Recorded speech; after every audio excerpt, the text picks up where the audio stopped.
Well, hello, everybody. It's just me today.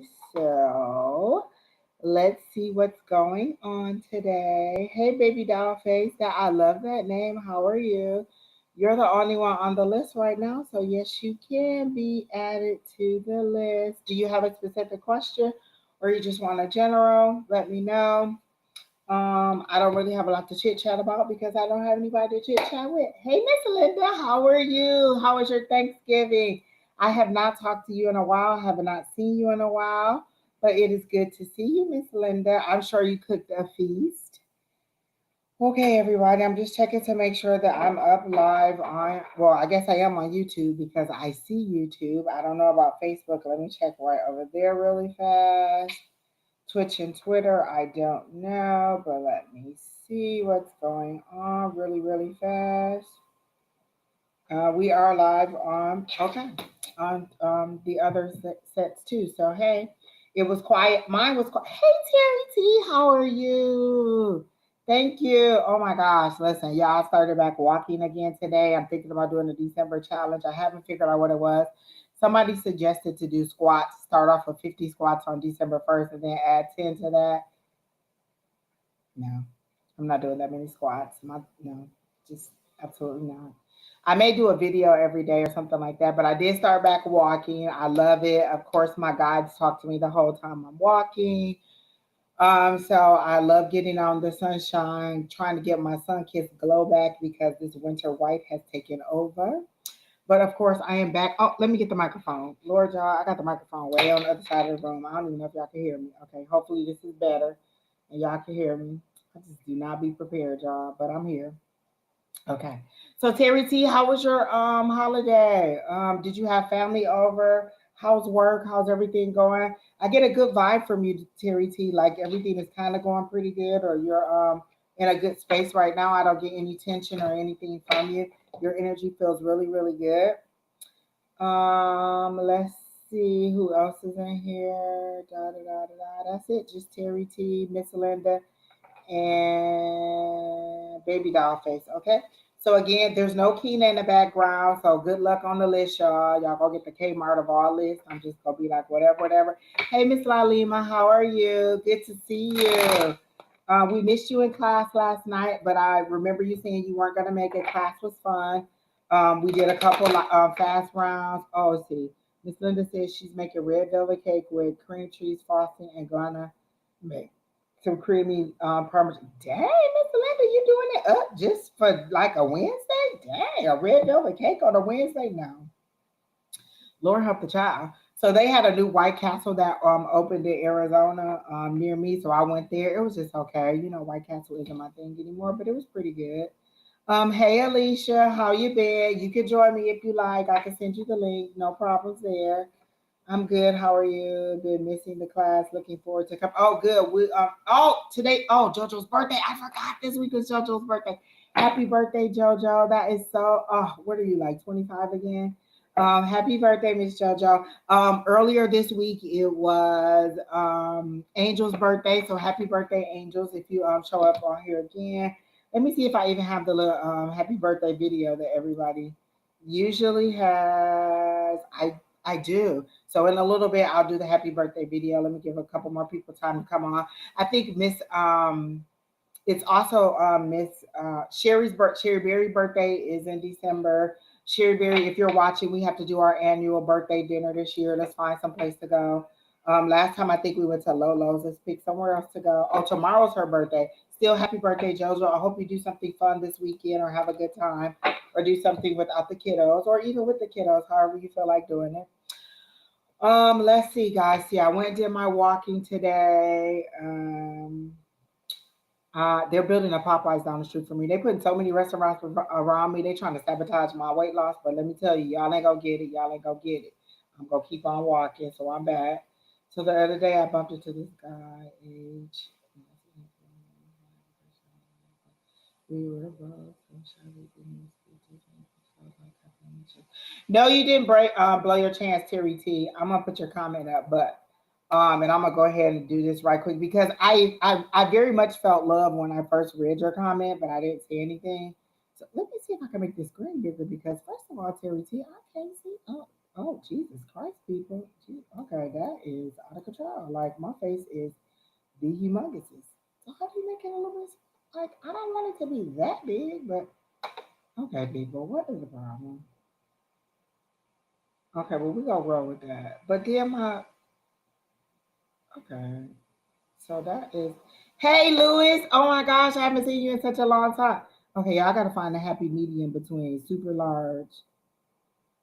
Okay, I guess it ain't no in between. So how do I get it back to just normal? So, oh my God, y'all, I done totally messed up everything. So it's either super large and I can't see the chat, or I can't. Oh my God. Okay, so how do I get it back normal? Like, oh my God, people, let's see. Okay, that's way too big. Oh my God, I don't know how to get it back to where I had it. Oh wait. Oh, let's try this. No, that is not working either. Usually control and scroll does it, but when I did it, it makes it way too big or way too small. So what the hell? Okay, that is not gonna help. Oh, replace. Let's see, how does that work? Y'all, I don't know what the hell I'm doing. And that ain't a good look. Okay.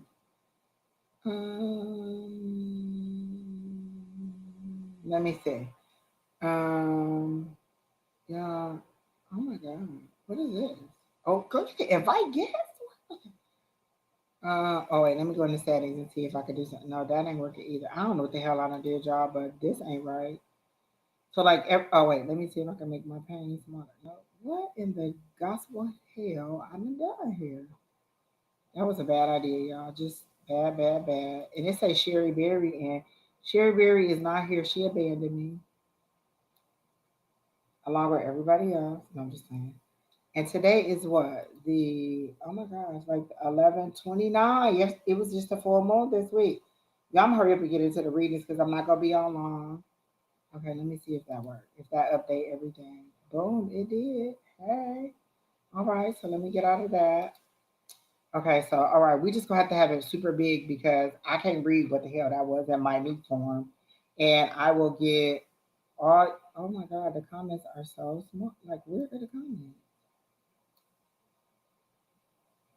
Did I lose the comments? Y'all, I don't know what the hell I did. Oh, thank you. Hey, Crystal. Oh, there they go. All the comments back, or a few of them back. Time is moving fast. Time is moving fast. You better believe it, honey. It is already November 30th. Today's the 29th, tomorrow's the 30th. And then December 1st, and then boom, 2024, just like that. Praise the Lord, people. Okay, y'all. So I don't know what I did with the little thing. Wait, let me see if that worked. No, that did not work, people. Oh my God. Okay, so okay. So Terry T, back to you. I did feel love when I first got into your energy. That's why I said it was all happy and giggly and beautiful. So I do feel like you would, yeah, I gotta figure this out. Like, okay, let me do this. See if this works.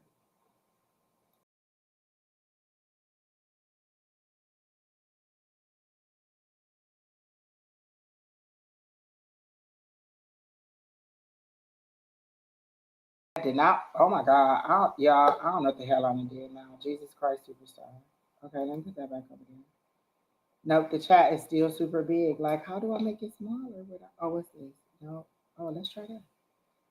No, that is not what I want.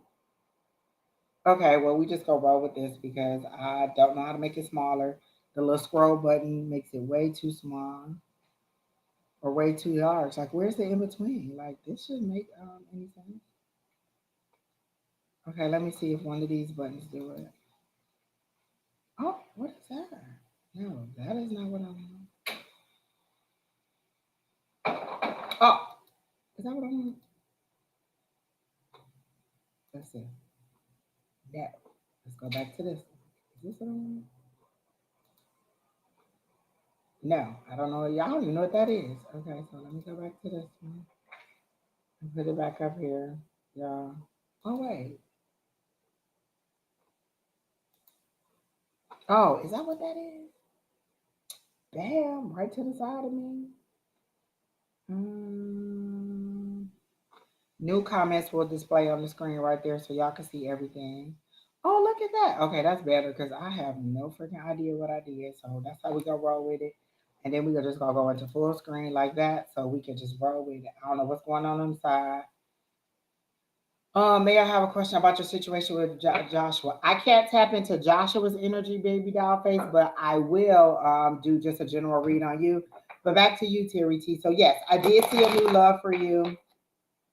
I did see romance for you, and I was just like, "Oh, that feels good. Like it feels like somebody new coming into your life." So I feel like whoever it was that you met, or whoever it is that you're talking about, you will get a chance to see them, and you kind of will get a chance to talk to each other. Oh, did I? Oh, wait, did I? Is that what I want to do, girl? Look, y'all. I think I figured it out. Okay, wait. Let me go back and see if that worked. Oh my God, I think I did it, y'all. Okay, let me turn that on. Yeah. Wait, turn that back on. Turn that off. Okay, that didn't work over here. Because now this is super, super small. So let me put the overlay back. Praise the Lord, people. This is just out of control. Okay, we're gonna leave it like that. So I can see everything. Hey Scenaria, how are you doing? I hope you are telling me that you started flight attendant school and that you are on your way just heading across the United States, just having a good old time, honey. Back to Terry T. Y'all, I can't even get Terry T done because there's so many of y'all in here and I'm so happy to see y'all and I ain't been on here in such a long time. Just hello my people. I love y'all. Okay. Okay, so I got yeah, I don't know what the hell I'm doing. But this probably ain't what I want. So let me see if I can fix that. I know you can't tap into activity engineers energy, but let me tell you, I just thought you like it. So I do feel like there's mutual attraction there, Terry T, because they're showing me the Two of Cups, and that's soulmate energy, or just kind of lovers energy, or kind of couples energy. So I do get a good feeling on the soulmate energy, or just a meeting of a new person. H, I get a yes when I ask it when I ask is he the one, or he romantic possibility. I get a yes. They're saying just stop being scared. You're both adults and you're grown. Like, what are you scared of? When you get naked, are y'all scared to touch each other? Like, what is the problem, people? Listen, when we take our clothes off, we all look the same, or so they say. I'm just telling you what they say. I don't know what the truth is, but you know what I'm saying. Just go ahead and go for what you. Okay, y'all. I'm gonna miss half the comments because first of all, one of my screens is tiny, tiny, and the other screen won't let me scroll. So just we gonna work it out today and see what happens. Like, oh wait, let me see if I do this. If this works a little bit. Oh, that worked. Girl, oh, listen. Okay, here we go. Back in business, people. Okay, let me turn that part off. Oh, good Lord. Jesus Christ. Jesus Christ, superstar, people. It was just out of control over here. Just, woo. Yes, you can get a general. I'm going to put you on the list, Miss Scenaria. Downface, I have you on the list. Terry T, I'm doing you right now. Miss Linda. Okay, cool. All right.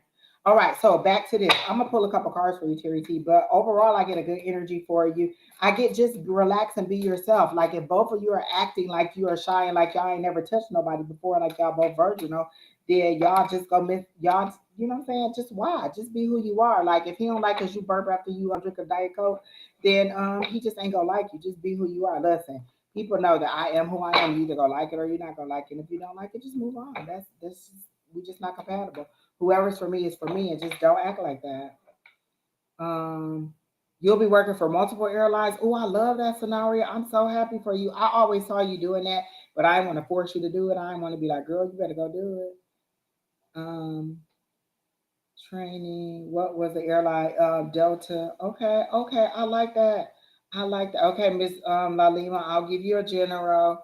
Lalina, I already get a lot of confusion in your head because you won't just decide on what it is that you want to do. They show me the Two of Swords and it's spinning, but I'll come back to you in a minute. So, Miss Lalima, you just need to make a decision, and you're allowing too many outside forces to get in and mess you up. Okay.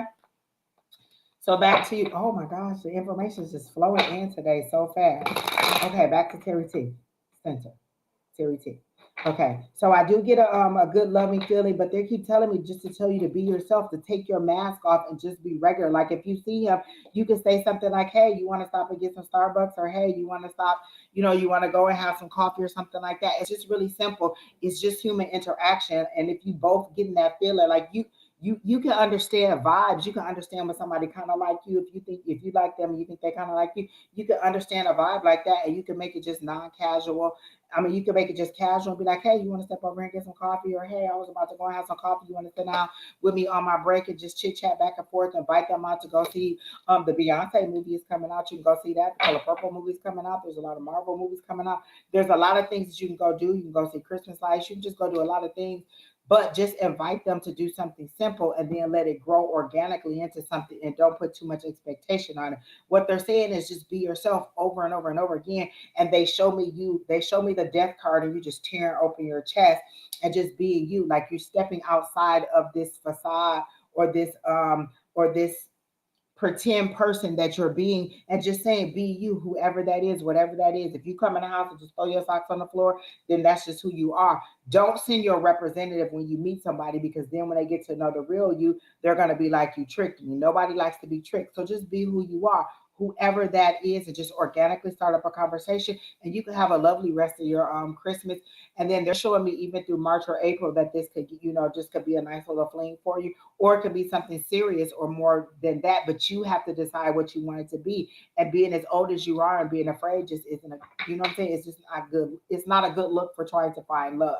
How are you going to find somebody if you're going to be afraid? Listen, all the vultures that I meet online who say the most ungodly things to me, I still be online like, Lord, here we go again, round 359 of whatever, and I just keep it moving. Like sometimes I have to look at them sideways and be like, no, I'm not doing that. No, I don't do that, and no, don't ask me that. And we just move on. Hey, Miss Pam, how you been? We miss you in class too. Exactly. Renaissance, Renaissance, Renaissance scenario. I am so there December 1st by myself if Miss Keena ain't ready when I because she said she wanted to go, but I have Fridays off for the rest of the year. I will go by myself at like 10 o'clock in the morning, have me some popcorn and a little medicinal, and just have a good and just sit there and just enjoy Miss Beyonce all over again. Because I went to the concert by myself. I'm not afraid to do anything by myself. I'm not afraid to approach somebody. So I mean, if you want to find love, you got to be open to it, Terry T. And then just this is something you could do. You could say, how do I get from where I am now, where I'm a little fearful or I'm a little timid, to where I am standing in my power and believing that I could just walk up to this person and be like, hey, you want to go out? And they say yes. Imagine yourself asking this person out and they say yes. Like, just keep it casual. So let me see. Terry T is saying, let me tell you, it's been a long. Exactly, Terry T. Listen, I live in the desert. Hello, in many ways, more ways than one. I live in the desert. Terry T. Do not play games with me. I know where you are. I know about the Sahara. So you know what I'm saying. You listen. If you want to wet your whistle, all I'm saying is you got to speak up. You got to speak up, honey. So you can have a very nice end of the 2023. Your 2024 can start with a bang and with love. You can have flowers blooming. I do feel like there has been a halt in your career because the ladder that I usually see pulling you up seems to be bent over. So what is the halt? Did you put something on halt, or did the program that you were supposed to start go on a halt? Because I see that instead of the ladder going up, up, up like this, it's bent over this way, which means that there is a plateau. Like you're not moving up anymore, you're moving laterally this way. And so we want you to go up, up, up. So is there something that's holding back your career or stopping you from moving forward in some kind of way? Exactly, scenario with your whistle. I'm just saying, people, listen. We're all adults in here. We're not going to speak like there's children around. Although my son is in his room sleeping. I hope he don't know what any of that stuff means that I just said. I know you can't get into his injury. He is tall, black, good looking. I can't even. Exactly, but I did get a good vibe from you as a couple. Like I see you two walking together as a couple. I can't. I'm not getting into his energy, but I do see from your point of view, you walking with somebody, you having a good time with somebody. And this, when I asked about is this H person a potential person, I got a yes. I can actually do it with the pendulum too. So let me go ahead and calibrate it. Show me a yes. This is my yes. Okay, stop. Show me a no. Oh, wait, that was my no. Oh my God, that was not right. Hold on. Let's do this again. Show me a yes. Okay, here's my yes. It's the circle. I was too excited about that. That's my yes. Okay, then stop. Here's my no. Show me a no. Okay. So Is H a potential love interest for Terry T? Look at that. Circle. That's a circle. Wait, let it get started. Uh-oh. Ooh, you look, it took a long time to get started. And you know why? I heard maybe because one of you has to be the adult and decide to approach the other person. So take the lead. Go ahead and speak. Literally, just hey, how are you doing? You want to go and get coffee? You want to go have a soda or something? Just something light. I know there's places in the hospital that you can talk to each other or just kind of bump with each other. Hey, how are you? Haven't seen you in a long time. I do that all the time. Haven't seen you in a long time. How you been? How was your holiday? That's a nice thing to say. Now, how's the holiday? Are you going to the holiday party? Listen. And also, people, I am available for holiday parties. I got dresses on dresses on dresses, and shoes on shoes on shoes, and hair on hair on hair. I got curly hair, I got straight hair, I got blonde hair, I got all kinds of hair. I got short hair, I got long hair. Listen, we could go to these parties. I am available for holiday parties. If you don't have a date, or if you do have a date, I'll just come too. Because I love to go to a holiday party and I like to get dressed up, people. What is the problem? Let's go. Okay, take the lead. Terry T, when you come back, you better tell me you at least bumped into him and knocked his cup out of his hand or something, sir. Like, what do he do at the place? You gotta I know you know what he do. Like, what does he do in the office? Like, you could talk about what he do. People love to talk about themselves and how they're working in the office. But did you tell me what's going on with your look? Wait, let me see what's going on. Did you tell me what's going on with work? Okay, you halted your work. Let me see. Halt my studies for now because I feel like I want to. Okay, that I got that immediately. They showed me you were halting yours, and it's not a good or a bad thing. It's just going to take you longer to get where you needed to be. But they're saying don't wait too long. Definitely by April, you should be back on track and ready to do things. And don't let love be the barometer to decide what happens in your life. You should be able to compartmentalize and do more than one thing at once. You should be able to do love, you should be able to do studies and work all at the same time. You're an adult and you can do multiple things at once. There's no reason you should have to stop one to do the other one. You should be able to do them all at the same time because life comes at you fast and furious and you cannot stop. And if it's just you and you don't even have no little littles, then you can do it. Just imagine having a little rubber around your ankle while you're trying to study or have a love life. So you can do it. You can do all of them. I see you actually doing all of them because they show it to me as three windows. Boom, boom, boom. So you can do it all. So go for it and move forward with it. Okay. So that's what I got for you, Terry T. Good things, possibilities. These are possibilities because you have to move forward. They're not quite gray to me because gray means that you have to take all the action. They're semi-colored in, like spots of them are colored in, and so you have to decide how you want to move forward with this situation. But again, you're an adult. Again, you have to decide how you want to move forward. Okay. Miss Angie, if you better send me a photo because I want to see like, oh, look at y'all. And then I want to come to the wedding because I like to fly and get dressed up and go places. So I want to come to the wedding or the at least the engagement dinner or something. I just want to be there. Yes, I'm thinking that far ahead. You have to think that far ahead. You have to think that that's what you want and see yourself doing it. The kind of car that I want, every single time my car do something I don't like, I'll be like, oh, universe, thank you for my new vehicle. Thank you for my new vehicle. I see me going to the dealership, picking up my new vehicle. I see the excitement on my face.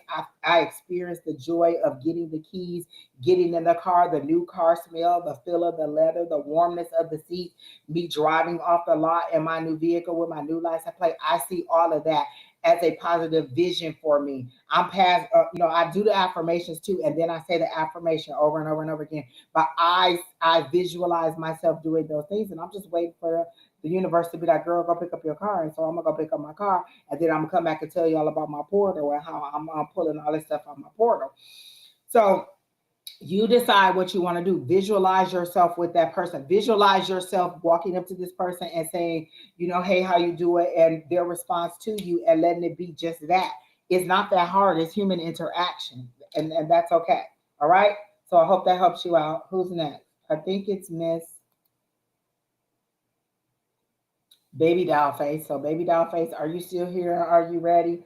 I think you asked me about love too. Y'all's gonna kill me with this love. Just Jesus Christ superstar people.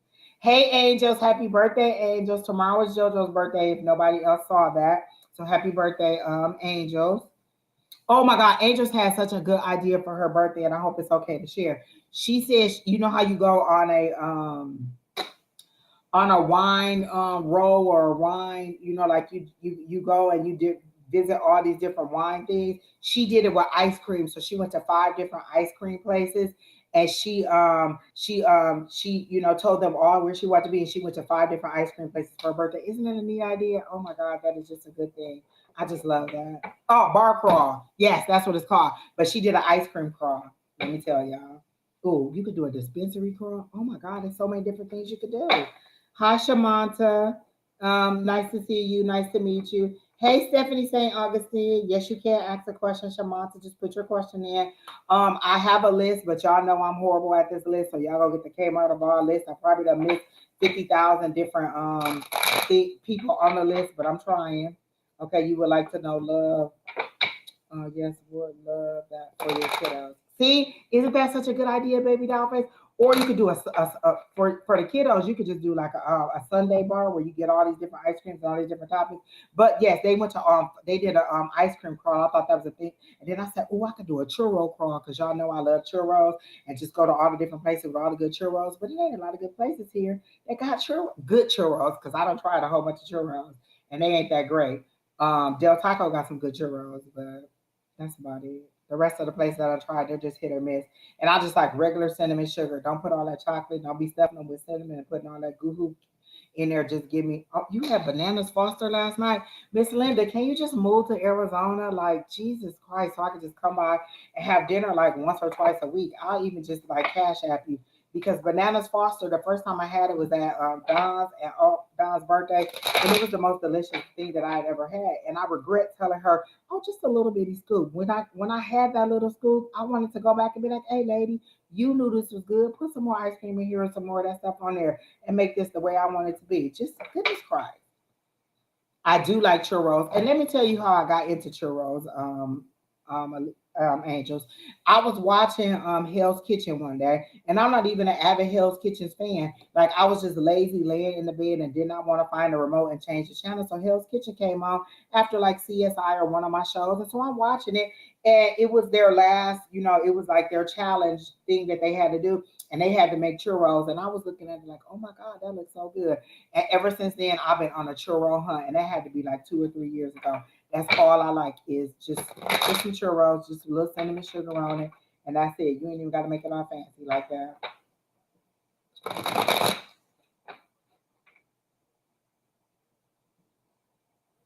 Oh, okay.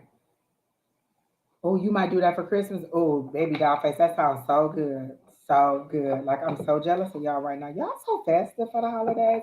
I don't have nothing up, but let me tell you how lazy I am. I got these little snow globes. They're all little Christmas snow globes. All I literally have to do is get them out of one cabinet and put them on the shelf and lay them down, and I ain't even did it yet. Just ridiculously lazy. And I got that one tree. You know how you just put the pole up and then you just like slide the tree down and it's already decorated. Boom, that's it. That's just all I'm gonna do because my son is 17 and he don't really care about all that. I wanted to put some lights in the window, but that means I had to move the couch, and I abandoned that idea with the quickness. Like, nope, we're done with that. Then I thought, oh, I can go outside and put something on the porch. And then I thought, oh, it might not even be no porch. It might not even be no plug outside. So I abandoned that idea too. Just where's my husband so I can make him do this stuff? Just sir, go out there and put the lights up on the house. But y'all, I saw this video today. Listen, TikTok is the devil. I almost lost my life today watching TikTok. This lady was putting lights up on the house. I guess her husband wouldn't do it, and they caught it on the ring light, and the ladder fell up under her, and she fell down, and she fell so hard it was like a rag down. I laughed for 20 minutes. I couldn't even catch my breath. I was laughing so hard. It was so sad, but it was the funniest thing I had seen all day. And I laughed for like 20 minutes, like loud. I know my son was like, what the hell is wrong with her in there? I was laughing like, I don't have no tree up, Terry T. Absolutely not. I laughed for 20 minutes at that lady, just ridiculous. And I kept watching it over and over and over. And then they kept going, boing, boing. Listen, I laugh at other people's calamity. I laughed at mine too, but it was hilarious. Because first of all, she knew she shouldn't have been up on that ladder like that anyway. The ladder completely fell from up under her, and then she came crashing down. It was like a Fred Flintstone moment. I just laughed so hard. I mean, just Jesus Christ, people, what is wrong with y'all trying to kill yourself out here putting these lights up? That is a man's job all day. Just help me, children. Then I saw this other one, and it was this little boy who was messing with his son. This little boy was messing with this little girl. It was a skit, y'all, so it wasn't real. And so the little girl was like, Daddy, he's messing with me. He went over there and slapped the taste off that little boy's mouth. So the mom and daddy came over, like, what is you doing? And he slapped them, and then he just slapped everybody there. The grandmama, the grandpa, the daddy, the mama, the police, everybody came in. He was just like slapping everybody. When I say TikTok is the devil, y'all, I was on that cracking up. I literally thought I was gonna lose my life. I was laughing so hard, y'all. It ain't even right. How funny TikTok be. It's just insanity, people. Just Lord help the child. Get my son to do it. Terry 10. I might as well do it myself because I gotta supervise him doing it so he don't do it wrong. I said, Brandon, I think I told him put the tree up or take the tree down. He just took it down. He didn't put it in a box. He didn't even lay it next to the box. He just took it down. The pole was just laying on the floor. The polar tree was just laying on the floor. He didn't do nothing. So my son is not the best at just did I have to supervise him doing it? Well, I guess if I had a husband, I had to supervise him doing it too.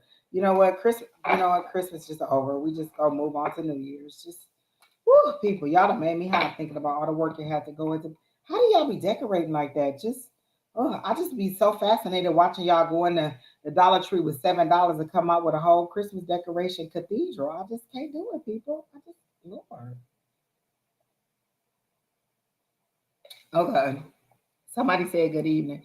Hi Tina Bug. Oh, too nice to meet you. Y'all I'm trying to keep up with these comments, and y'all know I ain't good at that. Where is Keena? Talking about she got something to do. What you got to do, Keena? I know your whole life since you was born, so I know you ain't got nothing to do today. You was lying. Come and help me with this chat, people. Oh, Miss Linda says she'll be in Arizona a few times next year. Miss Linda, I will be looking for you because I need some food, some cake, some something. Okay, so yes, back to Miss.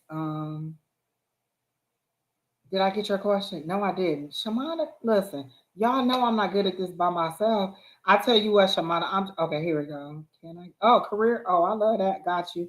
So I did get your question. Stephanie St. Augustine, I got your question.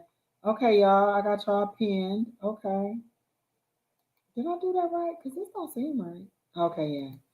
Okay, so I got y'all pinned. Churros. Okay, scenario. Woo, y'all, it is just too much. I got your question, scenario. You want to go to New York City in December? Girl, you want to go to New York in the coldest time in the world? All I saw was you walking in some boots, some little stiletto black boots and a cute little jacket and your little gloves on or your little muff walking down the street in New York City, freezing, but looking so cute with that little pretty hair. Because if your hair is still real golden and curly like that, it's just the cutest.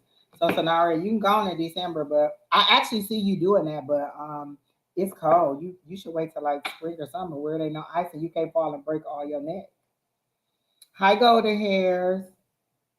I got some modest question. Tina Bug. I'm doing great, Tina Bug. How are you today?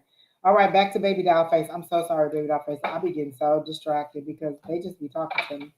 All right, exactly. Oh wait, you in New York, Baby Doll Face? Yes, it is cold, and I do not like the winter. I'm from Michigan, and no, thank you, people. It's absolutely not. It was like 64 degrees today, and I told my friend, she's in Michigan. I said, "Oh, it look cold outside." She said, "What is it?" I said, "It's 64." She said, "Girl, it's 33 here." I said, "Oh, Jesus, what is?" I had to clutch my invisible pearls. Why is it so cold, people? I just cannot do winter like that. Just woo. I do have a queue. Go ahead, Miss Tina Bug. Put your question. No, it's in for no. Just go ahead, and put your question in, Tina Bug, and I'll go ahead. No, Michelle isn't joining today. I haven't heard from Michelle. If you know where she is, or if you've heard from her, let her know she can join. Anybody who's available, I can send you the link, and you can join me and do some readings today if you want to. But I don't think that she's joining today. I haven't even heard from her. She hasn't been in class. So if you see her, tell her that I'm on live, and if she want to join me, then come on in real quick. You know, I have no problem. I'm not gonna be on here that long, y'all, because I gotta go to my other job tonight, and I have to wake up in the middle of the night and get ready to go and deal with these people. But my guys talk to me while I'm at my other job, so that's okay. Maybe they'll give me the lottery number one night. Okay, so Miss Baby Doll Face want to know about love. I'm trying to figure out if I need to get some different cards, but I like these, so I'm gonna go with these. It's this one right here, the Radiant Wise Tarot deck. I love these, so I'm gonna go ahead and do those. So let's see what's going on for Miss Baby Doll Face. I immediately heard "Let Him Go," and then I heard the song by gosh, what is her name? I can see her little face. Keisha Cole's "Let It Go." You gotta. I don't know the lyrics. Why can't I think of the lyrics? Because I used to love that song. It's her and Missy Elliott, "Let It Go." But that's what they're saying. Whoever it is, you need to let him go because you're holding on to this person and your forever is standing over here waiting on you to get it together. So you still have some energetic connection to somebody and they're saying, let it go. I got your question, Tina Bugs, and I pinned it. So I'll get to you. There's about five other people ahead of you. But they're saying let whoever it is go. Energetically, there's somebody in your energy that you're holding on to or you're holding out for, and it's preventing you from looking forward and finding somebody else. And they're doing a side by side. So everybody you meet, you do them like this. You compare your new person to your old person. Well, does he do this like that person? Does he do that like that person? And they're saying if you, hey, Kay, hi, how are you? They're saying if you actually want to meet somebody else, you got to completely disconnect from this person. And this is a perfect time, honey. It is the full moon, and you can release all those things that no longer serve you. And if this old love is no longer serving you, then go ahead and release him. Put his name on a piece of paper. Set fire to the rain, like Adele said. I said, oh, I like that song. I'm gonna have to go listen to that. Put that back in my walk list tomorrow. Set fire to his name, and then just keep on moving forward. But they're saying let go. Um, but just scared to be with somebody again. It is a little nervous being with somebody because after being with my son's dad for a couple years, meeting somebody new, I was a little bit nervous about doing that. But listen, it's like riding a bike. Just get back on it, jump on the saddle and get it done. I don't mean like jump immediately on the saddle, but I'm saying, you'll remember how to do it. You know what it's like to get out there and just start talking to somebody and meet somebody new. So you can either stay in your present misery or you can find a new love. And just think about the excitement of finding new love, the excitement of your first kiss, the excitement of your first date, the excitement of those long phone calls and getting to know each other and all those things. So think about that. Concentrate on the goodness of it. I was watching this podcast today, and every single podcast I listened to today, all they talked about was don't concentrate on the negative. Don't try to get rid of the negative. Try to concentrate on the positive. Instead of concentrate on, oh, I'm afraid to meet somebody new, concentrate on the good things about meeting somebody new and call those things into you. Call in who you want to meet and what you want to do. But they are telling me that in order for you to meet somebody new, you have to break off. I don't see anything for you this for the end of the year, maybe in 2024, because they're showing me tulips blooming. So maybe in March or April time that I'm feeling like you'll meet somebody new and the sun will shine on you. But they're saying you have to shake off that winter heaviness. You have to shake off that fear, and you just have to get back out there. Like get out there and meet people. Like stop mean mugging people. I feel like when you meet people, you kind of like don't even try it. And I know what that face looked like because that was how Fix Your Face Angie started. Because I'd be like, absolutely not. I used to be in a bar and I just think I just be looking like this. Hey, how you doing? And this what I be looking like. Absolutely not. Don't walk over here. No, I don't want to drink. Don't touch me. Are you touching me, sir? Move. That be my face. That's Fix Your Face, Angie. So I'm just telling you, if you want to meet somebody new, just be a little bit more open to love. And this is what I do. I just asked myself the other day, how do I get from where I am now to where I'm open and ready to receive love, to meet somebody new who I'm compatible with? Because I meet Alicia. Don't be laughing at me, especially if you ain't on here with me doing these readings. So don't be laughing. How do I get from where I am now to where I am ready to meet somebody who's compatible with me? Because I meet people all the time, and they're just a little bit off center. Like I'm over here and they way, way, way over here asking me weird and unlikely things that are going to happen in the first week that we meet, sir. So no, those things are not going to happen, not even a little bit. Like I'd be like, oh, I'm about to go to bed. I should be in the bed with you, sir. You don't even know my last name. You should not be in the bed with me. I don't know you like that, putting your rusty cold feet on me. No, absolutely not, sir. You ain't even took me to get Starbucks. Like, sir, we don't know each other like that. No, absolutely not. So I'm just saying, you have to be nice to, open. You don't have to be nice to everybody, but you have to be open and you have to set a standard. You have to know what your love language is. That is another thing. I saw this the other day. There's two things I want to say to you guys. I saw two things this week. One said, if you met you, would you like you?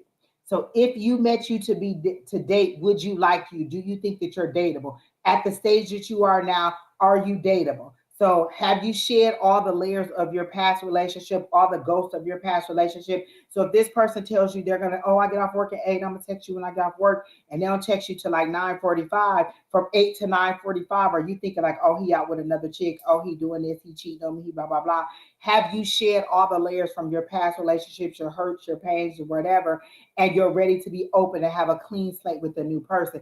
You have to be ready for that. You can't bring your old pain in to your new relationship. So you have to be ready and open to start something new and give this a person a chance on their new marriage. Now, don't forget how to date and recognize patterns and let people run game, but don't bring your old shadows into your new relationship. The other thing was this guy I met online, he asked me this and I never answered it because I couldn't even think of a song. I thought I had to be super dynamic. He said, describe yourself in a song. And I was just like, oh, hold on. Like, it's all kinds of songs that could be me. Like, that whole Renaissance album, I'm just like, oh, okay. So then I thought, oh, that's a little bit too cliche to give him a little Beyonce. Then I thought, oh, well, there's a lot of songs that are describe relationship situations I've been in, but what will describe me? And so it was hard for me to think. And I never answered him because I couldn't think of a good song that I thought was like dynamic. Like when I asked my friend, she said, oh, Girl, Window Seat by Erykah Badu. I was like, damn, you just thought of that like off the top of your head, just window seat like that? Jesus Christ, people. It took me forever. And I still don't have a song, people.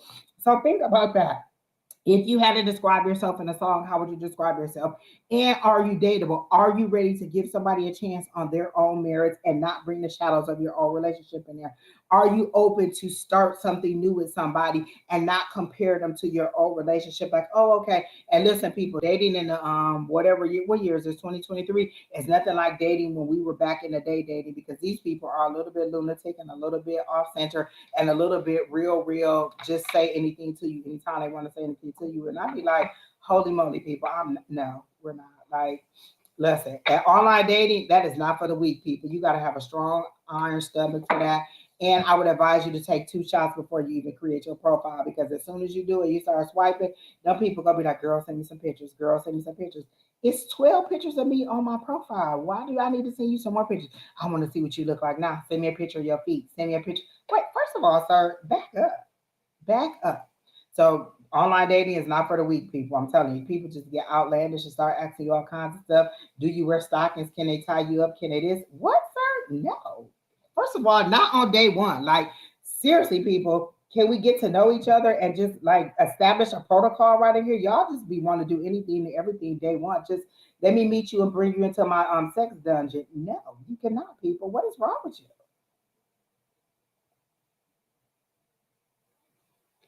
You can trust your gut. They're showing me that you're very intuitive, baby doll face, and that you do really have that.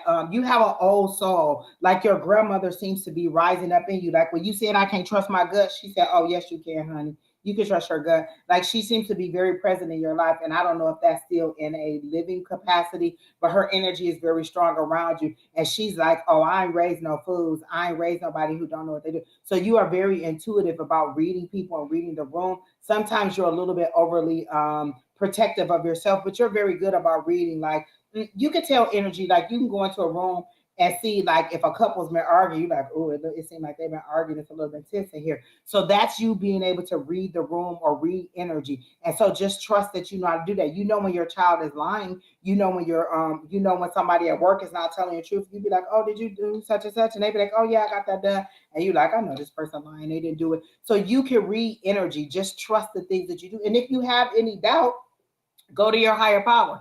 Is this person right for me? Is this person not right for me? I'll pull out this pendulum in a minute. Is Willie Lump the one? And my pendulum be like, no. And listen, they get rid of him with the quickness. Like the phone will um mess up. I can't hear nothing they saying. I'll never hear them no more. I dream of them as Judas. Listen, my guys be like, absolutely not Willie Lump. Let him go on. No. But your grandmother is very strong in your energy. She's very much around you. Was she a cooking person? Because I see pots, I see spoons and pots, or whatever. Like she cooked a lot. So was she a cooking lady? She passed away a couple years ago. She also raised.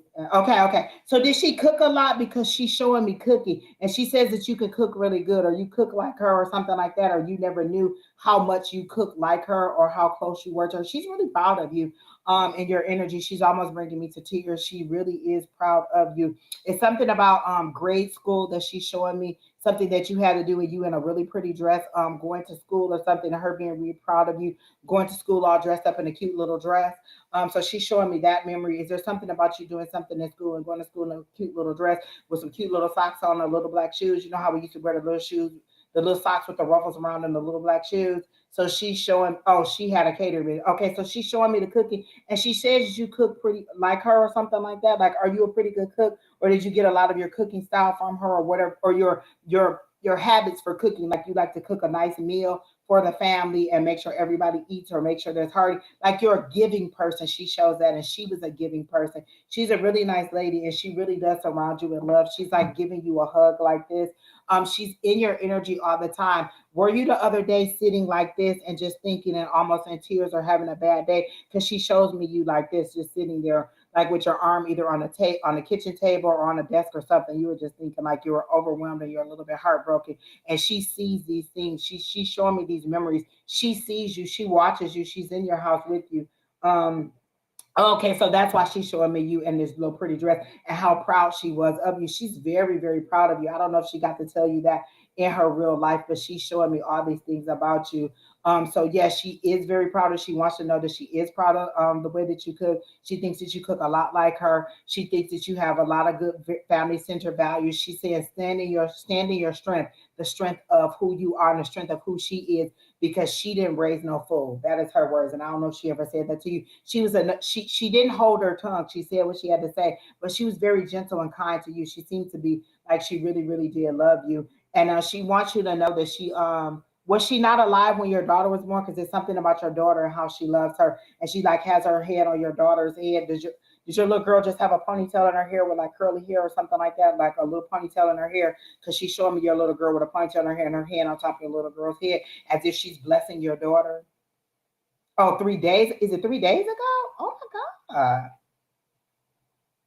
Oh, wait, 3 days ago, the whole Joshua threw me off. Wait, hold on. So 3 days ago, you were sitting like this, or 3 days ago?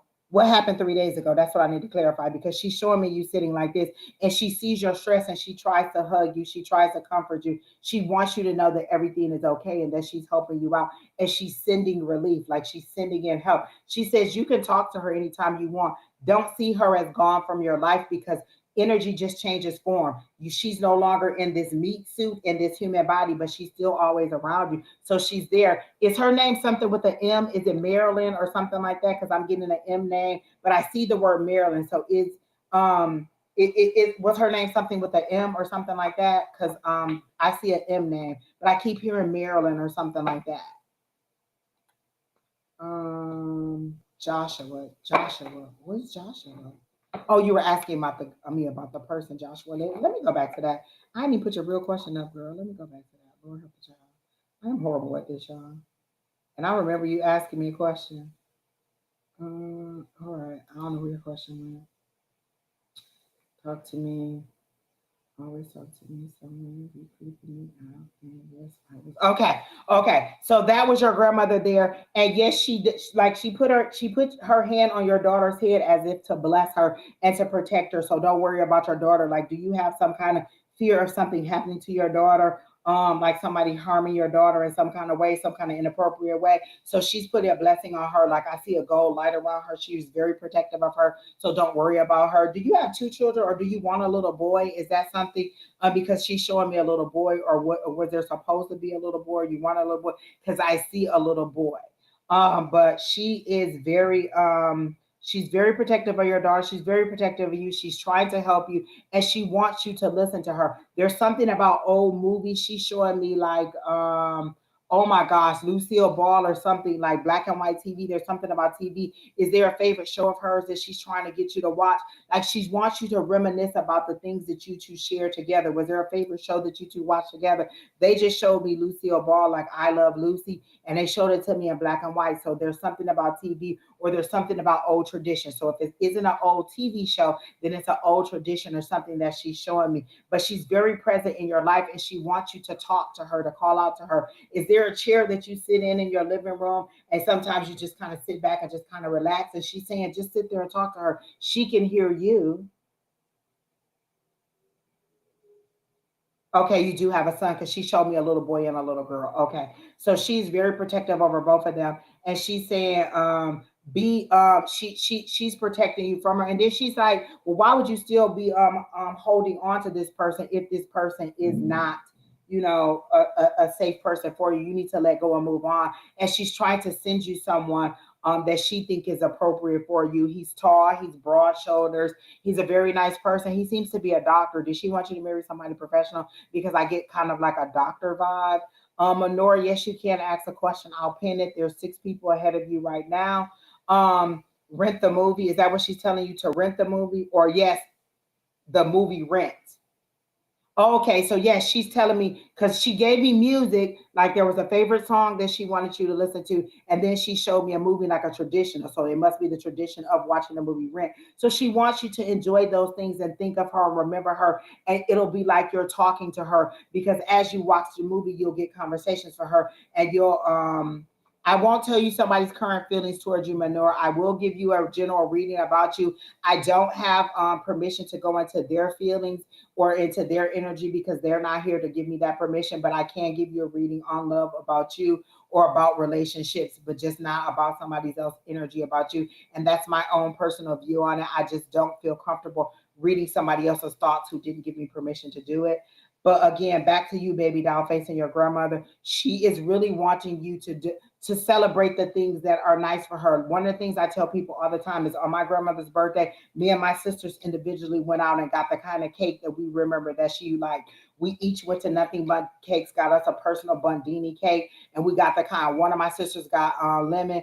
Me and my other sister got strawberry, and then we both went and got the food that she likes. So she used to like, she wasn't a big McDonald's fan, but when she went to McDonald's, she always got the filet of fish meal. So we each went and got a filet of fish meal. And I can't remember what my other sister did. So on her birthday, that was the way we celebrated her. We went and got the food that we remembered of her. And that is one of the things. I don't know if any of you all ever listened to Alison Dubois, but she says, our family members don't want us going to the grave. They're no longer in the grave. That's where the body is decaying. Their energy is still all around us. They want us to set a plate for them at dinner. They want us to remember them. They want us to have their favorite dish. They want us to give you to have some kind of remembrance for them in their living energy, not in the sadness of their death. And so on Christmas, make something that she would make, have something that she would do, decorate like she would do something that she would do that brings you joy. She wants you to remember her in her joy, not in the sadness of her death. And she wants you to stand on her strength. She's very much like double, like she's showing herself here, and then she's showing you, and then she's like imposing herself into you. Like you're a part of me. Be who you are. A fish sandwich. Oh my gosh. Listen. So your grandmother is saying, like remember her and the goodness of who she is and celebrate in those ways. And those are just small things that we do. Like on my dad's birthday, I'll go and get another cupcake or something like that. I have another cousin. He used to drink Bacardi, so I might have a shot of Bacardi on his birthday. So I just remember the things that gave me joy for them. And then I sit in the joy of their memory, not the pain of their loss.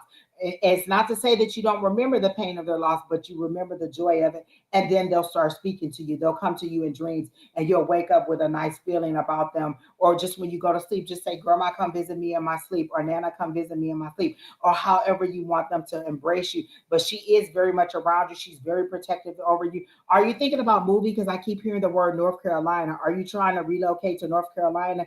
And did you say anything about to me about Maryland? Who was Maryland? I don't know what that was. Like I kept getting an M name and a Maryland. Did you say something to me about that? Let me go back because I may have missed that. She had a baking business. Oh, yep. She was talking about the cakes and the food. She showed me the thing. She said, okay. Joshua, I think she was a Virgo. Um, my father. So you didn't say anything to me about the M name, but there was an M name that she was trying to show me, and something about Maryland. So if her name wasn't Maryland, it did start with the M. There's something about an M name in Maryland that she's showing to me, and then she's also showing me gosh, North Carolina. Like, are you talking about moving? She's saying go. She's blessing your move or you relocating. She really wants you to go. She's showing it to me They're showing it to me as lush green growth and grass, and they're saying it could be a fresh new start. Like I get the smell of a lemon when you cut a lemon open, and the freshness and the smell of a lemon, like that fresh new smell, that new scent. And they're showing me like the Ace of Cups. So that could be new love, that could be a new beginning. And Ace of Cups, and I wish I had one out. I'm not using the cards, they're just showing the cards to me, is a fresh new start. It's like the hand of God holding this cup of love out to you. And so there's so many things that your grandmother is trying to propose for you. Remember, they can do things on the other side that you can't. They can move obstacles out of your way. They can bring people into your atmosphere. They can make things go your way. And so she's trying to do all these things. I'm really getting goosebumps because she's really near, and she's kind of like, hey, do you hear me? She really wants you to know, are you listening? Are you doing what you're saying? She wants you to slow down, and she wants you to concentrate on her. She wants your focus to be on her. Do you have a picture of her in a really pretty dress, something pink or something flower? There's a picture that she's showing me of her that you keep or that you cherish of her, and she wants you to just sit and look at that picture. She just wants you to sit and talk to that picture, and she wants you to reconnect with her in that way. Even in the afterlife, even if you feel a little bit silly, she wants you to reconnect so that she can continue to guide you in that way and move you forward, because you are kind of losing your way. She shows you kind of like in a boat by yourself, and you're just kind of sailing off, and you're getting further and further away from land, and she wants to bring you back home closer to where you're supposed to be. Okay, so she is really, really, really trying to reconnect with you. Okay, so I'm going to disconnect from her energy. Oh, she said no, wait, one more thing. Let me see what the one more thing is. um I can't tell if this is smoking or some kind of rolled dessert, a cannoli or something like that. So I can't tell if it's smoking because it's something long like this that she has in her mouth. So it's either like a rolled pastry or it's a cigarette. So which would it be? Would it be a rolled pastry or would it be a cigarette? But she's showing me something about like that goes in the mouth. And she's saying, hold on. Okay, she wants you to go ahead and move. She's saying, go ahead, she'll bless it. She's even showing me something with a porch. Like, was she a person that sits on a porch? She wants you to have a nice house with a nice porch with a rocking chair so you can sit on there, or a porch swing for the kids to be on, or something like that. She wants you to be by a park. She wants you to get the kids into a good school, and she wants you to live your life. And she wants you to have a husband that's a doctor. She keeps showing me a doctor that she's trying to funnel your way, but you have to make this move. She's literally showing me a moving truck all packed up and ready to go. The money that you need will come your way. You smoke a lot. Okay, so that's what she's showing me, a cigarette. She's showing me something in your mouth. She wants you to quit. Once I did that, oh, okay. No, not a cigarette, because she's showing me something wrong. Because, okay, let me see if she's trying to tell you to quit. It's okay. Do you smoke? If it's cigarettes, she wants you to stop. If it's the other thing, she's saying it's okay. Like she's showing me the role thing, like she knows. I don't know if you know that she knows, but she knows. And it's not a negative thing, it's not a bad thing for her. Like she doesn't see it as a bad thing. But if it's cigarettes, she really wants you to stop. Her place in South Carolina. Okay, okay. So that's what she's showing me. Okay, I thought North Carolina, so it was South Carolina. So she was showing it to me. So she really wants you to go. She really wants you to move on and go to where this will be something better for you. Like she's literally showing me like the hustle and bustle. You having a completely different life. Like she's showing me like growth and your skin changing, like being brighter and just smoother and just sunnier, and like you getting more water. She wants you to get more water and to just concentrate on having a great life, and just she wants you to eat better too. There's something about you not eating good or like eating too much fast food. She wants you to eat better, eat a little bit more healthier, and include a little bit more vegetables. Is that correct? Your grandmama can talk, girl. She is trying to get all her words in at once because she's been trying to connect with you for a while, and you have not been listening, and you have not been I always think people see it as bad. She's like that she doesn't see it as bad. So I don't know if it matters to you what other people think, but she doesn't see it as a bad thing, and she's saying it's okay if it helps to calm you down. But she also thinks that you're not eating very well, and she wants you to eat a little bit more vegetables. Something about a, did she used to cook greens or something like that, or some vegetable? Something about they're showing me little what is those little things called? The little cabbage balls. God, why can I? Why not asparagus? What are they called? God dang it! And I eat them all the time. Brussels sprouts. She's showing me Brussels sprouts. Is there something about that? She wants you to eat more vegetables.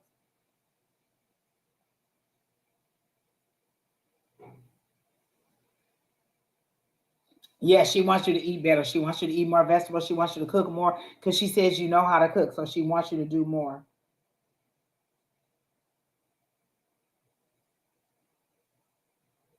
Terry T said he don't know how people is able to afford a sex dungeon. Listen, people is getting it.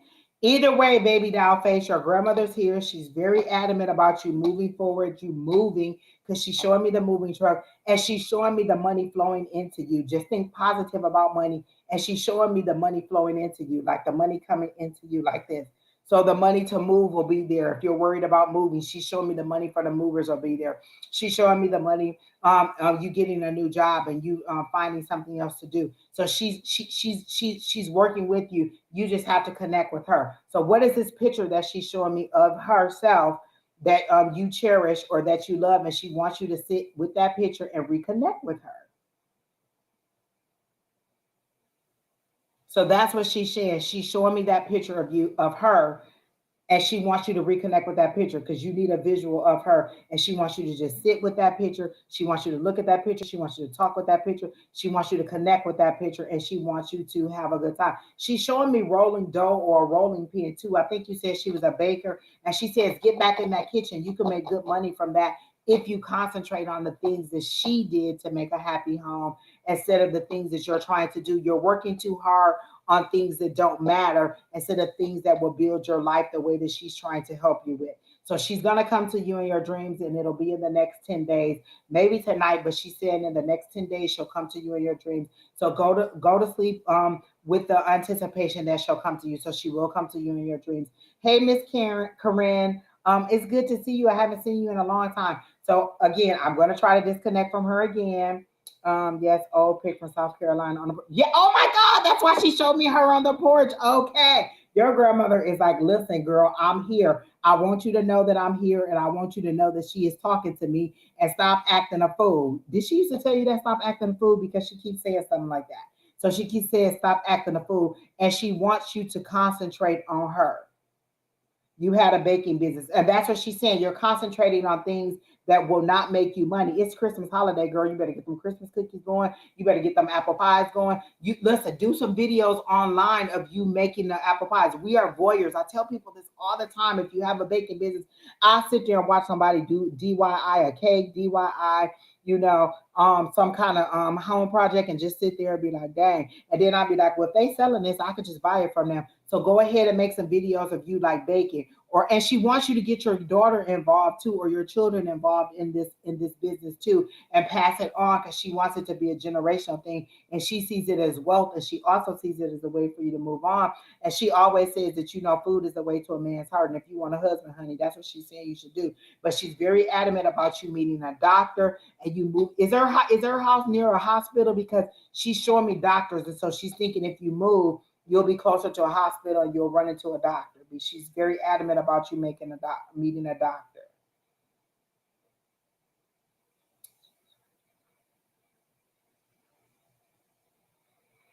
Exactly. So she's saying that there's a lot of things that you could do to make money that you're not concentrating on, and you're focusing on the wrong things.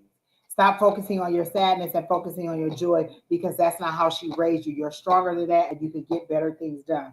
Okay. So she's disconnected. She stepped back and she's moved on. And she's saying, have a good night. She will visit you in your dreams. So I hope that helps you out. Woo, that was a long one. That made me hot, girl. Lord. Joshua is a home nurse. Okay, so that's the doctor. So he may be a good thing. He may be a good. Let me see. Wait, let me see. Oh, she coming back. Let me see. Is Joshua? Not Joshua. What? Not okay. Not Joshua as your permanent. Like he's somebody good to get to get you back in the dating thing. She doesn't see him as a problem, but he's not a doctor. She wants you to be with a doctor or somebody in the medical field. But she is saying that he's not a bad person, but he's not your forever person. I don't feel like he's your forever person. Let me see. Let me do this. Is Joshua Baby Doll Face's forever person? So that's a no. Okay. So let me see. Is Joshua a good short term person for Baby Doll Face? And so there's a yes. So he's a good short term person. He'll get you back into dating. He'll get you back into. I just don't feel like he's aligned. They're telling me The reason he's a short-term person, he's not completely aligned with everything that you need, like being a father figure to your children or being everything that you need him to do. But he is a nice person that'll get you back into dating and get you back into appreciating somebody giving you compliments or somebody just actually appreciating who you are and good conversation. And, just getting out and about. Not so much as a good father figure, but moving forward and getting you back in the dating scene. She's adamant about he is a doctor because she keeps showing the word DR next to it, and that you will meet him when you relocate. Like she's showing that moving truck. It's a big moving truck, and it says moving on the side of it. It's a big white truck, and she's like, you need to go. You need to move forward. So you need to make your way to move forward. So she is present, and she is trying to get you to find love, find more income, and reconnect with her. So all those things. What are we going to do tonight? We're going to get her picture, and we're going to sit and talk to her picture. We're going to focus on her coming to visit you in your dreams at night. Put a pad and a pen by your bed so you can write down everything you saw in your dreams. As soon as you wake up, don't do anything else. Just write it down. And then we're going to focus on getting back into baking for the Christmas season. We're going to focus on positive affirmations. I believe in infinite I believe in if let me find my little captions here because Keena got them in the background. Y'all, hold on, let me find it. Okay, here we go. I believe in infinite abundance and all my wants and needs are met. We added a little blurb to that. Let me go ahead and edit it. It says, and oh my, I am grateful. All my you know what? I'm not gonna edit it because it's taking too long. But I believe in infinite abundance and all my wants and needs are met. So I am grateful that all my wants and needs are met. So say this. I say it every single morning before I open my eyes, before I get out of bed, before I touch my phone, before anything. I believe in infinite abundance. All my wants and needs are met. Today is a great day. All the information that I need in order to do blah, blah, blah is going to flow to me like a river. I am grateful. I am thankful. I say all of these things before I get out the bed so that I know that I'm going to have a good day. I call in a great day before I even get out the bed, before I even check my email, before I do anything. I call in a great day and visualize a great day. So visualize all those things coming to you, okay? Your little daughter, is she a singer? Gosh, your grandmother is just not leaving. Is your daughter a singer? Because I see your little daughter singing and just belting out words and songs all over the place. And it's just so cute. And your grandmother enjoys hearing her sing. And she said, let that baby sing. So does she sing, your little daughter, all the time? And she likes to dance too. She is the life of the party. Your daughter is just such a cute little button. Okay, yes, she does sing. Yes, she shows that to me, girl. She loves it. And your grandmother loves watching her and listening to her sing. Does she make up her own songs too? Because it is just cute as a button. She is just, oh, I love it. And she's a little you too. She watches you. So your grandma wants you to be mindful of the things you do because she watches you and she mirrors you just like that too. Okay, yeah. So she is so cute and she's a smart too. She has a little she comes with it. You know what I'm saying? She's clever, she's witty, and she has a little sharp tongue sometimes. So and sometimes you be looking at her like, I can't stand this little girl because she says stuff and she'll ask a question and you'll be wondering how somebody as little as she is or as young as she is knows stuff like that. She is just so cute, and your grandmother just be laughing at her because it's your payback. It's your payback. Your grandma was like, payback is a bitch. So she's laughing at you dealing with this little girl and just being all out of sorts because this little girl is giving you hell on earth, honey.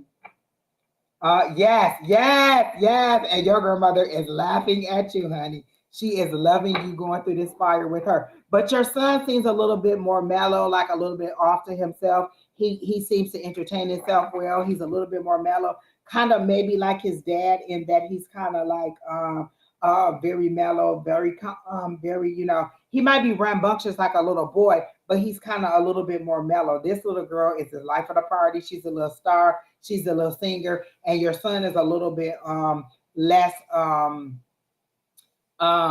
attention grabbing. Okay, yes, very calm, cool, just kind of chill. Okay, there you go. Hi, LH. Nice to meet you. It's not too late to be on the list. Go ahead and type your question, and then I'll go ahead and add you to the list. There's a couple people before you. Okay.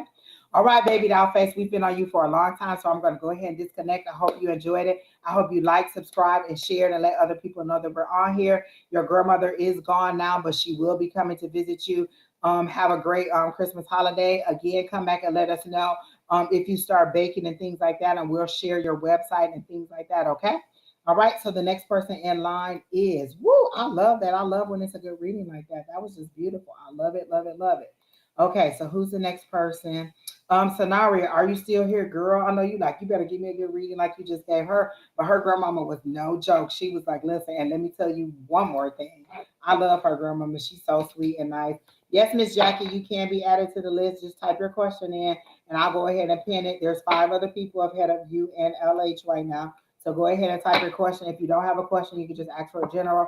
If you're asking me about relationship, I'll tell you about the relationship from your aspect, but I will not get into somebody else's energy because I do not have permission to get into somebody else's energy, okay? All right, so LH, I have your question pinned. It's something about bad karma. We'll get into that when you get to it. So Miss Scenario wants a general reading. You are so welcome, baby doll face, and I hope that you have a great holiday, and I'm glad that you enjoyed your reading. So Miss Scenario, girl, girl, girl, who is this man that I see creeping around you, or that got your nose a little bit wide open? Is there some kind of man that is around you? Because they're showing me a guy.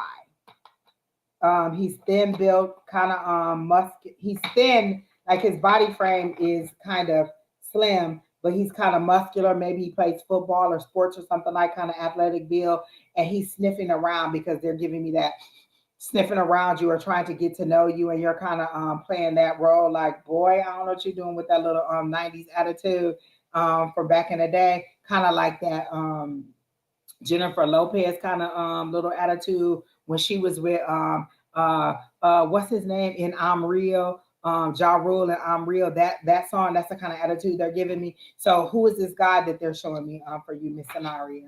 They're showing me a guy, and if you haven't met him, he's coming up.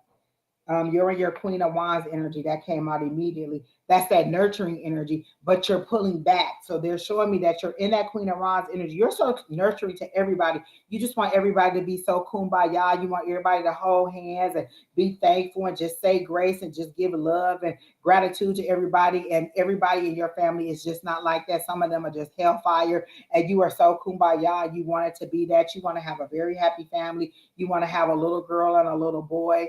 You want to, you just want that family fairy tale life, and that's not what you're getting. So you're trying to build it by any means necessary. But there is a guy, and you're trying to kind of pull back from him because you're not really sure about maybe introducing him to your family. But there is a guy. Hey, Mrs. Liz, how are you doing? It's good to see you too. Okay. Jackie, I got your question. Oh, I don't even want to answer that. Lord help the child. I'm definitely going to the cards and to the pendulum on that question. So, Miss Scenario, are you still here? If not, then I'll come back to you and go to somebody else because I don't see you in the comments right now. And I really want to ask that question because this guy is sniffing around or he's coming around if he's not there yet. He is a potential, but he's not your forever. He is someone who can. I do see y'all going on a trip. Are you trying to go to Jamaica, Scenario? Girl, where you at? All these questions I got and you ain't here. All right, I'm gonna hold your question and go to somebody else. And when you come back, then we'll come back to your question. Okay. So Miss Lalima, you're here, so I'll go to you. So Daria, when you get back, let me know, and then we'll finish your question. And if I forget, remember it was a guy that we were talking about for scenario. Okay. So Lalima, are you still here, Miss Lady? I'm gonna get some different cards for you. Are you here, Lalima? And I know it's kind of late where you are, or maybe early. I'm not sure. Okay, Miss Alima is here. She has a general. Oh, and I remember immediately when I got into your interview, they showed me a 2 of swords, and they're saying that you are refusing to make this decision. You know what the right decision is. You've weighed the pros and cons, repeated. You made a list. You made a pro and con. You've done everything. You know what the answer is, and there is something that is holding you back from going ahead and just pulling the trigger and moving forward with it. They're saying the only thing that's holding you back is you. Literally, there is a shadow you holding the real you back, like just holding your coattail back and keeping you from moving forward. And they're saying, just make the decision. We've given you the answer in every single way that we can. You've asked multiple people over and over and over and over, and it hasn't made you produce an answer. Even if they agree with what you say, you still want to ask more people. And they're saying asking more people isn't going to give you the answer because you know what the answer is.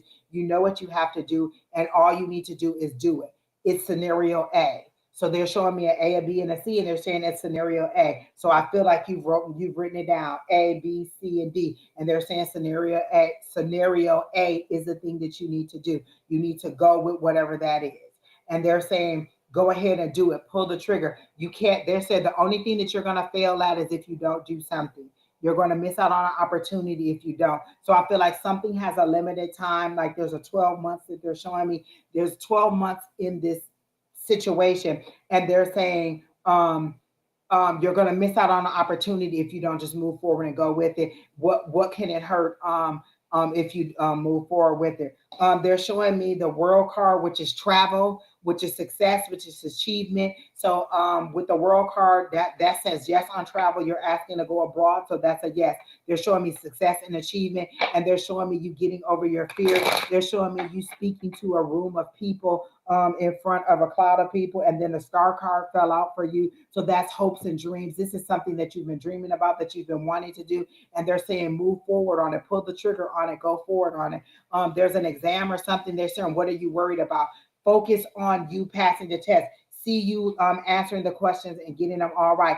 See you getting the score that you want. Positive affirmations. You hear about it, you read about it, you even listen to things about positive affirmations, but you don't fully believe in them in your life. And they're saying start with something small. Get an affirmation or affirm something small, and you'll see it grow into bigger things, and you'll accomplish bigger things.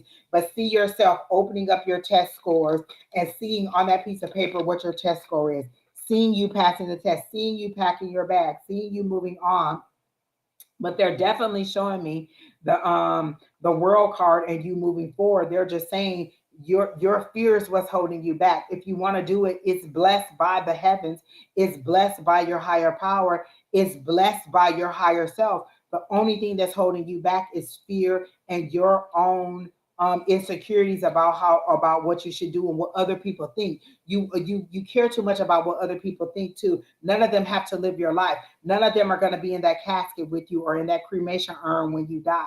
None of them are living your life. None of them are paying your bills. None of them are earning your paychecks. None of them are being who you are. And so they're saying, why do you worry so much about their opinion on your decisions and how you move forward? Just do it on whatever your merits are. I got over that a long time ago. That used to be me. Well, you know what? I would go to parties I didn't want to go to. I go to events that I didn't want to go to. And I started being like, I don't like doing that, so I'm not going. No, I'm not doing it. And I started saying no. And so what they're telling me is stand on your own 2 feet. You are at an age where you can make the decisions and where you should be. Seven of Wands, stand your ground, stand on what you believe, stand on your beliefs, is what they're telling me. Stand on your new foundation because your old foundation seems to be broken up. They're showing it to me, and it's kind of cracking and creaking and rippling. It's kind of like some wood that got wet. So I'm assuming this is a very emotional situation because they're showing me your foundation being very wet and crinkly, like it got super wet and soaked in an emotional situation, and then now it's dried out and it's rotting and it's going to fall through. So you're going to fall through and you're going to have a tower moment. So make the decision to move forward and allow your higher power to lead you forward and just go. They literally show me you with a bag looking back in tears, but you're moving on forward and you're going and you're enjoying it and you're discovering something new. Wherever you want to go, you're still going to go someplace else. They show me you doing 3 different places. So I don't know if this one place that you want to go is just a stepping stone, but you're going to go to 3 different countries before you actually settle down. And the last one seems to be a very green and lush place. I don't know if it's like Greenland or something like that, but they're showing me something very lush and green. How are you, Study Tube? Nice to meet you. Um, I've got you on the list for a general. I'm going to cut the list down in a minute because I'm already over an hour and I have 8 people still standing there. And I'm not going to be on much longer because y'all know I got to go to work. So, but Study Tube, I do have you on the list. And they're saying, exactly. That's what the 12 months they were showing me. And they were showing me, oh my gosh, that's what the 12 months were. They were saying you have 12 months to go ahead and get your, and get this together. And they were showing me, what's the little sand, y'all, where's my words going right now? Like I feel like I am having a foggy brain right now. There's the little sand, the little time thing, you know, the little time clock thing. They have the little sands, and they show me the sands running out in the little time thing. And you needing to make a decision and moving forward. They're like, pull the trigger. Literally, they're saying pull the trigger and move forward on it. And they're not going to keep giving you. What's going to happen is you're not going to hear from them at all. They're going to step back and they're going to let your tower moment happen, and then they're going to help you to get up from that tower moment. But if you don't want to have that tower moment, you need to make the decision, and that means pulling off the blindfold and just going with that scenario A that you have. There's an A, B, and a C option for you, and they're saying go with option A. And you know, hourglass. Good Lord, Miss Linda, I'm glad you're in there. Scenario, okay, you're there. I didn't. I skipped you, but I said I would come back because I have very specific questions about a guy. So as soon as I finish La Lima, I'll come back to you. But La Lima, they are very specific about you going with the first situation, and you know what it is because there's more pros in that situation. There are cons, and that is truly where your heart is. That is truly what you want to do, but your fear is overshadowing your heart. So like they show me a three of swords, and they show me them pouring um um antiseptic on the wounds, and you steady trying to tear the wounds open, and because you won't settle into and make a decision. And they also show me you taking a blindfold off and just making a decision. It's logical. It's a head over heart thing. You have to go with your head. Courage isn't the absence of fear, it's moving forward in spite of your fear. We all do things in fear. The first time I got on live with Don, I was like, oh my gosh, what if I don't, what if my guys don't come in? What if I don't get anything? What if I don't connect? What if things go wrong? Like what if there's this and what if there's that? All these things that I thought would happen, all those things were coming upon me. And once that light came on and me and Don got to talking, none of that mattered. And I've been going strong ever since then. So it's just you acting, moving forward in face of your fear. But they said stop asking people over and over and over again, because at this point it's irritating to keep asking. It's like if somebody came to you and you told them what the diagnosis is, and they came back to you again and said, well, are you sure that's what the diagnosis is? I know you said this, but what about this? And they keep coming back to you and coming back to you and coming back to you and asking you the same thing. Or they ask you and then they go and ask your coworker, or then they go and ask somebody else, and then they come back to you and be like, well, this person said this, and you're like, well, it doesn't matter what they said. This is what my opinion is. This is what the options are that I see for you. And so they're saying they've given you your options repeatedly, and you keep not going back to doing what you're supposed to do. And so they're really, really trying to get you to move forward in this situation and stop asking them, because they're going to step back from you and it's going to get silent. And then you're going to be angry, and then you're going to be frustrated. I can't hear from heaven. I can't hear from my guides. I can't hear from my higher power. Nobody's giving me any information. And they're going to block other people from giving you information because you need to stand on your own 2 feet and make this decision. And that's how they're giving it to me. And so I'm just relaying it to you the way that they're giving it to me. But they're saying you need to make the decision. And once you do, everything will move along for you. It won't be easy. It won't be a bed of roses, but it also won't be as hard as you're thinking it's going to be. But you have to at least make the decision to at least take the first step. So I hope that helps you out. Okay. So that was Miss Lalima. And so next we're back to Miss Sonaria. So let me come back to you. Let me see what you're saying. I understand that honestly asking you. It does confuse you, and that's what they're saying. You're asking, not you, Sonaria. This is back to Lalima. They said you're asking too many people. It is just adding confusion to it because you know the answer. You're just trying to get the best. Okay, well, if 2 out of 3 people say it. Okay, if 3 out of 5 people say it. Okay, well, about 7 out of 10. Okay, well, about 15 out of 20. Like they're saying, look, just go with it. Just go with the answer. You know what it is. We've given it to you. Listen, my higher power will tell me in a minute, how dare you go to somebody else after we give you a direct answer? We told you what to do, and you went to a lower authority, somebody on earth, to ask a question that I already gave you the answer to. How dare you? My people do not play. They do not have time for me to be coming acting like I'm a little kid. They be like, you was too grown for this. Get your life in order. Listen to what we said and move forward. Either you go do it, shit, or get off the pot. It's hot. Listen, my people are not, listen, they are not kind. They be like, Angie, ain't nobody got time for this. And they will push me down. Listen, y'all don't believe me, but my people don't push me down many times and be like, listen, you need to get yourself in order. Something is wrong with you. And if you really want to do it, you'll know what the answer is. All you're doing is just complicating the situation and actually upsetting your higher power because they've been as patient as they can with you. And at this point, you're missing out on an opportunity that is lucrative and that is something that you desire. It's like you asked for something, they gave it to you, and you're like, well, I mean, I know I asked for it, but now I'm scared. I don't really want it. And they like, girl, you better come get this before we give it to somebody else. And you have to start this cycle all over again. Because Lord, what I don't like to do is start over. I'd be like, listen, people, let's get this right the first time. Because what Angie don't like to do is to repeat things over and over again.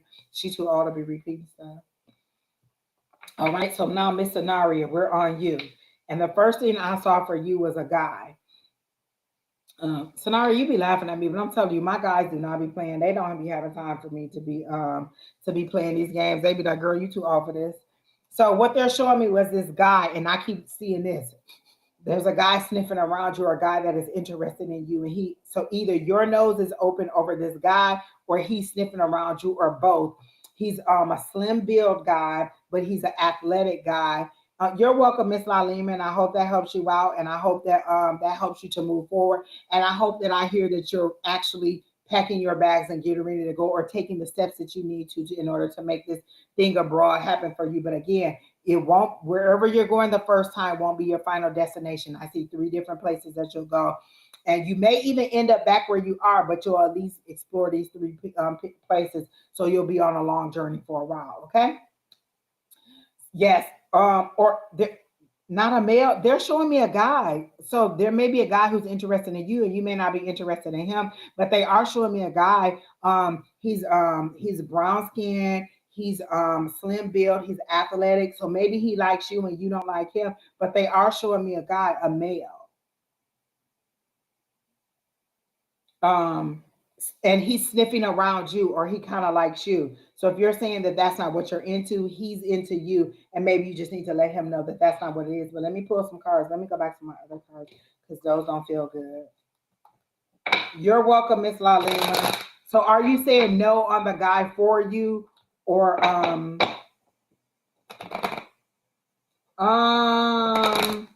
has Scenario met the guy? Yes, you have met him, or you know him, or you've run into him. Like maybe you don't know him, like y'all communicate, but you have seen him or run into him, so that you are familiar with who this person is. Um, and he likes you. You said, well, he likes you, whoever this guy is. Let me get some cards on it. Let me see. It is a guy that let me, all right, let me go to this because they're showing me this guy. Um, has Scenario met the guy that you're showing me? Yes. See, they're doing a yes. You have met him before. Okay. Um, is this person interested in Scenario? Yes. Okay. Has he spoken to Scenario? Like, has he tried to communicate with her? I'm getting a no on that.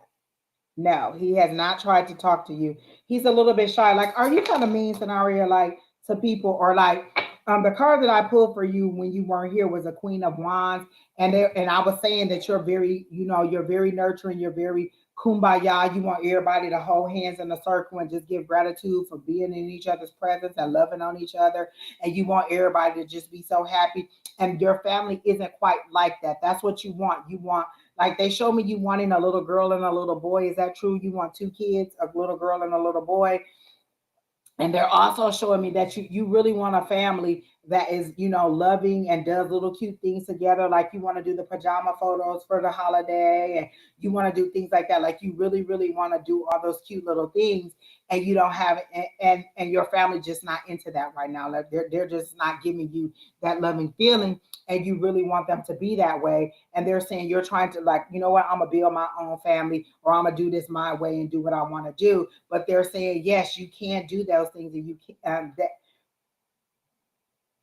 you can be that way.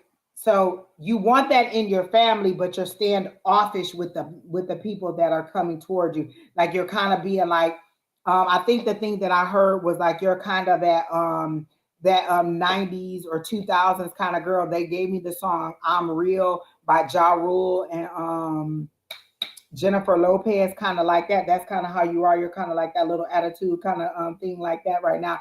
And so I don't think that he's approached you yet, this person, but he does like you and he is interested in you. And they want you to just be a little bit more approachable with him, or be a little bit more open to love. And this is again what they're telling me to tell you. If you met you, would you be would you like you? If you met you as a guy or as a potential love interest, would you like you? Are you somebody who's open and ready and receptive to love? Are you going to give somebody a chance on their own merits and not bring in past relationships?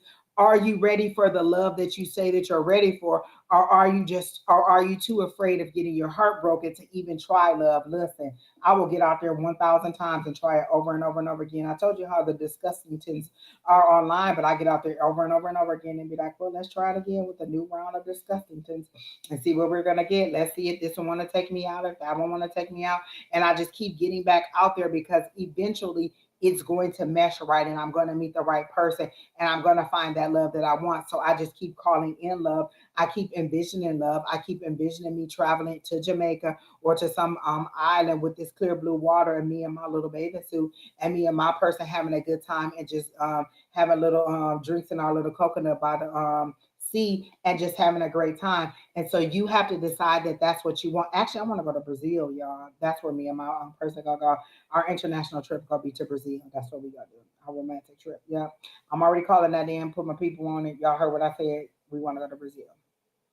2024. I want to go to Brazil with the love of my life. And so, first of all, you need to send me the love of my life, and then we need to go to Brazil. I already got the passport. I'm already ready to go. We need to go to Brazil. Okay.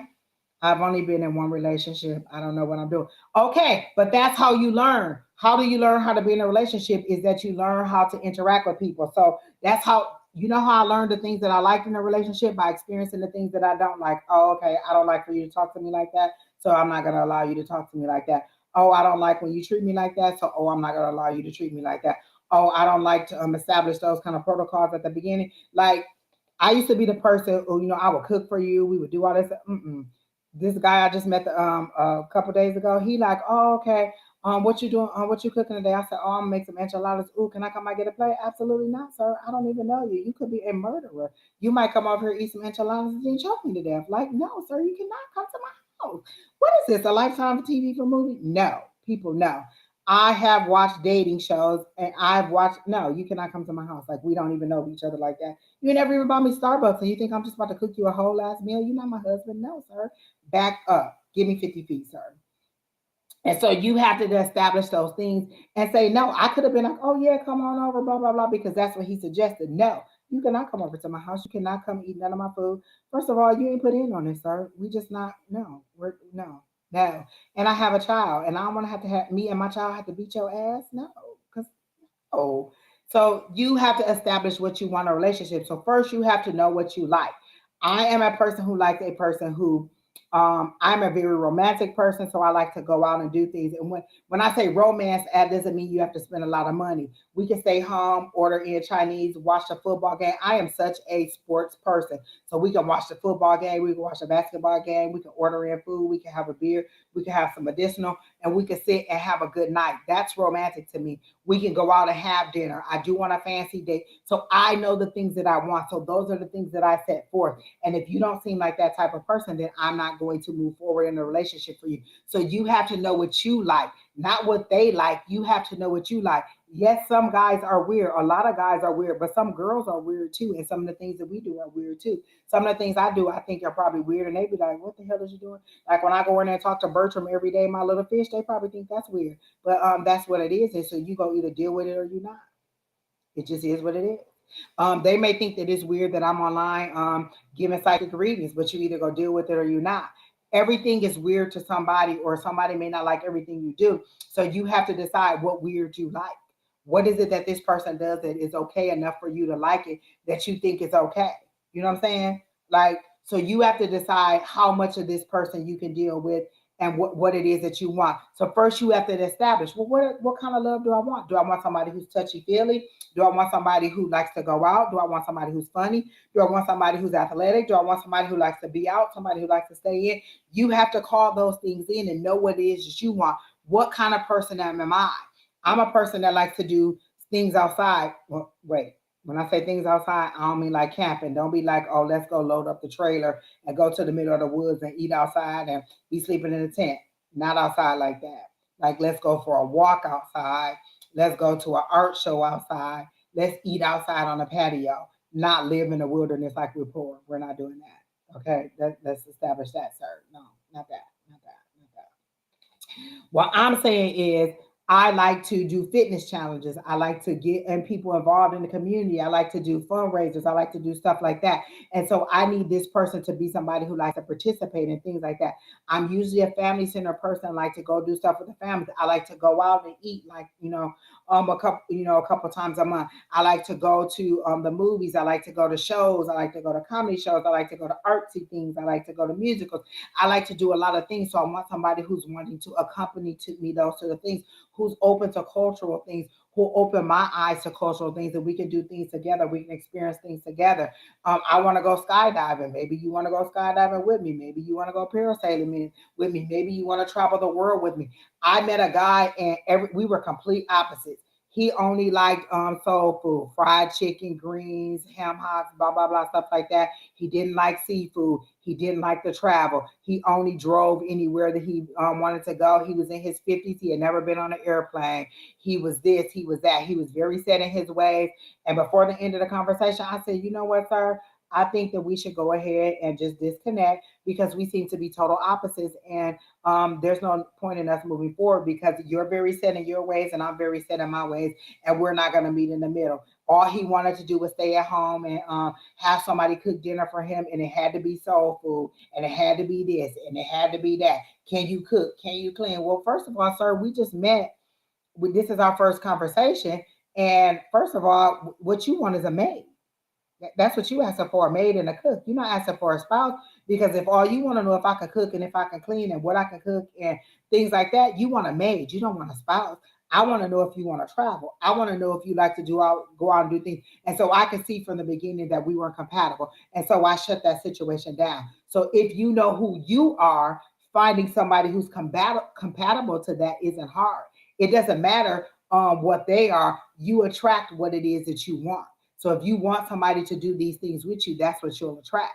And that's the vibe that you have to put out there. Concentrate on the positive things, the things that you know about yourself. You want to be a flight attendant, which means you're going to be moving and you're going to be going. So you want somebody who likes to travel, but you also want somebody who wants to be romantic. So maybe you come home from one of your flights and he has roses and he's cooked dinner and the house is clean and there's candles burning and he has a nice bath waiting for you. So maybe that's the kind of person you want. So imagine that person. Call into the atmosphere what you want. Ask your higher person for that type of life, for that kind of situation, not to change somebody into what you want them to be, because I feel like that's what you like. You're a higher evolved person and you want everybody else to be higher evolved with you. You can't bring everybody else up to where you are. You can stay up here and when they're ready to go, they'll go. Like my guides have showed me all kinds of people in our family who are going to come into this, but they're not ready for it. So I can't force it on them. I can't be that girl, let me give you a reading. Girl, they showed me this. Girl, they told me that.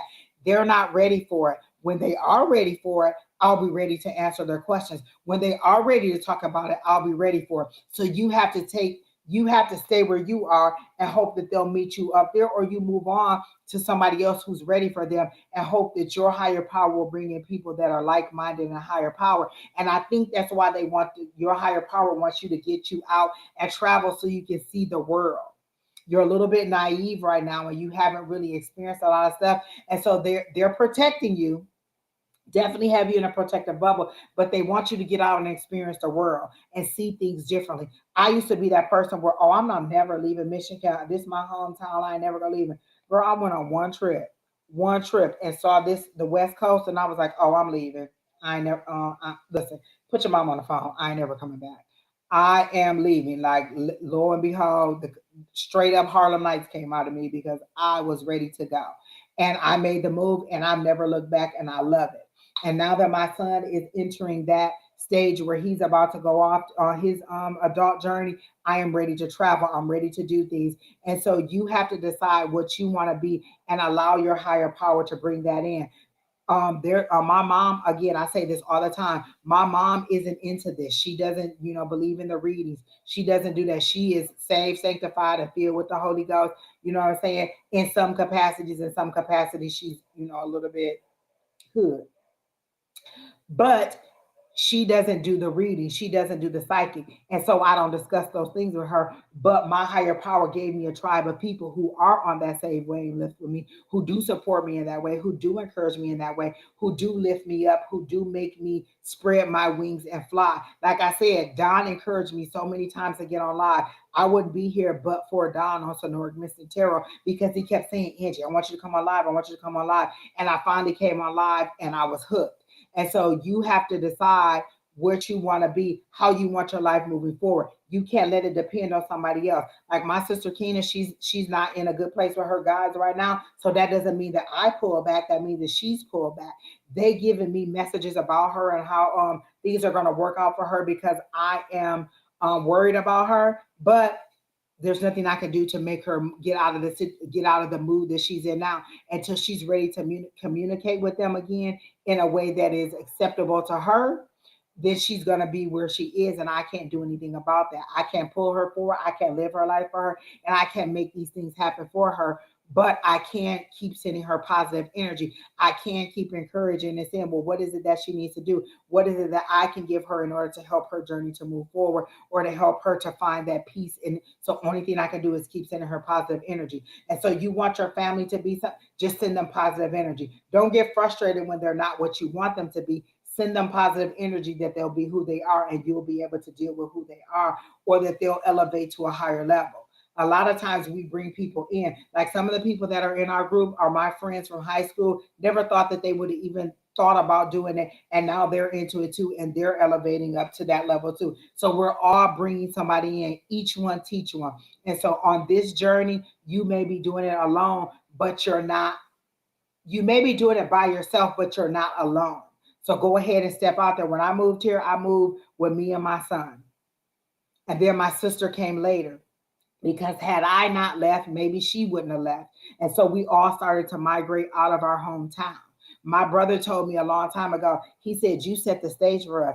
Had you not gone to college and you just stayed home and had babies and ended up with some wretched dude from the city, then that would have set the stage. Maybe we all would have stayed there and had kids and just been living in our city. But because you got a degree, you started moving out. We got a degree. We did this. And so regardless of whether that was true for every one of my siblings, he said, you set the stage. You made it possible for us to see a higher ground. And so I cherish that. I cherish that from him, even if it only applies to him. You set the stage. Be the example of what you want people to be in your life. Show the universe what you want. Tell the universe what you want. So I am going to congratulate you on your journey and this flight attendant thing, and moving forward, and on meeting this new person. But they are showing me this person, and you're going to meet him. I don't know if you're out and about. He doesn't seem like a person. Wait, is he a hometown person? He is a hometown person, but he's ready to leave too.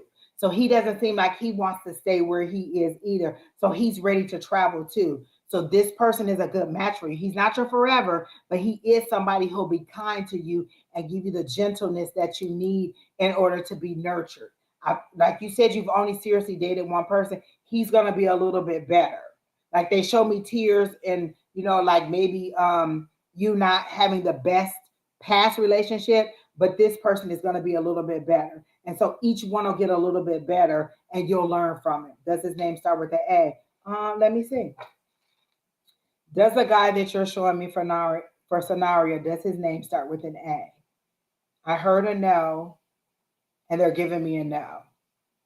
Do you know somebody named Mark? I heard the word Mark. So do you know somebody named Mark? And if that's not it, that may not be it, but I heard the name Mark, or something with the M. Mark, Martin, Marty, something like that. Something with an M. That could be it too. So that's what they gave me, an M name. Wait, let me see. Oh my God. There's the guy that you're talking about for scenarios, name start with an M. So they're giving me a yes on that. So his name starts with an M.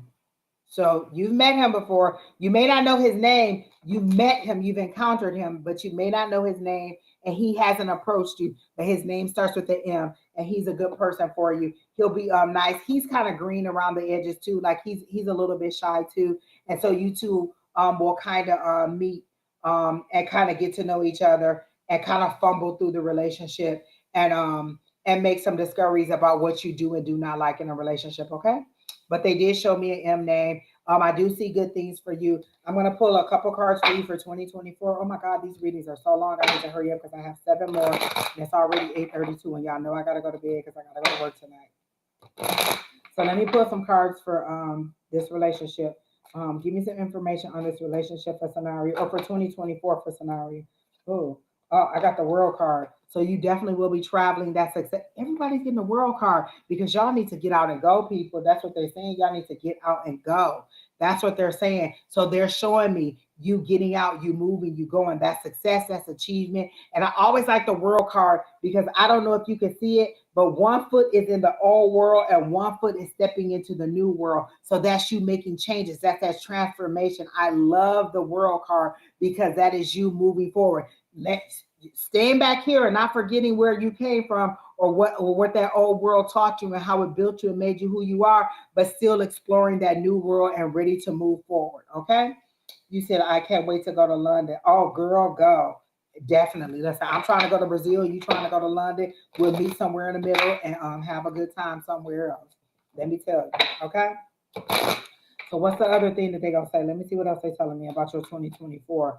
I see pentacles falling. They're saying, oh Lord, pentacles falling. I got the chariot. Girl, you got so much movement. The world card is movement. This is movement. The chariot card is victory. It's success.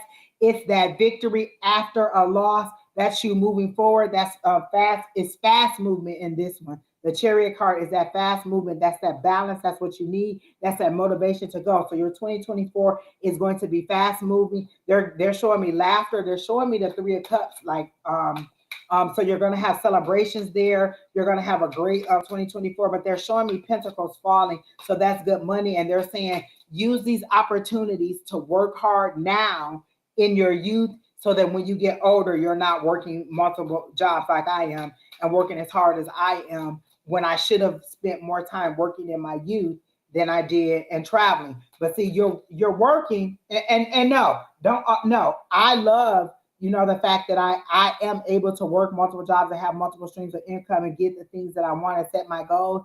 I would have done it a little bit different had I had the foresight that I have now. So now I'm making the money and stacking and doing it. I would have been a little bit more savings minded. My son is very savings minded. My son spends very little of the money that he makes from his job. When I say he saves like a bandit. And people are always like, well, what are you saving the money for, Brandon? What are you saving the money for? He saves it. And I love that he's savings minded and he's building his nest egg and he's having it. And he's not frivolous with spending stuff. Okay.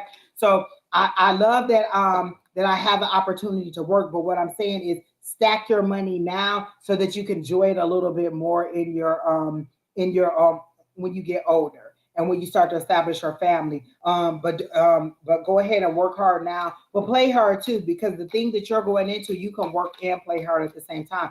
I have a friend, her daughter is a flight attendant. She'll decide, oh, for my birthday, I want to be in Miami. So she'll take a flight to Miami, get a hotel, stay there, have a good time. Then she'll take another flight out to another city or wherever she wants to go. So whatever she wants to do, that's where she'll go. And that's how she'll do it. I remember when I was getting my master's degree, I met this traveling nurse and every summer she would ask her kids, where y'all want to live this summer? And she would get a traveling nurse assignment to go to that city and they would get a house on the beach. And that's where they would spend the summer. And she would get her assignment for the summer to be a traveling nurse there. And I thought, oh, that is such a great idea. Like those are things that I never saw when I was that age. All I did was party and drink and, go to the club. And I wish I would have done it better. And I didn't. So what they're saying is stack your money now, travel and have a good time. Be mindful of what you're spending, but make sure that you're in that savings mindset. Let me get one more card for your 2024, but it looks good. Money's falling down for you. And then that's too many cards. So I'm gonna put those back and you do it over again. Oh, one card did fall out. Nope, I don't like that one. So I'm gonna go back. One more card for your 2024. Oh, this is nope, that's three. I don't like three cards. Nope. I want one card. Give me one card at a time for scenario for her 2024. Oh, oh, oh, Jesus. Listen, why do we keep falling out? I'm gonna have to take these two right here. So you'll have many options for you in 2024. And so see like this, some of them are good choices and some of those are bad choices. So use your discernment in 2024 because these are different options that you have, different dreams, different things that you can choose from. So see, there's a snake in some of them, there's a victory reef in some of them, there's good things and there's bad things. So be very, very mindful of the choices and decisions that you make. So use your discernment, connect with your higher power. You're very intuitive, you're very much tapping in. You don't trust your own intuition, but they're saying you're getting stronger at it. And if you continue to use your intuition, continue to pull cards, continue to believe in yourself, it'll get stronger and stronger and your connection will continue to grow. Okay, so continue with that. And then you got the Wheel of Fortune, and for me, the Wheel of Fortune and the World card, that is two great good things. This is you transforming from the old to the new, and this is things going in your favor. So your 2024 is looking great, but based on the options, these two fell out together. So this can make it go down or up. You know what I'm saying? You decide how you want this to be. The Wheel of Fortune is turning in your favor currently because you're making good decisions. Continue to make good decisions and continue to consult your higher power, and then the wheel will continue to go into your favor. Okay, so continue to move forward. Next time, they're telling me the next time that you come on here, you should have either met this person because I'm feeling like Starbucks or something. You'll have either bumped into this person, you'll talk to this person, or you'll have more of a communication with this person and you'll know who this person is and you'll at least have an update for me to tell me like, oh, I met somebody new or I met this person or I kind of know who you're talking about, but you're going to be moving forward and they want you to let go of your fear. Not necessarily let go of fear because it's a healthy fear, but they want you to move forward in face of your fear. And you're already doing that because you're already going to be a flight attendant. And that's something that you know what I'm saying that you're moving forward on. And so all of your cards were good. I'm so I hope you took note of what they are and you can look these cards up. They're telling you to look these cards up. So you got the World card, you got the Chariot, you got the Wheel of Fortune, and you got the Seven of Cups. And they want you to look all of these cards up and look at the meaning. And they want you to know that this is your 2024. This is how it can play out for you. And that's what you need to focus on for 2024 as self. Focus on self, your higher self, and nurturing you. And then everybody else will come in and gravitate to you in a nurturing capacity because you are made yourself you have made yourself a priority. Okay, so I'm feeling great about your 2024.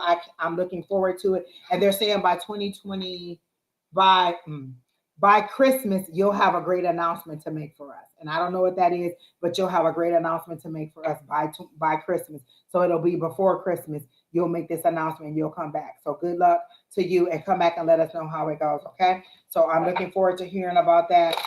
Get out there and have a great time. Continue to put like, have you started using that bubble or that shield that we told me about? Because they said keep putting that shield on, keep putting that protective bubble over you. It's working for you to drown out the world and all the thoughts and all the things that other people are saying. So they're saying continue that bubble on. It's working for you and it's isolating your thoughts and it's giving you that more one-on-one time with them.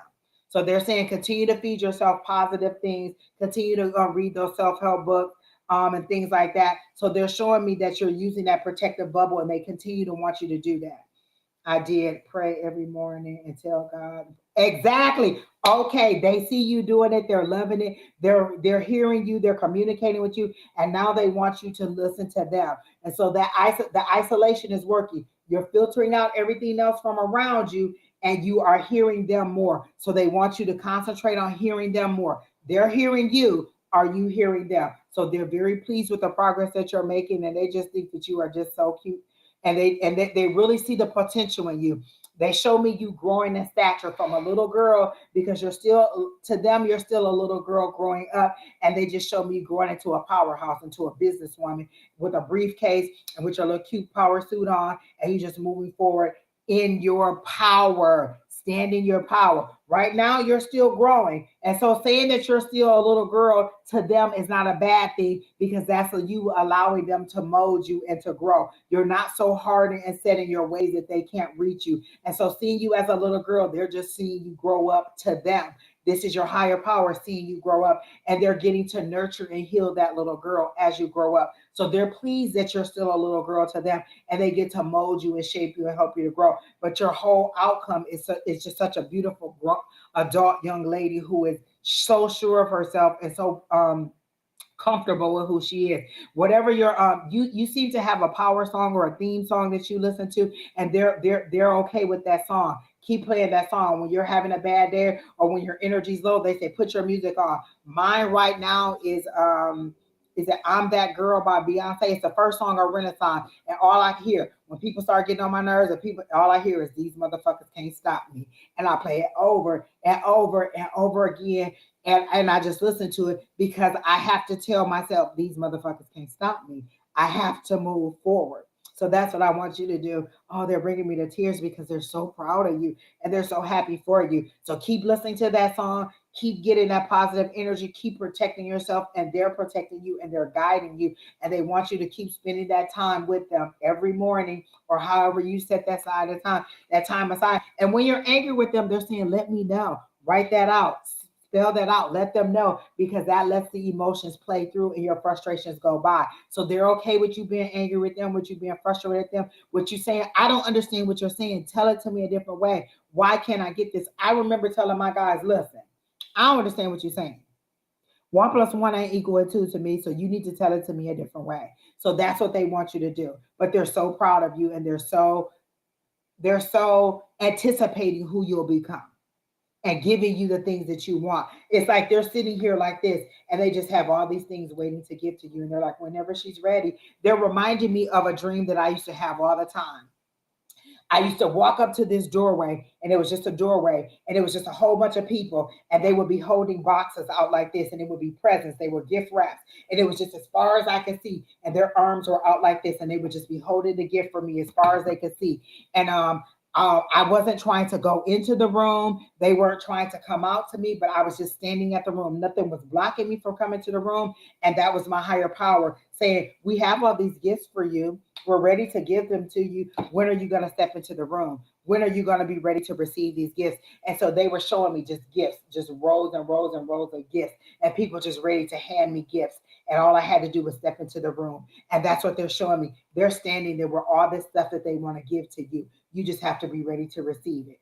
Open your hand. If you're holding on to the past, you can't receive, and they want you to be ready to receive. But be grateful for everything that they give to you. Remember, I had to find gratitude even in my sorrows. When I get a flat tire, and then I have to go into my savings to get a new tire, I had to be grateful that I had a savings, because there was times in my life when I didn't have a savings. There were times in my life when I didn't have enough money to make my ends meet. Not only did they not meet, they weren't even in the same room. My ends were way like this. Now they're overlapping. And so what they're saying is they want you to be grateful for everything, even the insignificant things, but the ways that they provide for you in those things that you're not happy about.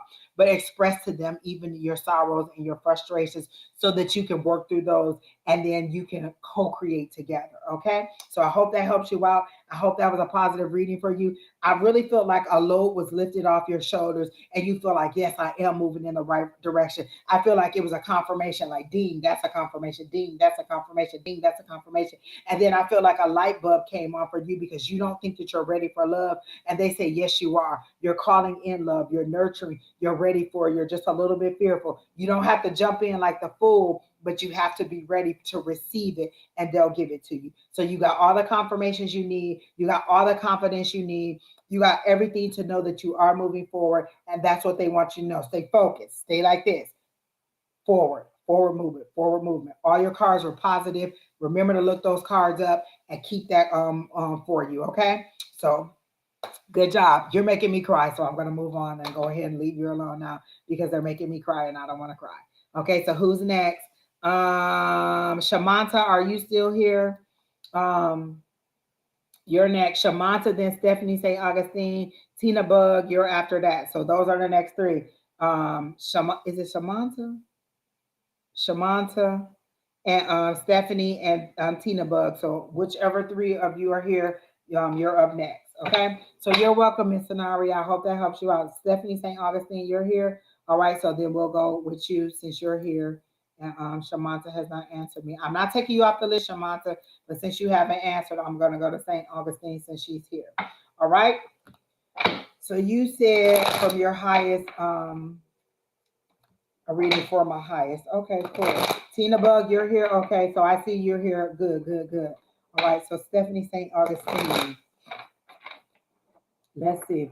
They show me the little engine that could. They show me a train that has been stopped at a train station too long and it's trying to start up. Like maybe you were on a journey and you stopped at this location and you've been sitting there too long because there's dust all over you and you're trying to get it started again. Jackie, you're on my list. I see you too.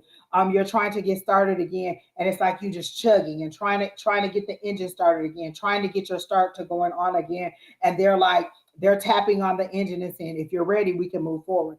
If you're seriously ready this time, if you're actually ready to move forward, if you're actually ready to get this done, because it takes a lot to get this train moving. And if you're not ready to go, then don't get this engine started. That's what they're saying. They're ready to get moving. And if you're ready to get moving, they're ready to get moving. Like they show me puffs of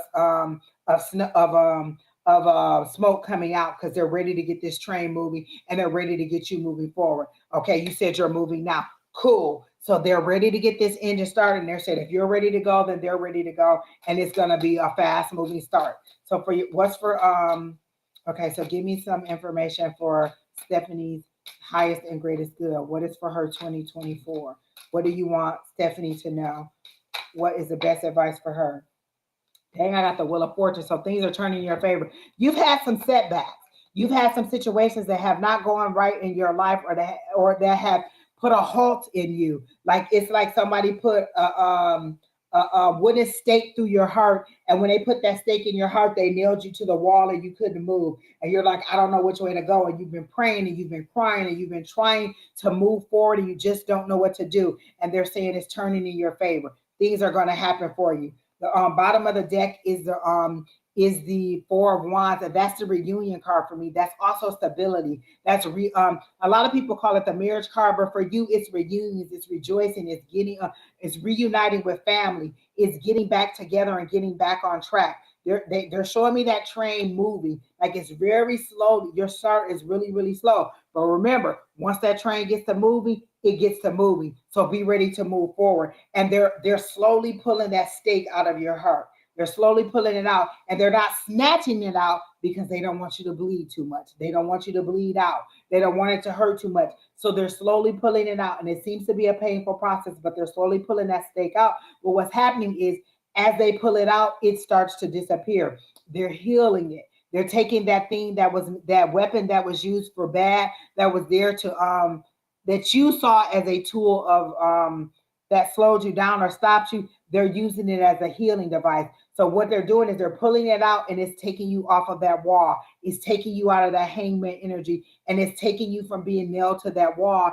And they're using that stake to heal. So the thing that got you stuck is the thing that they're going to use to heal you. All that trials, all those tribulations, all those things that you're using for, it made you stronger. And now you're going to move forward from experience, from lessons learned, from gratitude, from knowing that your higher power is there, from getting over that confusion, from drowning out everything that doesn't work for you. And so they're using that to heal you. They're not pulling it completely out because you'll bleed out and you'll die and it'll be painful. Die not in the real sense of you'll die, but it'll cause a tower moment or you'll fall to your knees, and they want you to be able to move forward in a positive capacity. So the thing they showed me was this Four of Wands. So you're about to have a reunion. You're about to move forward. So are you moving closer to family? Is that what you're doing? Is that what it is? Because they're showing me reunions with family and with people, and you getting back on track, and you rejoicing, you having a good time and celebrations. That's what this Four of Wands is for your life.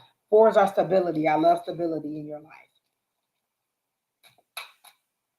They're saying put the gun down. You're very much in protective mode, like you have that gun. It like they're showing you like a badass lady from Western times, and she got her shotgun out and she ready to shoot somebody. She's ready to protect herself because she's been through hurt and harm, and she says, no, y'all not doing that to me again. And they're saying, lower your gun, we got you, you okay, you don't need to be in that mode anymore. Your road is going to be easier. There's not going to be obstacles on your track this time. We're going to move you forward, but we needed to know that you're ready to move forward. So they're moving you forward, and they're saying, put your gun down, put your defenses down. You don't have to be ready to shoot somebody. You don't have to be ready to pounce on somebody.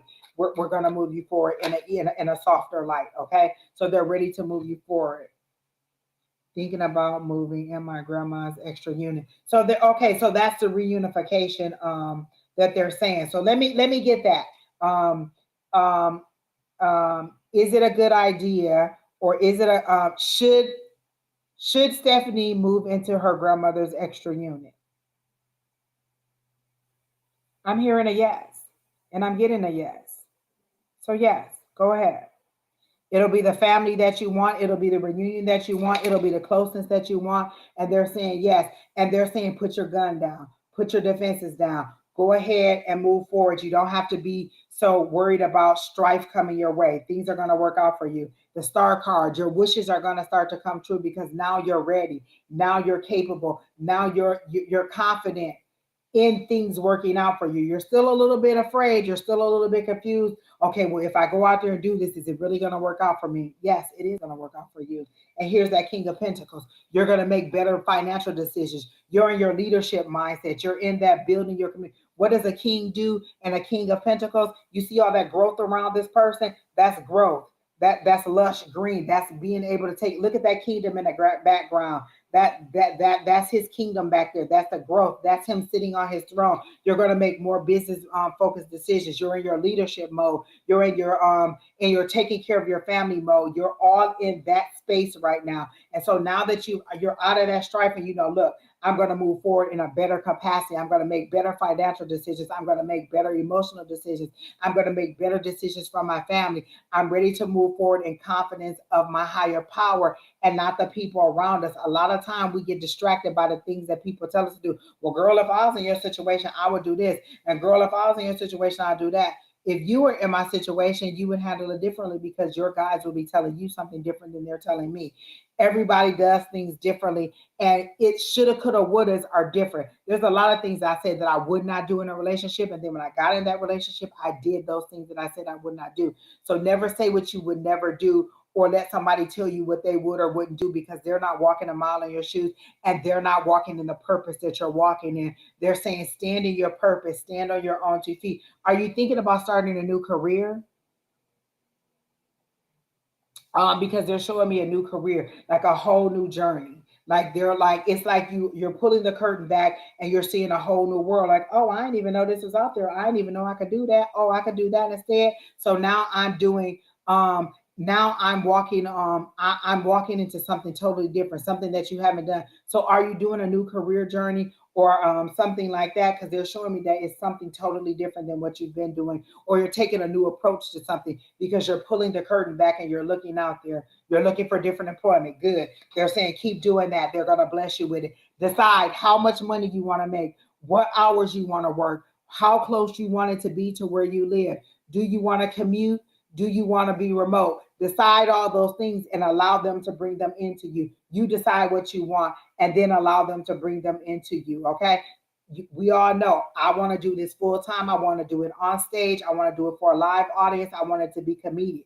And that's what they're saying. Decide what you want. But they're saying give us a minimum salary that you want. Like, I want this. I don't want nothing lower than this. And then let them move up. So you have to know where your ends meet or where they overlap. So don't just ask for like, oh, okay, well, okay, my bills are $5,000 a month. So if I can at least get 5,000, no, I want 7,000. My bills are 5,000. I want 7,000. I want to be able to save. I want to be able to put money away for retirement. I want to be able to, buy the things that I need. So ask for more than what you need, and then allow them to even increase that. Don't limit your higher power. A lot of times we say, okay, well, I'll just take something that pays a little bit more. Your higher power is like, first of all, I created the whole entire world. I own everything in this place. I can give you anything you want. And you like, oh, okay, well, just give me a little bit. No, give me everything. Give me everything. Everything that you have capacity to give. I don't limit my higher power in any way. I told my higher power by the end of 2023, I want them loans paid in full. I don't care how you do it. I don't care what you do. I don't care if you blow up nail net. I want them loans paid in full, and I don't want to owe nobody nothing. I don't limit my higher power in any way. I didn't say I wanted to pay them in full. I want them paid in full. I want a zero balance on my loan. And so by the end of the year, that's what we're looking at. I see it every day. I see them giving me my letter saying your loans are forgiven or you don't owe anything or a zero balance on it. I see it over and over and over again because that's what I asked them for. And so listen, whatever you got to do to get them loans done, I don't care what. Listen, you can have a computer glitch where them people be coming in and be holding them companies ransom. Listen, when you come in and hold them companies ransom, just go ahead and delete my whole file. Angie don't owe nothing. And I'm sorry to tell you, just I don't know what you're talking about. If you don't have no record of it, I don't have no record of it. It don't exist. So I let my universe decide how they're going to give me what I asked for. I don't worry about how, and I stop asking when. What is my next step to get me to where I need to be? This is how much money I want to make. How do I get there? This is how much I want my bonus to make. How do I get to that? This is what I want. How do I get there? And so I stop asking when. Well, when is it going to come? Or when is it going to happen? Is it going to happen? What is my next step? That's what I need to know. Obviously it's a series of steps to get me there. So what is my next step? So you need to know what your next step is. So you're already planning to move. They already told you yes to moving into your grandmother's unit. They've already showed you reunion. They've already showed you things moving in your favor. So you're just getting confirmation after confirmation that things are going to work out in your favor. So they're answering the questions. You've been answering these questions. Here I am with the answers. Yes, go ahead and move it to your grandmother's place. It's a good idea. Yes, things are moving in your favor, and now things are going to be good. Yes, your wishes are going to start coming true. They're saying put your guns down. The celebration card is the next card for you. Again, that's two celebration cards for you. Reuniting with family. Don't be nervous about it. It's going to be a good thing. Here's your celebration card again, the Three of Cups. I love it. And then money matters are going to increase for you. So decide what you want, what industry you want, what hours you want, what location you want, city. Do you want to work with people? Do you want to just work on processes? Do you want to work on a team? Do you want to work by yourself? Decide all those things and allow your higher power to bring them in to give you what's for your greatest and highest good. They're saying, we're willing to give you whatever you want. Are you willing to ask us for it? And don't limit it, because then you make it seem like, oh, I can't do it. Like, what if your child came to you and be like, well, mom, I wanted some new shoes, but I don't think you can afford it, so I ain't asked you for it. And you like, wait a minute, what? You need some new shoes and you didn't ask me because you didn't think I can afford it. That's not your decision to make. You tell me what you need and I'll make it happen. So that's how your higher power looks at you. You tell me what you need and I'll make it happen. It's not for you to decide whether I can afford it or whether it's too much or too little. You tell me what you want and I'll give it to you. So think about your higher power and that capacity. If your kid came to you and was like, well, mine, I didn't think you'd afford it, so I couldn't answer to it. I would be offended if my child told me, oh, well, mine, I didn't think you could afford it. Wait a minute, what? I make whatever happen for my child. So you are that. Your higher power is protecting you like that, like a parent would. Allow them to give you what you need. Ask for it. We have not because we ask not. All the podcasts, all the things that I've been looking at, positive affirmations is the one thing they say. Think positively about it. See yourself receiving that. Live in the moment of it. Live in the joy of it. And then call in those things. Ask your higher power for it and then allow them to give it to you. How you gonna have it if you don't ask for it? Listen, I told my higher power, listen, I need to buy 3 cars. And I need to buy them immediately. So I need you to go ahead and make that happen. I don't care how you do it, I need you to make that happen. So I need to buy 3 cars. My son needs a car, I need a new car, and my mom needs a car. I need to buy 3 cars. I don't care how you make it happen. I don't care if somebody gives me a car. I need to buy 3 cars. And I let them make it happen. And so that's how your higher power works. Tell me what you want and I'll give it to you. So for you, things are definitely moving in your favor. The confirmations that your needs you're getting.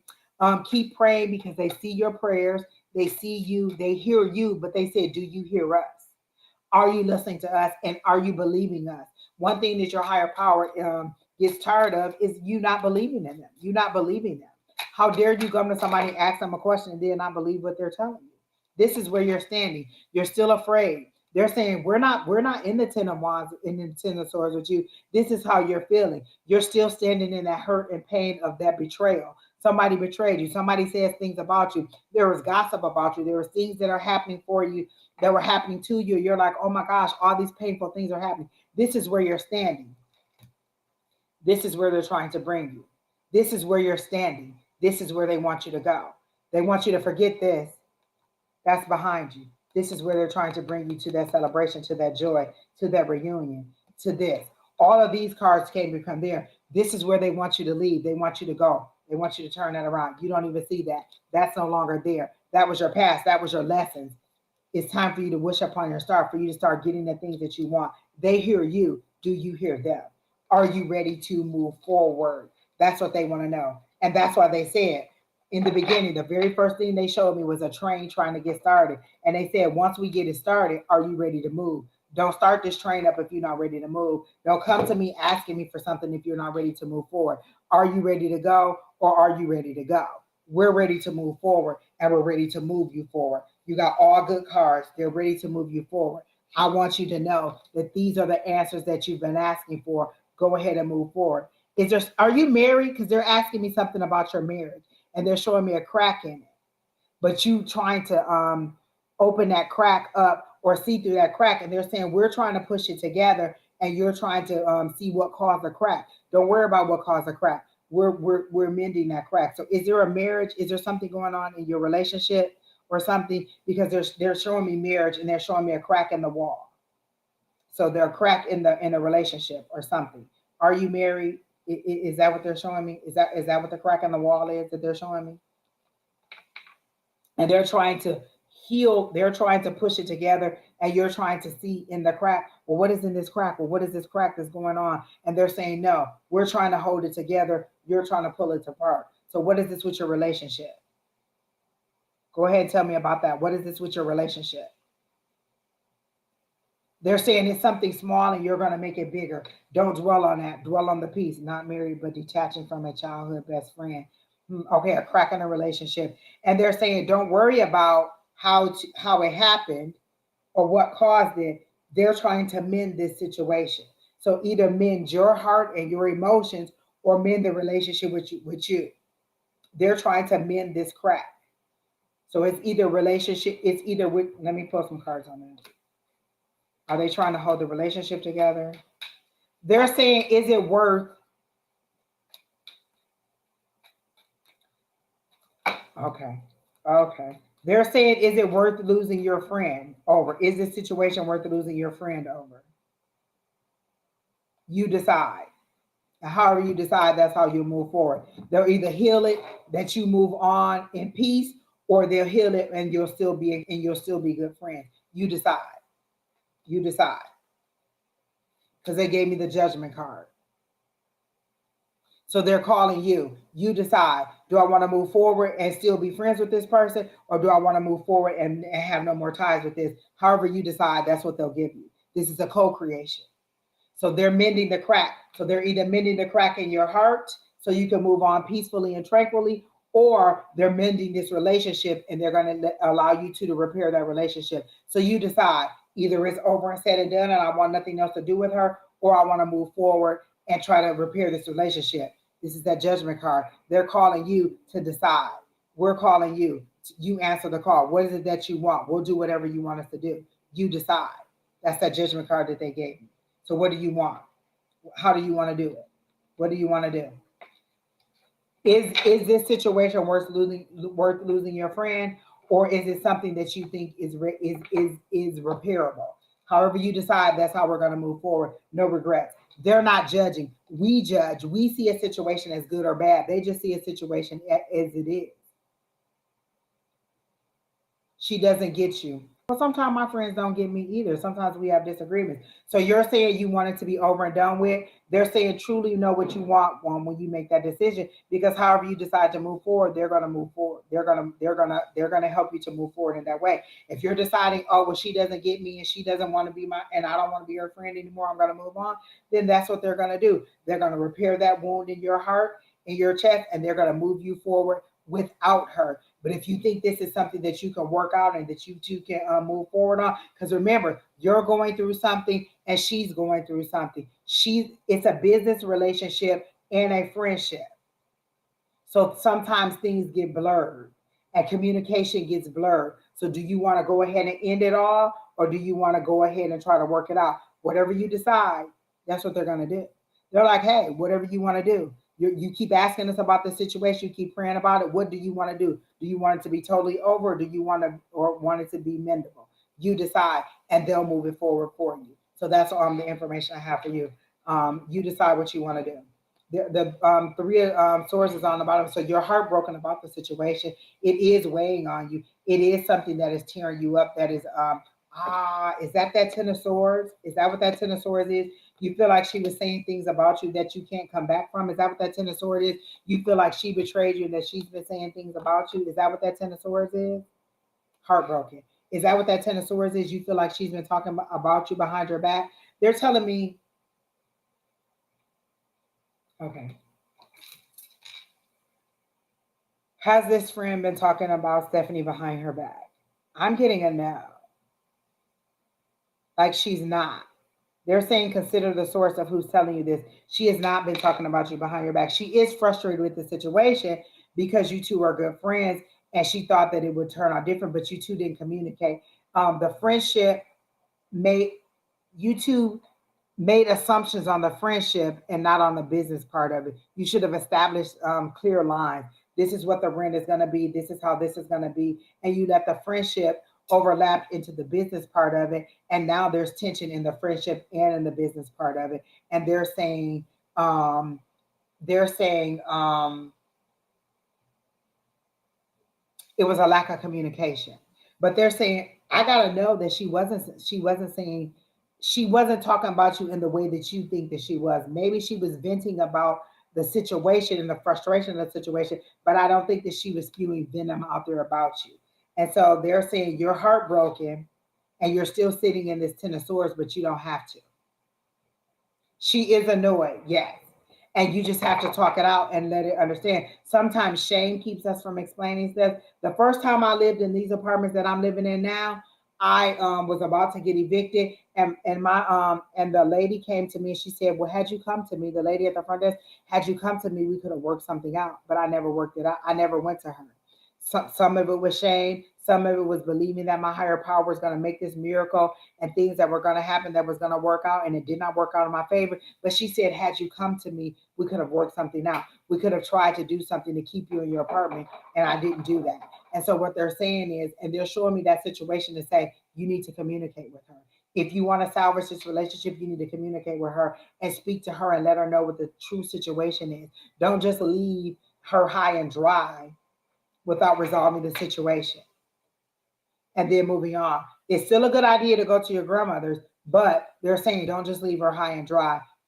Communicate and try to work something out to resolve this situation because you don't want to create that karma. Remember, what goes around comes around. You want to create good karma. You want to create good karma. So remember, whatever you know what I'm saying, however this situation ends up, that karma wheel comes right on back around. So the wheel of fortune is moving in your favor right now, but it'll come on back around. Okay. So that's what I have for you. I hope that helps you out, and I hope that gives you the answers that you need. They're confirming to me that they did give you a lot of confirmation. It took a little bit of a weight off your shoulders. You kind of exhaled and you're like, okay, I'm moving in the right direction. My higher power is listening to me. And I am, and they're saying, stop asking so many people what to do. You're asking all these people outside of you what to do. They want you to ask them what to do. And then listen for the answer. Listen for the response. A lot of times I tell you, I get all of my information when I'm at my second job. because it's a mindless activity and they're just talking to me, talking to me, talking to me, and I'm listening to them more than I'm talking back. Sometimes we're arguing, but I'm listening to them. When I walk, I hear them. It's a clear mind. I'm just out walking. I have my music on and I can hear my guides. So you need to get into nature. You need to get out there, that sunshine, that nature, them birds chirping and all that. And as I'm walking about 5 minutes into my walk, and here they go. My guys are just blah, blah, blah, blah, blah, blah, blah, blah, blah. And I'm tuning in because I'm not distracted. I'm not on the phone. I'm not working. I'm not watching TV. I'm not trying to help my son. I'm not washing dishes. I'm not doing this. I'm just walking one foot in front of the other and they're able to communicate with me. So find something that allows you. There's something about gardening. Do you like to garden? Or do you get out in nature and plant things like flowers or stuff like that? They're saying get into that mindless activity. They're showing me gardening or flowers or planting or something to do with the soil and touching the earth, grounding yourself. That's what they're showing me, you touching the earth. So is there something you like to do outside with the dirt and the ground and planting seeds or soil or something like that? They're showing me something with the earth and the dirt outside. So is there something that you like to do like that? Because they're saying that's an activity where you reconnect with them. You like nature. So they're showing me you touching the earth, you touching the ground, you planting flowers, or you doing something where you reconnect and you ground again. And when you touch that earth, they reabsorb that negativity. They reabsorb all those things that you don't like, that are negative to you, and then they refill you with that nurturing, with that soil, with that positivity. So get out there in that nature and do that thing. But it's really your hands being in the soil and the dirt is how they're showing it to me, and you digging into it, and you doing it by yourself, and you just listening, and you just receiving information, you just receiving that natural nurturing from the your higher power and from the earth. So that's what they want you to do, to reconnect to the purest form of everything. All this stuff outside, all this tarot and all that stuff, that's outside of you. All the answers you need are inside of you. You need to connect this way to your higher power, not to all of us out here. It's good for us to get you on track and to help you to let you know that you're on track and that you're confirmed. But don't look to us as your soul source. You need to be looking to your higher power, not to us. If there's some things that you don't understand, you can say, well, what is it that you know I need to do? Don't come to us and just ask us to reinterpret things, because sometimes there's personal things that they want you to know that they don't want to come through us. And so allow your higher power to connect with you one on one, however that is. And right now they're telling me it's through nature, through touching the soil, through getting back in and just being one on one with the natural elements of the earth and of the world. Okay. So I hope that helps you out. All right. So let's see what's next. So I done you. Shamada, did Shamada come back? No, she didn't. But Tina Bug was here. So Tina Bug, you're up. Are you ready? Tina Bug, then LH and Jackie Moya. LH, if you're not here, then I'll go to Jackie Moya, and then Study Tube is my last person, and then I'm calling it quits because I have to go to bed. It's already 9:14. I'm so glad I got on, y'all. I missed y'all so much, and I'm so happy that you're here. Tina Bug, all right, you ready? Let's see what we got for you. I'm in a relationship with.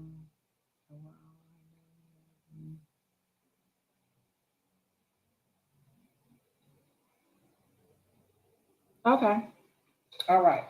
So let me change cards and get my Light Seers Tarot cards and get some insight on your relationship. Oh, LH, you're here? Okay. And Jackie's here. So LH is right after Tina, and then Jackie, you're after LH, because that's the order I have you in on my screen. Okay. All right. So Tina Bud, you're saying you're okay. That's you want to know about your relationship. So I'm just gonna do a general overall relationship. Let me go. I'm gonna do a past, present, future. I'm gonna do a past, present, future. Um, Wait a minute. How do it? Past, present, future, advice from spirit, and the outcome. Okay. So let's see where you are in this relationship. Let's see what we're doing here. Past, present, future. What is information do you want Tina Bug to know about her relationship? How do you want her to move forward? What is for her highest and greatest good? What will help her to be ready to receive the love from this relationship? Okay, so give me some information on Tina Bug's past regarding this relationship. Past, present, future for Tina Bug on this relationship. One card at a time, please, Spirit. Give me some information for Tina Bug on this relationship. This person is very nurturing to you. He seems to console you, like when you're having a bad day. He wants to know what's going on and how he can make your day seem better. Is that true? Because they show me you like kind of disconnecting from him, or like maybe he comes in and you're sitting in a dark room on a sofa or on a couch or somewhere by yourself, and he comes in. Is everything okay? How was your day? Are you okay? Is everything good? And you're kind of like, oh, I'm fine. You know, nothing's wrong. And he's really trying to nurture you, and you won't let him in. It's like they show you as a walnut with this hard shell, and he's knocking on this shell, and you're not letting him in. So that's the one thing they showed me. And look, oh my gosh. Oh my gosh. This is you reminiscing on all your hurts and pains. This is your past. This is you reminiscing on the past. This is that Six of Cups. You reminiscing on things that happened in the past hurts, but that go all the way back to childhood and not have been healed. Did you not have a good relationship with your dad? Because I'm feeling like maybe you're looking for like a father figure or a fatherly type love, but you're also afraid that they'll abandon you, like maybe your dad did. So did you not have a good relationship with your dad, or like not a very nurturing relationship, or not the way that you wanted it to be? Because a lot of time we want the Huxtables, we want like Cliff Huxtable, but we get like iced tea. Okay, so that's what they're showing me, is that you're reminiscing on past hurts. Like there's a little girl in you that has not been healed, and this is you. See him reminiscing and seeing all those things from the past. That little boy back there that hasn't been healed. This is you. This is your past. This is your past. That's the card that they gave me for your past. You reminiscing and you going over that, and you not being able to get over your past and not allowing him in. They show me you as a walnut clearly, and you're not letting him in. And a walnut isn't even that hard to crack. You can kind of squeeze that and pop that open, and you're not letting this person in. And so he's asking, are you okay? He's nurturing in a way that you want him to be, but you're afraid. You're waiting on the other shoe to drop. You're waiting on him to turn into that person that you know, to turn into those past relationships. Like he's pulling the like he's pulling, he has a mask on, and you're just waiting on him to take that mask on and be this rageful person that he is, but he's not. You prayed for him. They're giving you somebody to nurture you and help you, and you can't get past this. This is where you are. You're stuck in this person. And what they're saying is, ask, allow your higher power to heal that. This is a full moon. I release all those wounds that hurt that little girl. I release everything that hurt her. I'm asking my higher power to come in to nurture me and to heal me and to help me to move forward in a loving manner. How do I work through those? Maybe you had a letter to your father and say, you know what? Let me see. On my blog is A5says, yes. Wait, A5says on blogspot.com. I wrote I wrote a letter to my dad, and it ended up being a poem, and it was called Dear Daddy. And it was just me letting it all go. It's a very long thing, but it was just me saying everything, how he wasn't there. And I let him know, I'm not blaming you. I know that you were the best dad that you could be under the circumstances. If you really want to listen, I listened to the Tyler Perry documentary on gosh, what was it? On Prime, his documentary. And he talks about how his dad was so abusive to be, and how his dad beat his butt all the time and just abused him, and was just so, and he was like, this can't be my dad. I can't believe that a man would treat his child like that. And then he found out that his dad was abused as a child. His dad um had three siblings, and they were all found in a ditch. It was a long time ago. He was 2 years old, and they were found in a muddy little ditch. This man picked them up and gave them to this lady, and she didn't know how. She was a teenager herself, and she was taking care of her dad, who was dying at the time, and so she didn't know how to discipline them. So she would take them and put them in a sackcloth, and she would tie them to a tree, and then she would just beat the hell out of them. And so she abused him. And so what he did was he abused them. And so what he did was, when he had his child, he stopped the cycle of abuse. So he understood why his dad abused him, and he forgave his dad for abusing him, because his dad did what his dad was was a product of his circumstance. You know what I'm saying? So he stopped that cycle of abuse. And so your dad was abusive to you, but are you going to be abusive to other people in your life? Or are you stopping that cycle of abuse?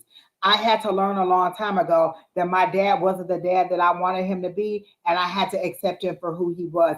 And I had to forgive him in order for me to move on. And once I forgave him, In his death, he had died. I forgave him in his death. And now in his death, he visits me. And he kept coming back to me remorseful. And I kept saying, somebody was doing a mediumship read of me, and there's like, your dad is here, and he just wants to know if he can just watch you, if he can be a part of your life. I said, yes, he can be a part of my life, but he can't just watch me. If I'm walking along and he sees a banana peel, don't just watch me sit on a banana peel. You have to be more active in your death than you was in your life. So yes, you can be a part of my life in your death, but you have to be more active. You have to protect me in your death in the way that you didn't in your life. And so I accepted him for who he was, because he was the best dad that he knew how to be under the circumstances that he grew up under. I don't know a lot about how he grew up and what he went through. And so I had to accept him for who he was and move on so that I can heal. And this is where you're stuck.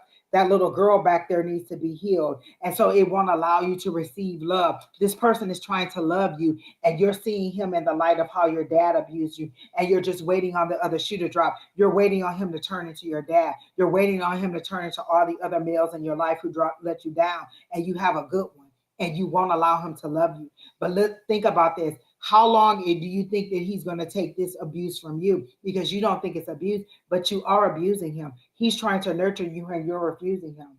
You're refusing him. You're refusing him. How long do you think he's going to take this pain from you and this rejection from you? I'm giving you my love and you rejected it. How long do you think he's going to take it before he's going to be like, you know what? I can't make you love me. That's a song by Tank. I can't make you love me. I can't make you receive my love. I can't heal that person. Only you can. He can't heal that person. You can. And it's by accepting your dad as who he was and moving on, healing the little girl that you need, that is hurt inside you, and allowing her to grow up and receive an adult kind of love. Okay? So you don't want to, but you keep doing it.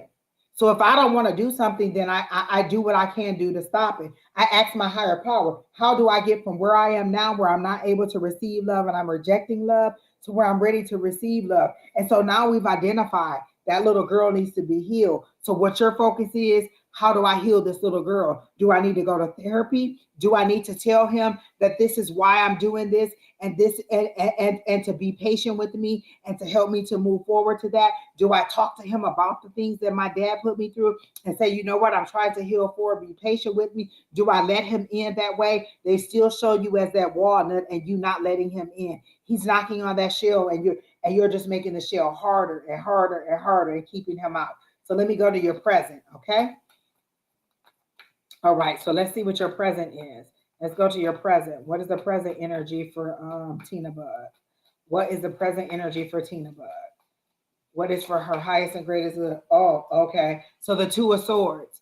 This is you not making a decision. This is you sitting in your pain and not making a decision. You see this? This is her not making a decision. This is you being wrapped up in your thoughts. These two go together. Your past is overshadowing your present. You won't make the decision to just let go. Just say, I let go. I release all that no longer serves me. Say it over and over and over again. I was on my walk today. I release all that no longer serves me. I release feelings. I release emotions. I release people. I release strongholds. I release hurts. I release pain. I release fat cells. I release attitudes. I release assumptions. I release hurts. I release all kinds of pains. I release all those things that no longer serve me. And then on my walk, I just started crying. I didn't even know I was crying. I'm like, why am I crying over something like this? This don't even make no sense. And I said, oh, that's that pain releasing. That's those things that no longer serve me. And I gave gratitude to the universe. And I said, I thank you for taking those things. I'm going to go ahead and let you go. And I thank you for replacing those things that you're taking away from me with positivity and for gratefulness. And so on my walk today, I released those things in the first part of my walk. And as I made my way back to my home, I cried and I let those things go. And that's how fast my higher power worked, because I said I released them. And they said, oh, okay, we're going to go ahead and take those things. And I cried those things out and I let them go. And by the time I got home, I was in a positive attitude. I was in a positive, nurturing situation. And so this is you not releasing those things. Look at how those birds are annoying her. Look at how she's blinding herself and she won't make a decision. She won't decide to let them go. I want to is a potential space. I want to. I want to win the lottery. That's not a positive affirmation. That's something that could potentially happen. Yeah, I want to. No, I am letting them go. I release those things. I don't want to let them go. I release those things. I let those things go. I am actively letting those things go. Not I want to. That's a potential future. That's something that could happen any day, sometime in the future when I decide that I'm going to. Oh, you know what? I want to go on a trip to Jamaica. That's future forward. That's some things that could happen someday, somewhere, sometimes in the future. I'm going to Jamaica. That's my goal. In 2024, I'm going on a romantic trip to Jamaica with the love of my life. That's positive. That's action. That's action. That's affirmative. That's me. I'm releasing those things that hurt me. I'm releasing those things from my past. This is your past overshadowing your present. Speak those things. I'm releasing those hurts. I let those things go. I release all that no longer serves me. This is the full moon. Make a list of all those things that you don't like, all those things that are hurting you, all those things. Write a letter to your dad and let him know how much he hurt you. Cry it all out, let it all out. Take that letter, fold it away from you. Take that letter, fold it this way. Go out there into that moonlight because it's still a full moon. Set that bad boy on fire, and I release you, Dad. I release all that pain. I release all that hurt. I release all this. Is with this fire, I heal myself. With this fire, I release this pain, this anger, this hurt, this frustration, this anguish. All of these things that are preventing me from receiving love, because he's going to walk out the door if I don't get myself in order. I release all those things. And then you take those ashes and you give them back to the earth, and you let the earth absorb them, and you let the earth heal you, and you cry it all out, and don't hold those tears back. Sometimes I'll be in my car and I'll hear a commercial and I'll just start crying, and I'll be like, fool, what you crying for? And I'll be like, oh, all right, universe, I get it. You pulling those things out of me. And when they pull those things out of you, they pull them out of you continuously.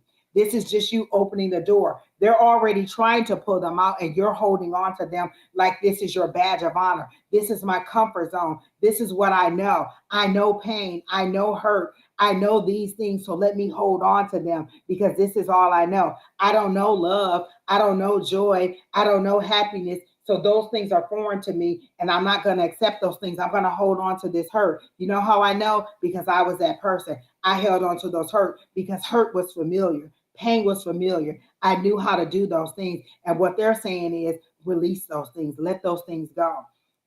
In the fire of the moonlight, go ahead and release those things and watch how lighter you feel. Watch how different you feel. So this is your past and your present. This is your past and this is your present. This is your past overshadowing your present. If you want to let it go, then you decide that you want to let it go. I don't want to. I release them. That's positive. That's affirmative. That's action oriented. I release them. I release that pain. I release my father. I release the bondage that my father has over me. I release the chains that bind me to that hurt and pain. I release, I release, I release. That's all you say is I release. Now I want to, I'm going to, I need to, I release. Affirmative action, positive forward movement. Do it. So let me pull one for your future. Okay, this is your future. And we did your past, we did your present. What's your future energy? Ooh, I hope it's something good. This is the Five of Cups. This is you again. Oh my gosh. This is you concentrating on the things that you lost. You see those three cups right there? That's what's spilled. You don't see these two cups right here that they're trying to give you. This is you concentrating on your loss and not on the two things that you have here, not on the love that you have, not on the people who actually care about you, not on this man who wants to love you. Look, what's his name? Tell him to call me because I receive all that love. He can take care of me. He can come in and ask, listen, do you know how bad I want somebody to be like, Angie, how was your day today?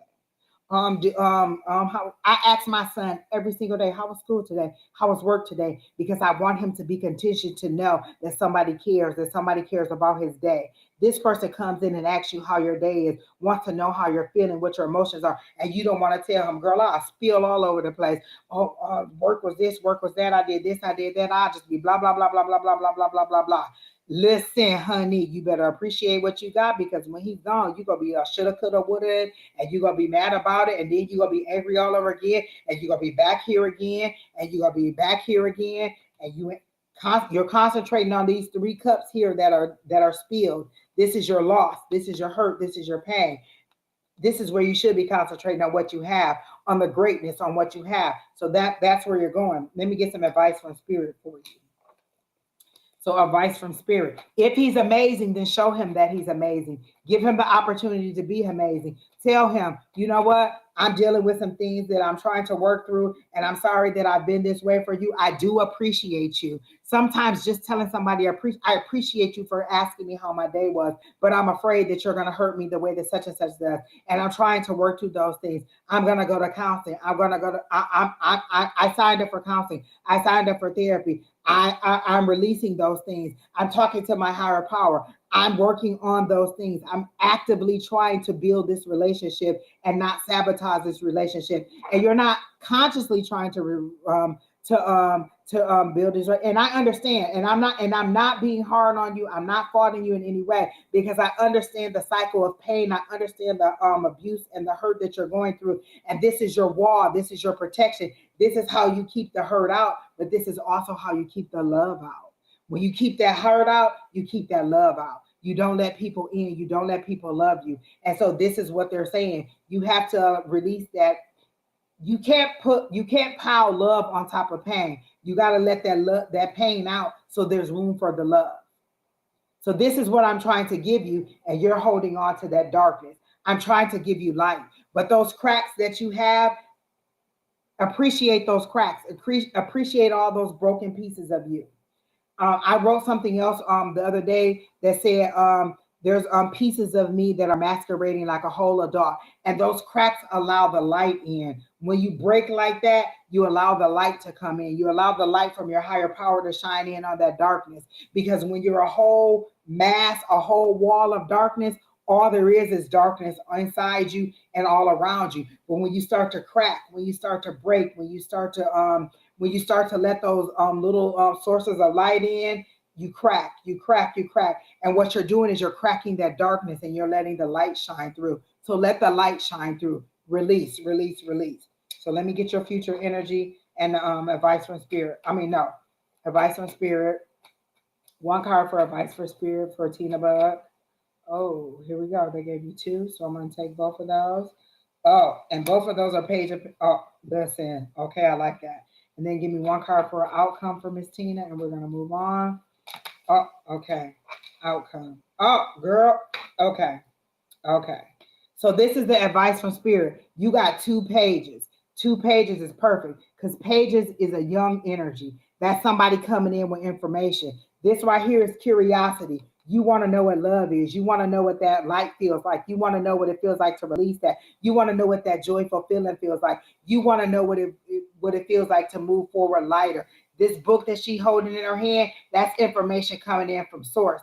That's information coming in to let you know that this is advice from Spirit. Listen to that still small voice that's coming into you. This is that Page of Pentacles. This is information coming in. Pages are sources of information. It's a younger energy. It's information coming into you. It's somebody bringing you a message. Listen to your higher power, to the message that they're trying to give you. This is what they're telling you.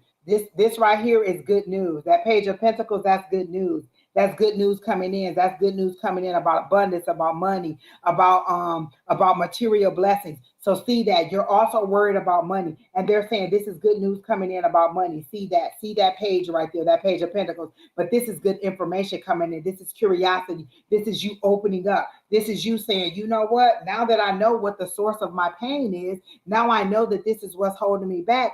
Okay, I got it. I'm ready for this information. I'm ready to move forward. So this is your advice. They're saying, listen to that still small voice. Listen to me. Listen to this person that's giving you that information. You asked your higher power and you weren't listening to them, and they said, hey, Angie, tell her what we got to say. This is me telling you what they got to say. This is that information coming in. You got 2 pages. This is 2 people telling you. This is me and this is them saying, hey, listen. Hey, knock on that walnut shell. Hey, listen to what I got to say. You got two sources of information coming in. You're already feeling lighter. You're already feeling more positive. You're already ready to celebrate. You're already in tears. Those tears are in the background and you trying to hold them back because you're trying to be soft. They said, go ahead and cry, girl. Go ahead and let it go down. Let it happen. Because once you go ahead and let it happen, then you can go ahead and start to move forward. That's cleansing. I always see my tears as cleansing. It's cleansing all that madness away. It's cleansing all that darkness away. It's cleansing all that dirt and grime away. Let those tears fall. They're saying, go ahead and let those tears fall because this is the advice from Spirit. This is what they're saying. Listen to this girl right here. Listen to her tell you that good news is coming in. Listen to your higher power tell you that we're giving you information. We're going to heal that. We're going to tell you how to do it. Just be open to receiving it. And so these is those pages coming in. And then what's your outcome? Girl, you better know it. It's victory. The 6 of Wands is victories. The 6 comes after the 5. The 5 is that conflict. That's that pain. That's you dealing with all that conflict, that struggle, that strife. This is that victory. Look at her with her hands up. Look at her praising. Look at her receiving that victory. This is where you're going. This is your outcome of this situation. Once you listen to them, this is where you're going. This is what they're trying to get you to.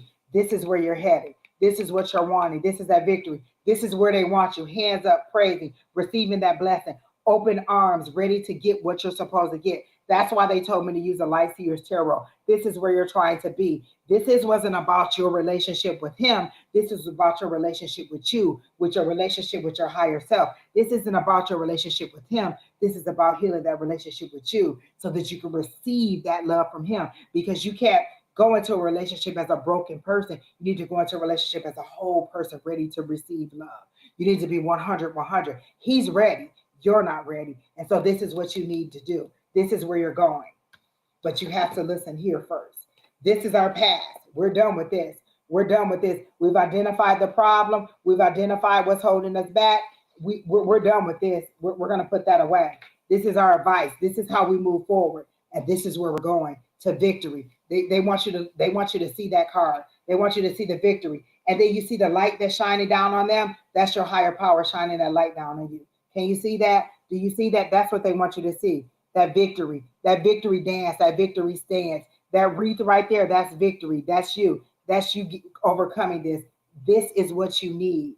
That's how they want you to move forward. So that's what I have for you. I hope that helps you out. Your relationship is going to be fine as long as you get into this, as long as you heal you and move forward. But have that honest conversation with him. He's open and he's receptive to that. Just what? Make a nice dinner. Sit down and be like, can we have a discussion? Or just sit on the couch with him. Or when he comes in and say, hey, how was your day? You know what? I'm gonna let you unwind from work, and then can we have a small discussion? Nothing serious. I just want to let you know that I appreciate everything you do for me. I appreciate how you nurture me, how patient you've been with me. I am working through some issues that I had. Blah blah blah blah blah. Continue to work with me. Let me know if I am frustrating you so that we can work through this together. You're a team. You're a team. You're our individuals. You're a team, and that's how you need to see this. We're a team. We're working together, co-creative, because you see him as an outside source. This is me by myself trying to protect myself, and this is him on the outside. And I don't know what he's trying to do because I don't understand love. I don't understand joy. I don't understand nurturing. I don't understand happiness because that's not what I've received. And so they're saying co-create, build your relationship. You're a team. Work as a team. Allow him to help you to work through this situation. He can't heal you, but he can encourage you to move forward. And I feel like he's an encouraging person. He feels like a very sincere soul, like a person who would be like, oh, okay, yeah, you want me to go to counseling with you? Oh, you want me to help you find somebody? Oh, okay, you need me to do this for you? You need me to do that? He seems like a very nurturing soul. And that's how they want you to see him, as an advocate, as a helpmate, as somebody who is a support system for you, somebody lifting you up, not pushing you down, not holding you down, not using you as a punching bag, not using you as a source of punishment. He is a nurturing vessel for you. Allow him to pour into you, is how they're saying. So your relationship still has power, it still has potential, but you have to decide how you want to move forward from him. He loves you. He definitely loves you and wants to marry you. He definitely wants to move forward with you, but he is kind of being like, well, do she like me? Do she want to be with me? Do she really love me? Is she seeing like he's starting to hear little chirps of his own, like, well, do she want to be with me? Is that what she wants? Exactly. So allow him. Tell him you don't know what that looks like. You don't understand, but you're willing to work on it. And be willing to work on it. And let him know. You know what? Okay, maybe you're a little bit too overpowering. You're a little bit too overshadowing. Allow me some time to work through this, and then I'll come to you as I need you. But come to him and don't isolate him. That's the thing. Because he's gonna start thinking, well, maybe she don't like me. Maybe she don't want me. Maybe I'm too soft. Maybe I'm too much for her, or I'm too something that she doesn't want. And so they want you to know that he still loves you. He still wants to be on this journey with you. Just allow him to actually be on the journey with you and not in a separate boat. You're in this boat along, um, sailing in pain, and he's trying to it in positivity, or he's trying to go on this journey with you. He's trying to get in the boat, and you keep pushing him away. And so they're saying, draw him in. Use his energy. He's so healing and nurturing, and oh my gosh, his vibe is so nice. And so he has that healing energy. You could just absorb some of his energy if you would allow it. Oh my gosh, he's such a nice person. Okay, next person. I hope that helps you out, Miss Tina Bug. I hope that puts you where you need to be. Okay. So Shamada never came back, so I'm gonna take her off the list. And then LH, you're next. Are you ready? LH, Jackie Moya, and then Steady B. So LH said,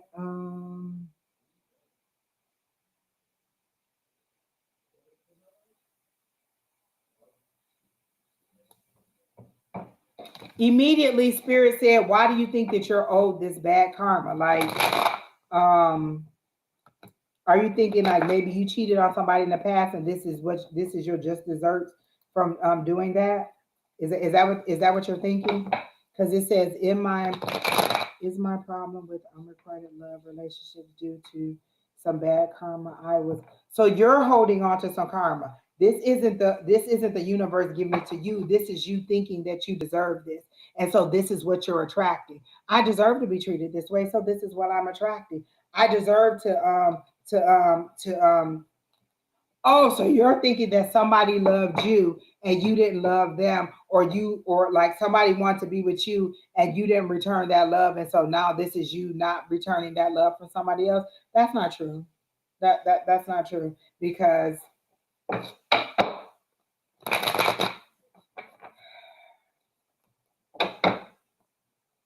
let me see how they want me to say this to you. Let me shuffle these cards up really good so that they don't even want me to use these cards. So this isn't a love thing. They want me to go to these cards. So I'm gonna go back to these cards. This is a you thing, not a them thing. This isn't your higher power punishing you, because you seeing your higher power as a tyrant, as somebody punishing you for your past, and they're trying to heal you. They're not trying to hurt you. Sorry, 147. We're done. Um, After I have like three more people in here, and once I'm done with them, I'm done. It's almost 10 o'clock, and I have to hurry up because I have to go to bed. But your higher power says, we're not punishing you. We're trying to heal you, but you want to be punished. And I have somebody I do readings for like that. She always wants to know if the Lord is punishing her, or if there's something, and they're saying, no, we're not punishing you. We're not trying to punish you. We're trying to heal you. You know what, 147, stay there. Don't leave. Stay there. I may be able to get you in. Because I feel like there's a message, and I feel really bad. Because I feel like you came up earlier and I did not put you on the list. So stay there. I have three more ahead of you, and stay there, okay? LH, okay. Unrequited love relationship due to some bad karma I was owed. Okay. Your higher power says they don't see things as necessarily good or bad. They just see things as that are. You're judging it based on the way that you see things, and the way that your moral compass goes. Okay, so that's you judging yourself. They're showing me. Gosh, now I need to go back to these cards and let me see if I can find it. This is you judging yourself. This is you judging yourself. And they're saying, release that. This is the judgment card. This is how they do the judgment card. This is you judging yourself. And they're saying, release yourself from that. Release yourself from that judgment and thinking that you deserve this. Release that from you. They're trying to heal you. They're not trying to hurt you. They're not trying to make you pay for anything of the past. What they're trying to do is heal you in this pain that you're going through, and you're holding on to that judgment. So let me do some cards for you and see what they're having for you, because they're not giving me anything psychically. And it may be because I'm just tired and I've been on here almost 3 hours and I haven't had enough water for one. I'm only halfway through one bottle of water, and for 3 hours I should probably be through 3 bottles of water. So let me drink a little bit of water and see what I can get psychically for you.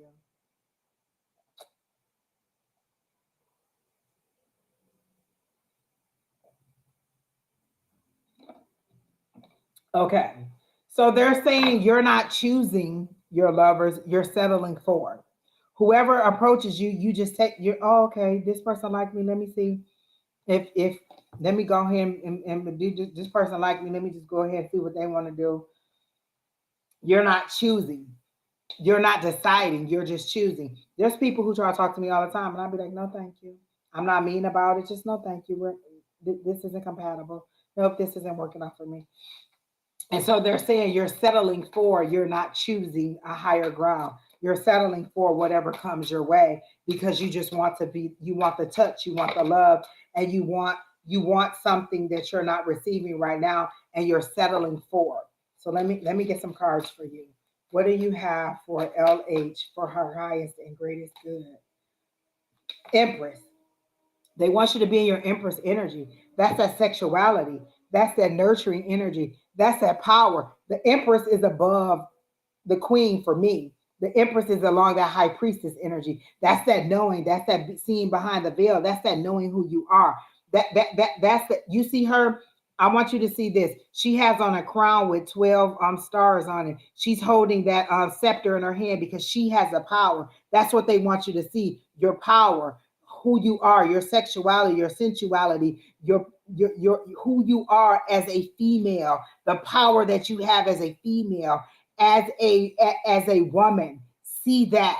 You see that lush growth behind her, that abundance that's behind her. That's what they want you to see. You see those pomegranates, that's fertility. You see that right there, that's life. This is all nurturing. This is you understanding who you are and not accepting anything below that. No, sir, I will not. No, sir, that is not going to happen. And once you decide what you want, you reject everything that doesn't look like that. If this person isn't what I want, then I'm not going to settle for it. I'm not going to worry about being alone. Oh, that's cute. You said 147 showed up and it's 11:47 on my clock. These messages have been showing up since I've been going through. Exactly. So, oh, bam. Th- oh my gosh. I see, if Kina was here, she would go right on my YouTube and she would find it. There's this guy who does these podcasts, and he let me find it. And he says, pay attention to the numbers that you're seeing. What are your thoughts when you see these numbers? If you see repeating numbers, if you see 222, like if I see 1, 2, 3, 4, that's progression. That lets me know that I'm moving forward. So anytime I see 1, 2, 3, 4 on the clock, or I see 1, 2, 3, or I see a succession of numbers going up 2, 3, 4, 4, 5, 6, that's progression for me. That's moving forward for me. If I see 2, 2, 1, that's my grandmother's old address. That's my grandmother saying, "Hey, look here, girl. I'm right here. I'm listening. I'm here. I'm trying to talk to you. Pay attention to me." If I see 226, that's something that's in me that I need to pay attention to. That's my birthday, 226. So I need to pay attention. If I see 911, that's an emergency. That's heaven calling down on me, 911, because 911 is an emergency for me. I need to pay attention to that message. 222, that's you can look those numbers up, and whatever number you're seeing, what are your thoughts that you're having when that's happening? Okay, so I saw 226. What is it in me? Am I having a negative thought? Am I having a positive thought? Am I in traffic yelling and screaming like a crazy person and having road rage, and I need to calm down and recenter myself? Or am I having a good day and they want me to understand, hey, Angie, this is a good thought. This is something that's happening for you. So you have to understand the numbers that are happening for you. What confirmation is it bringing for you? How is this relating to what they're trying to tell you? But they want you to be in that Empress energy. You're wearing a crown of 12 stars. That's one for each month of the year. Each month of the year, you're more powerful than the other. So in January, you have one. In February, you have two. In March, you have three. By the end of the year, you're about to enter into December. You should have 12 stars on your head. You should have a crown of 12 stars on your head. This is your power right here. You have the power in your hand, but you're laying down your power. They're telling you to tell us what you want, and you're laying down your power. Well, if Willie will want me, I'm just gonna do whatever he want to do. If he want to have sex in the back of a car, then that's what I'm gonna do. I don't really want to, but if that's what he want to do, then that's what I'm gonna do. Absolutely not, sir. I will not, and I am not. You decide what you want. You decide. I don't have to tell too many people I'm a lady, sir. You will treat me as such. And if that means that you have to move on and you don't get to be with that person, then that's no good for you. That's me weeding out. That's me deciding that this is where I am and I'm not coming down here for you. You either gonna come up here where I'm at or we're just gonna move on. I'm not gonna come down here to you and get in the gutter with you, sir. I have evolved from the gutter. I am an enlightened person. I am up here now. You either come up here with me or I'm going to move on and you're going to see me walk out of your life. And so what they're saying is know your power. Use your power. This scepter in your hand.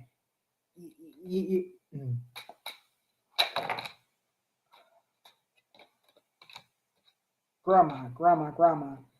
Yeah. Your grandma. Something about your grandmother. Was her name Emily? That was my grandmother's name, but was your grandmother's name something Emily? Something about your grandmother. They're showing me my grandmother's name. So is there something about your grandmother and standing in her power? There's something about your grandmother that they're telling me about your grandmother because they're giving me my grandmother's name, and my grandmother's name was Emily. So there's something about your grandmother and the connection to your grandmother and standing in her power.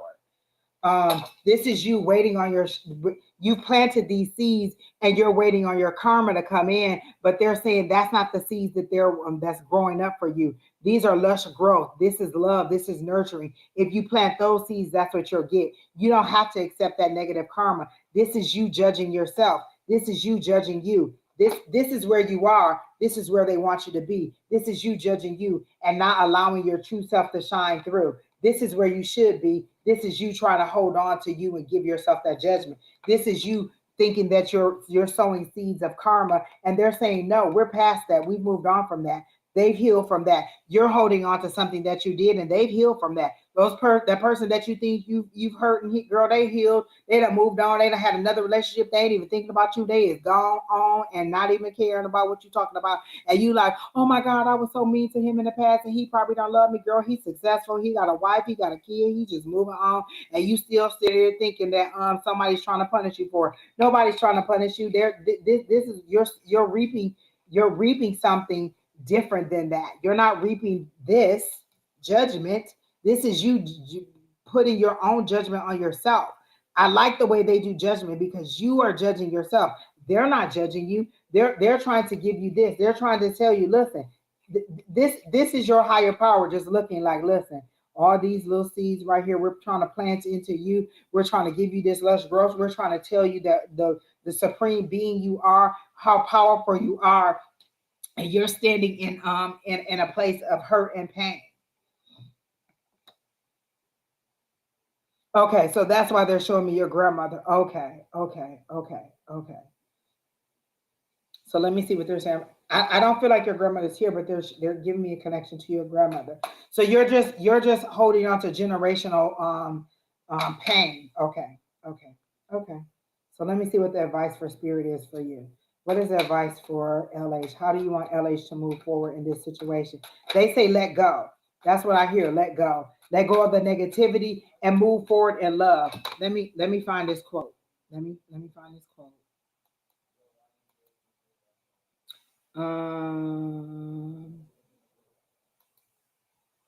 Give grace, but not at the expense of yourself. You know what I'm saying? Give yourself grace, but not at this. Give grace, but not at the expense of yourself. Understand who you are. Understand how you are supposed to move forward. Again, another thing, this is what my sister says all the time. Decide what you want and reject everything that doesn't look like it. I said that to you over and over and over and over and over. Decide what you want and move forward with that. Do not allow the things of your past to overshadow your future. Allow yourself to move forward in a loving, harmonious light. I forgive myself for my past indiscretions. I forgive myself. I forgive myself for my past indiscretions. How do I get, and then tell your higher power, how do I get from where I am right here feeling unloved to where I am ready to receive love? Because the problem isn't that you're the unrequited love is what you're settling for. It's what you're choosing to do. It's what you're choosing to accept. I know what I want. And so I have to reject everything else that doesn't look like that. Or I'm going to continue to have that pain. And I'm going to continue to say, but I said I want this. And they're saying, but you're settling for anything else that's not that. The last time I tried to settle for something, they showed me this person as Judas. Literally, I had a dream of this person turning into Judas from the Bible and from Judas from the Julius Caesar. So my guys are saying, "Oh no, this isn't the one for you. He's not the one. Don't settle for that. That's not who you're supposed to be with. You said this is what you want, and we're showing you that this is not the person for you. You need to move on, honey. You need to let it go."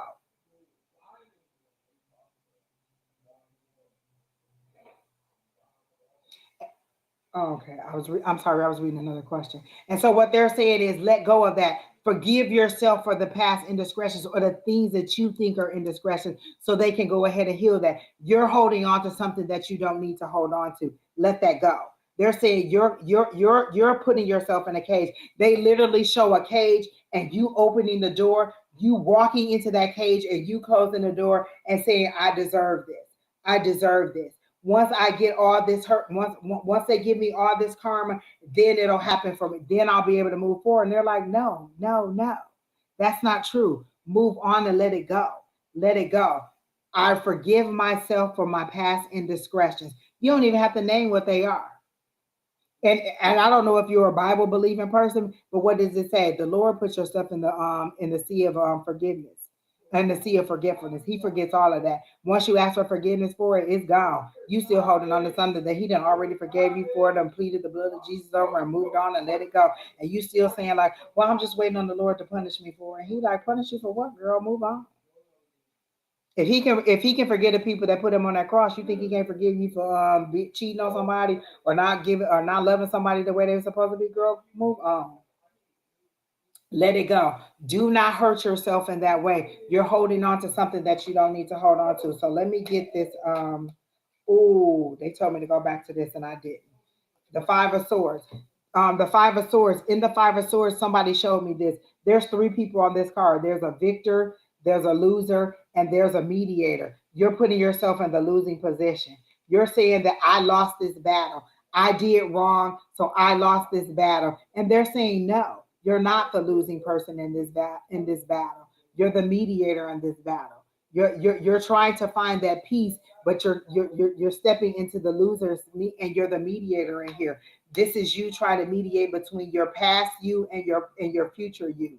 You listen, I always say the past me won't let me back in, the present me don't know who I am, and the future you isn't ready for me yet. So I have to find some way to pull all them together. I have to let go of that past me because she's done and over with. Because the past me said, girl, you ain't coming back here. You done stepped out of here. You done moved on. And the present me doesn't understand what's going on because it's a new me. It's a new thing. And the future me is just standing there like, well, I ain't letting you in with all this old stuff that you try to bring in from the past. So the old past don't let you go. But the present you is still trying to hold on to it. And you definitely ain't bringing that into the future. So you go stand in your present in confusion until you let go of all that stuff in the past. And that's where you are. You're standing there holding on to your past. And the present you is like, oh, okay, well, I don't know what's going on. I don't know how to move forward. I don't know who I am because I'm standing, I have all this hurt. And the present you is saying, hey, what's going on? How do I move forward? And the future you is like, you're not bringing all that in with me.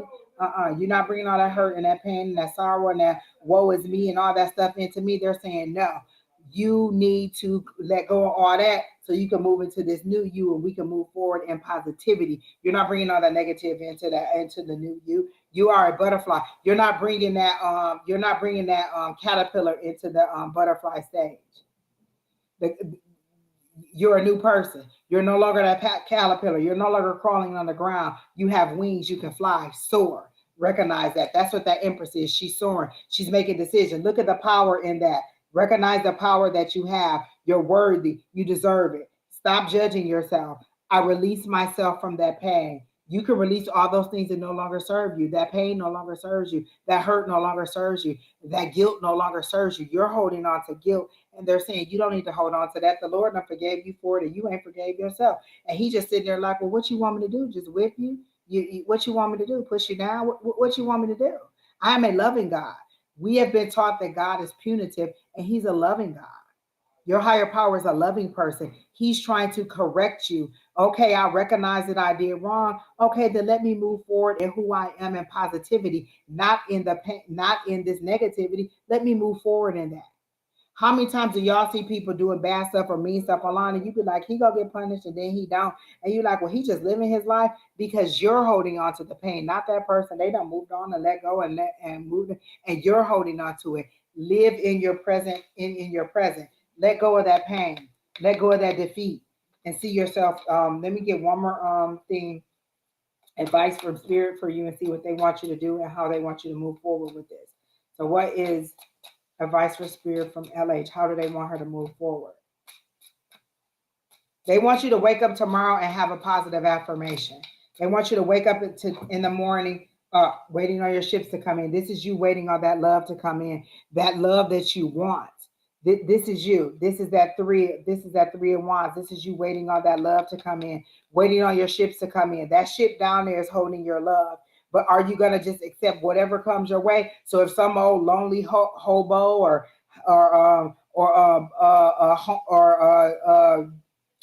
degenerate comes walking on by, are you going to take them, or are you going to wait for these ships to come in here?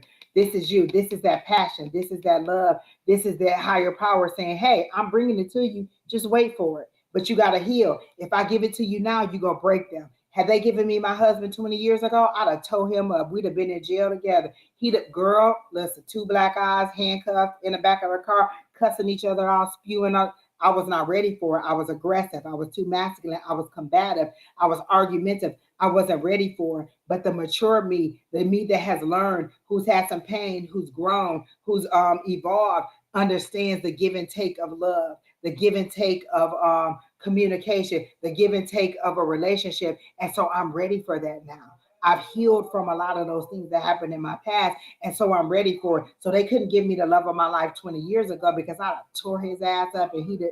We would hate each other right now. But this Angie right here, she's ready for him. As soon as he come in, we going to Jamaica in 2024. I'm telling you that. That's where we're going. So be ready for it. Call into it. Wait for these ships to come in. Don't take whoever that is back there in the background, that caveman coming out for you, trying to step in and make you miss this ship. That ship go come right on by, and you go miss it. No, wait for your ship to come in. Wait for that love to come in. But the reason it's so far out is because you need to heal. You need to understand you are worthy. You are no longer being punished for that. You're punishing yourself. They want you to wake up in the morning and say a positive affirmation. They want you to wake up in the morning. Let me tell you the song that they're playing for me in my head. I Believe by Marvin Sapp. I believe that your word is true. Let me tell you, I was walking today on my walk, and that song came in because I do a little pop-up praise. I might have some little ratchet stuff on. I might have a little bit of Cardi B on, a little bit of Megan Thee Stallion, a little bit of Beyonce, and then all of a sudden Marvin Sapp come in, and I'll be like, oh, wait a minute, pop-up praise, here we go. Because my playlist is a variety of things. It might be a little bit country, it might be a little bit of rock and roll, it might be a little bit of R&B, and then it might be a little bit of pop-up praise. And right at that moment when that song came up, them tears started flowing, I released all that hurt, that anger, that pain. Remember, it's a full moon, so we're releasing, I'm releasing. That song came up, and I listened to that song, and I listened to the words they're here saying. So they're saying, listen to Marvin Sapp, I believe, and let that motivate you. As soon as you wake up in the morning, I believe that your word is true. I believe that I'm worthy. I believe that I need this. I believe that I'm whole. I believe that I'm happy. I believe that I deserve love. I believe, because that's what you need to do. You need to believe. And so once you start believing, then you can start affirming, I'm ready for love. I'm ready for love. I'm ready to receive love. I'm ready to find my forever. I'm ready to find my forever. I'm ready to move forward. So you have to first start believing. So that's what they want you to do, to listen to that Marvin Sapp, or You Are God Alone. Because you seem like you're a very religious person. or not maybe religious, but you believe in God, and you're still trying to find your foundation in what your spirituality be and how you're going to move forward. So stand on what you know now until you decide how you want to move forward. And your foundation is Christ. Your foundation is religion. So go ahead, play that Marvin Sapp song, I Believe, and let those tears flow. Heal yourself, forgive yourself. Listen to what he's saying, how worthy you are in you. Understand your worth, understand who you are and what you deserve, and stop punishing yourself. Stop punishing yourself. That's what you need to know. Stop punishing yourself. You deserve. This is where you are.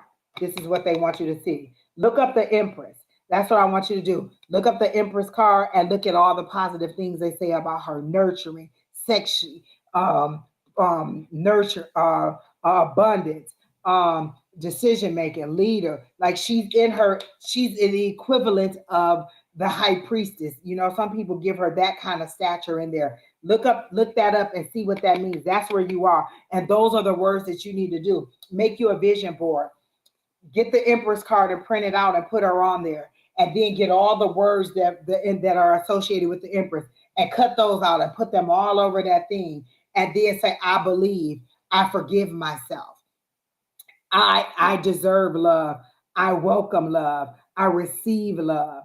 I am open to my higher power of healing me. And just put that up where you can see it every day. And then be grateful for the healing and allow it to take you to the next level. I already see the cracks in your chest now. That's you letting that light in. That's you being like, okay, you know what? I do deserve this. I was seeing it all wrong. That's that perspective change. They're showing me that you have that perspective change. You see that you are worthy. You're going to take a step back from love. This is you in that hermit mode. This is you. This is the lessons that you learn. This is that lantern. This is your higher power taking you on that journey.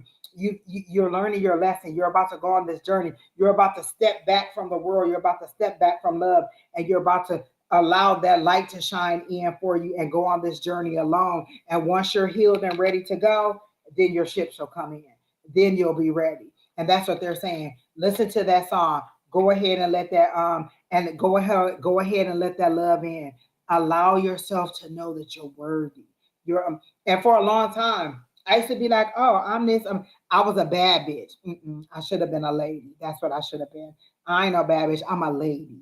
I am a lady. A lady is refined. She's loved. She's respected. That's what I am. A bad bitch is too aggressive. She out there trying to fight and do all this stuff and say all this and be.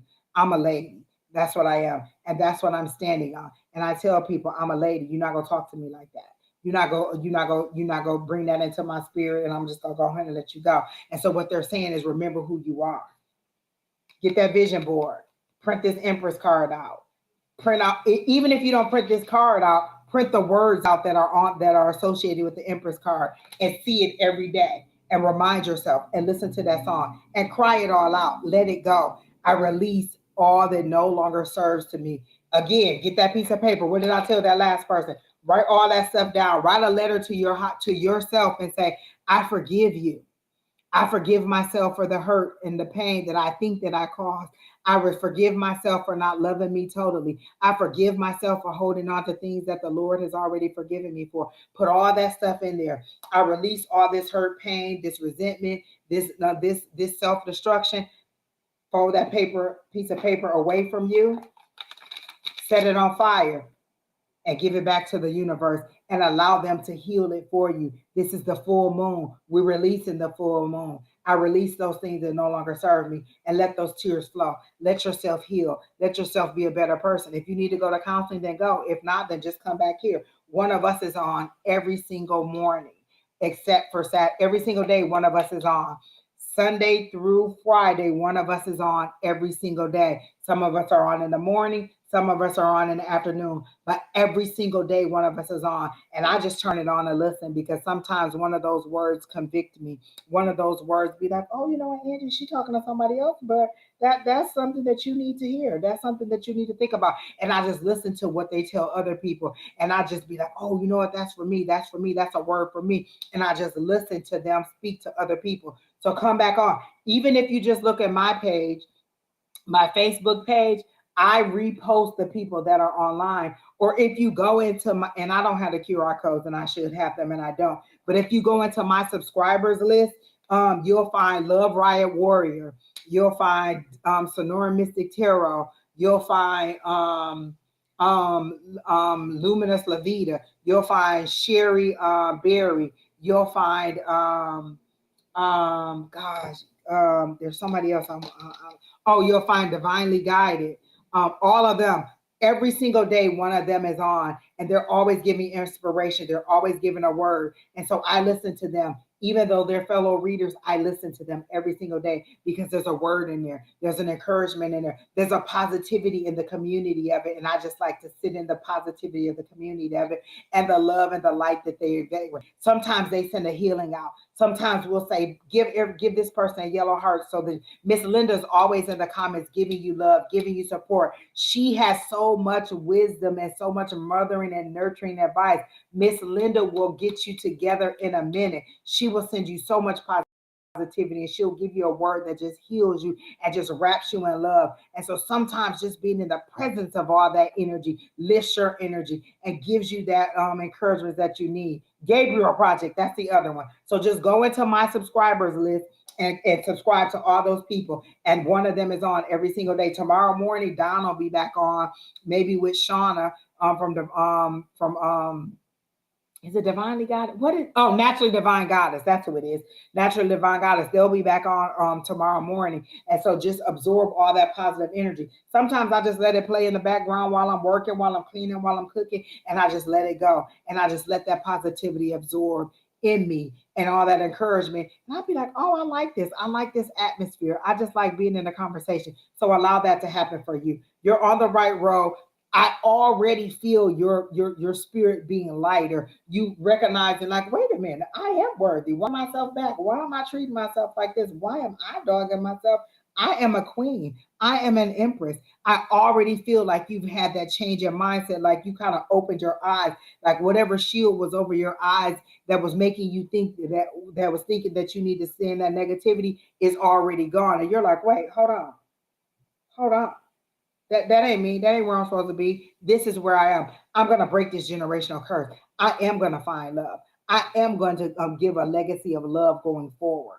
And that's all you have to do. That's all you have to decide is to be better. And there you are. And I'm so happy for that. I'm glad that you confirmed that. Spirit was already showing me you, just like they're showing me layers of you just falling off right now. You're releasing and you're letting it go. And they're saying, go ahead and cry. Don't hold that back. Let that go. Once you go ahead and let that cry, that's the first little crack of light coming in. That's that first blessing coming through. That's that first bit of inspiration. When I go to sleep, sometimes I'll put on I have a gospel playlist or inspirational playlist, and I'll just let that play all night because I need to feed my mind with positivity, with the word, with them telling me how great God is, well, how great I am. Sometimes I just listen to positive affirmations. Whatever it is that I need, I listen to it all night so that when I wake up in the morning, it's like, hello, Angie, you are great. Sometimes I just wake up and what I tell you my song is, the first song from Renaissance, These Motherfuckers Can't Stop Me. I'm that girl. I listen to them first 5 songs on there all the way up to energy. Those songs right there motivate me. And so when I think that I'm having a bad day or somebody at work getting on my nerves, I'll be like, hold on, these motherfuckers can't stop me. Let me get this playlist going and let that Beyonce go. And then I listen to her and she tells me how great I am. She tells me how powerful I am. She tells me how sexy I am. She tells me how worthy I am. She tells me how to stand in my motherfucking power. And that's what I do. And that's what you need to find.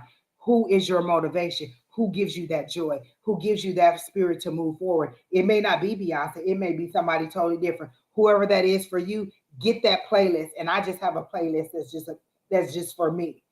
And that is just my motivation. And I just let it go.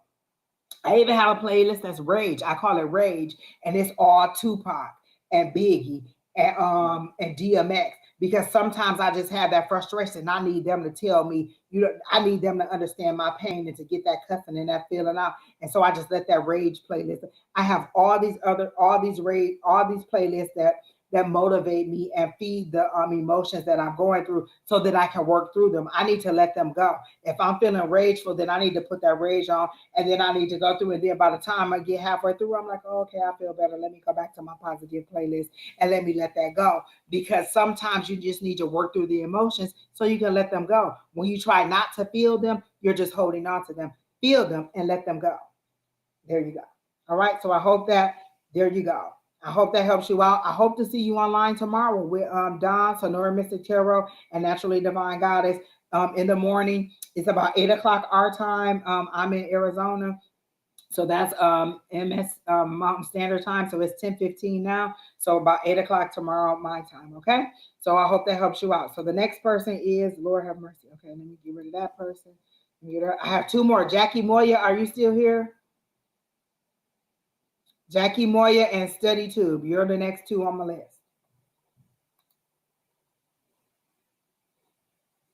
I know it's been taking a long time, y'all. I was supposed to stop at 9 o'clock and it is 10:16. So Jackie Moya. Oh. Okay.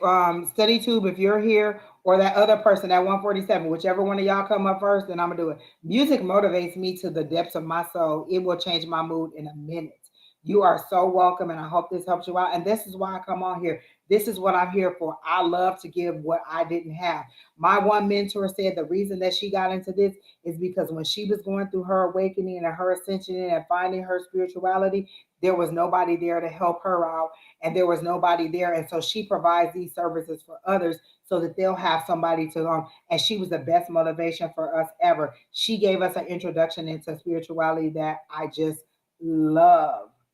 And so that's what I'm hoping for her. Okay, 147, you're here. What do you want? What was your question, hon? I forgot. So the other two must have got tired and left, and I'm sorry. What was your question, 147?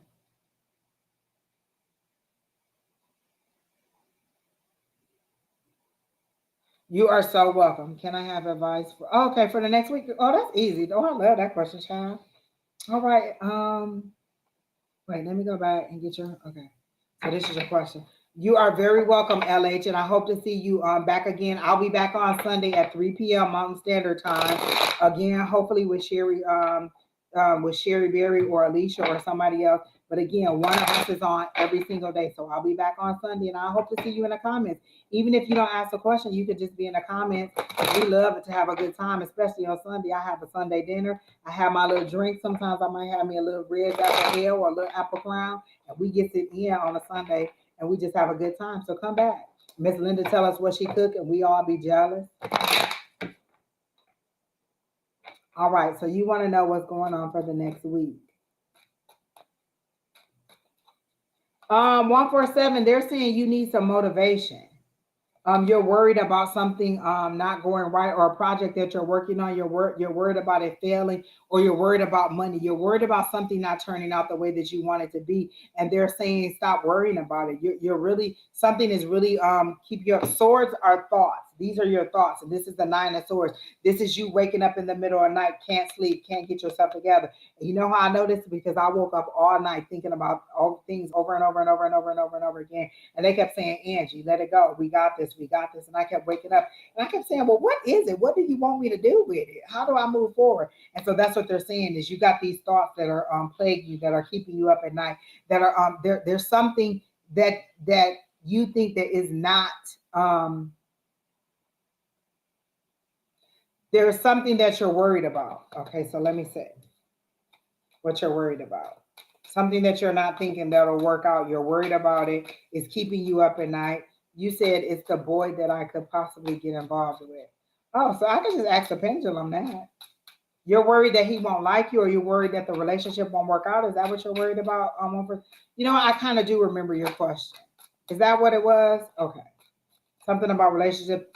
Maybe that wasn't you. I don't know. Okay, so let me see. You're worried about a relationship. What is the advice for 147 regarding this relationship? What is the advice for? Let me shuffle these because I don't feel like I shuffled that good.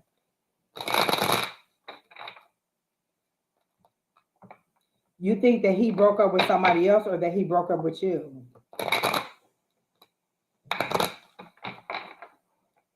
I hear rebound. There. Oh my God. I hear rebound so tough. They are showing me a ball bouncing off the rim. Rebound. So maybe he's just looking up for a wham bam, thank you, ma'am, right now.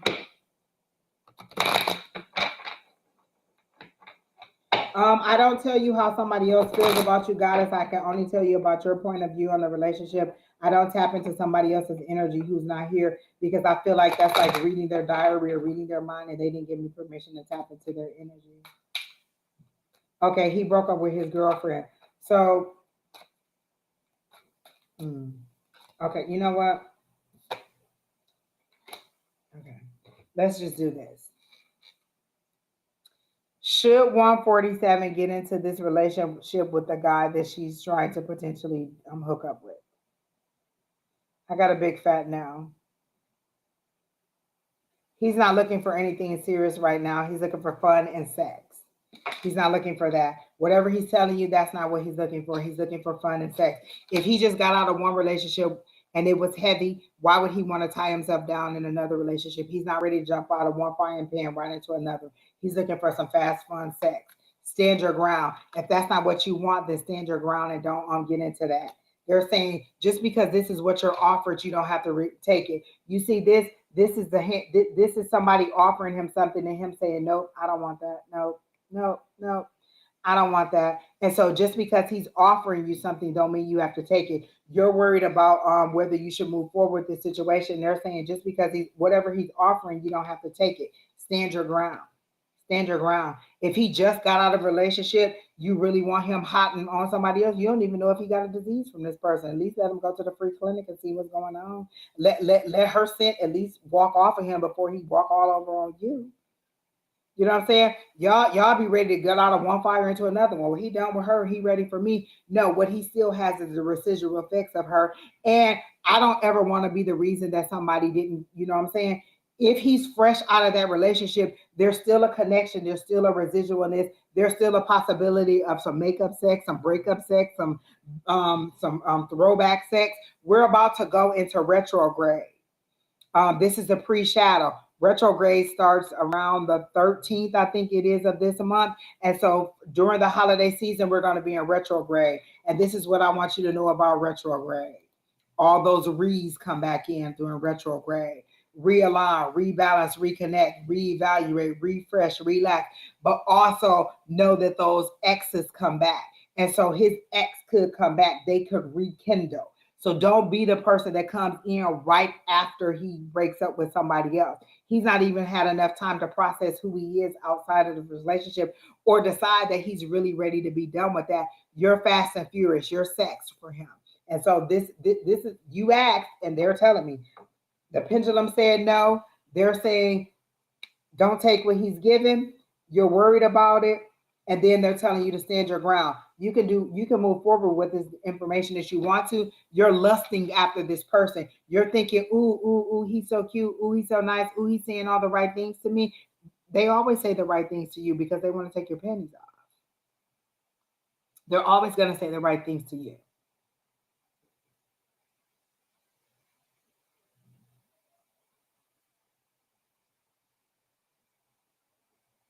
Wait, what is she saying? I have the feeling that is not okay. Then don't. Then go ahead and be with him. Go ahead and see what happened. Then you'll be on here next week talking about he got back. I think he's still cheating on me with his ex girlfriend. But whatever it is, that your week is evolving around this. This is what you're worried about. And so that was the first thing that came up. When I asked how your week was gonna go, this is what came up. You're worried about something not working out in your favor. So you're asking how your week is gonna go. Until you let that go, you're not able to concentrate on anything else. But let me see what else, other information they have for you regarding the week. That was regarding the relationship. So let me see what other general information they have for 147. Let me see. Let me see what this card is. Judgment. This is judgment. This is the call. You're asking the question. They're giving you their answer. Are you going to listen to what they're saying? Are you going to listen to the call? Because see, listen, they're blowing the horn, and this is them coming up out of their grave. This is coming up out of their dead. This is them coming up out of their dead state and being alive and listening and hearing their higher power. Are you listening to your higher power, or are you listening to that lusty part of you? Are you listening to what your higher power is telling you, or are you going to fall into this? See how they're all coming up out of their grave? They were dead, and now this is their higher power calling them, saying, hey, are you going to listen to me, to this horn? I'm calling you. I'm asking you. I'm speaking to you. Are you listening to me, or are you going to listen to other things? So let me get some more cards for you for the week. Ooh, this one popped right out like, that Empress energy. Know your worth. Know your worth. Know your worth. You're so tied up in this. This is where your head is. This is where your head is. They're saying, know your worth. This is all about that relationship for you. That's what your week is consisting of. How is this going to work out? Potentially, should I do it? Shouldn't I do it? What decision should I make? How should I move forward? Nothing else is moving on for you. You're meditating every day, but are you listening? We can sit there and meditate and listen to all day, but are you listening to what they're saying? Are you hearing them?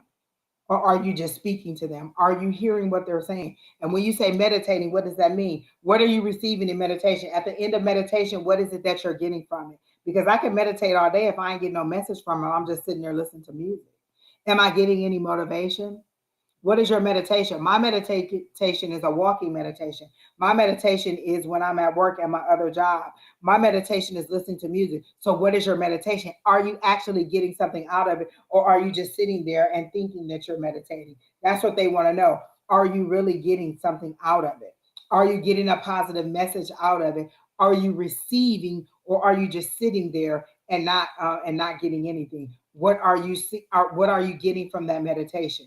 Are you actually connecting to your higher power, or are you just mulling over your own thoughts and letting your thoughts control what you're seeing? You feel more grounded. This is you. This is that energy you're in. You're just ready to fall all into love and do it, and just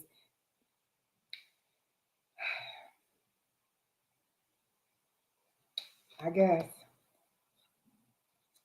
your week is about you deciding um, how you're going to move forward. And this is the thing that they're saying. If you're listening to them and you're feeling more grounded, why are you here? Why is this the first card that came out? You're grounded, you're meditating, you're connecting, you're releasing. Why is there so much worry on your mind? Why are you here? Why are you here? Why are you even considering this relationship? If you're that connected and that grounded, why are you here? Why are you there? Why are they asking you to listen to them? Why are they asking you to hear them? Why are you in this school energy where you're just ready to just jump on in? I don't know what's going on. I don't know what's out there, but I'm just gonna go ahead and do it because love just feels so good. And they're saying, if you are that connected to us, why are you here? Why are you worrying? Why is this the energy that you're sitting in? They want you to be more positive. They want you to realize who you are, to stand in this energy. That's a problem. We don't recognize the power that we have. We can say no. Just because somebody offers us something doesn't mean that we have to take it. People offer me stuff all the time. Listen, I have a coworker that has about 6 cats, and she always be like, I beg.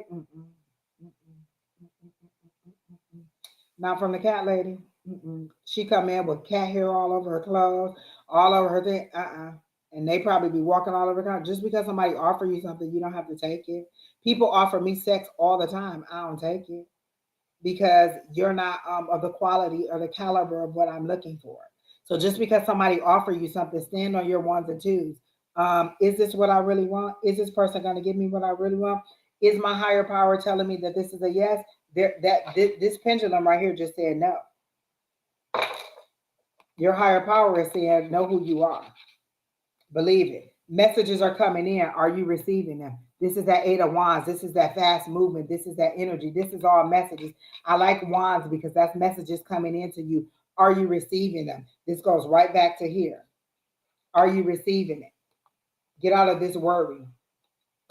Move forward in your positivity. That's what they want you to know. That's why they kept telling me, no, don't push her away. Let her see. She's about to make a mistake. We're about to stop her from making a mistake. You could be friends with this person. You can see what they want, but see what their motivation is. If you really want to move, if you really want to see what this person is, see what his motivation is. If he's calling you like, oh, why don't you come over to my house about 8:30, 9 o'clock? He trying to have sex. He's not trying to do nothing.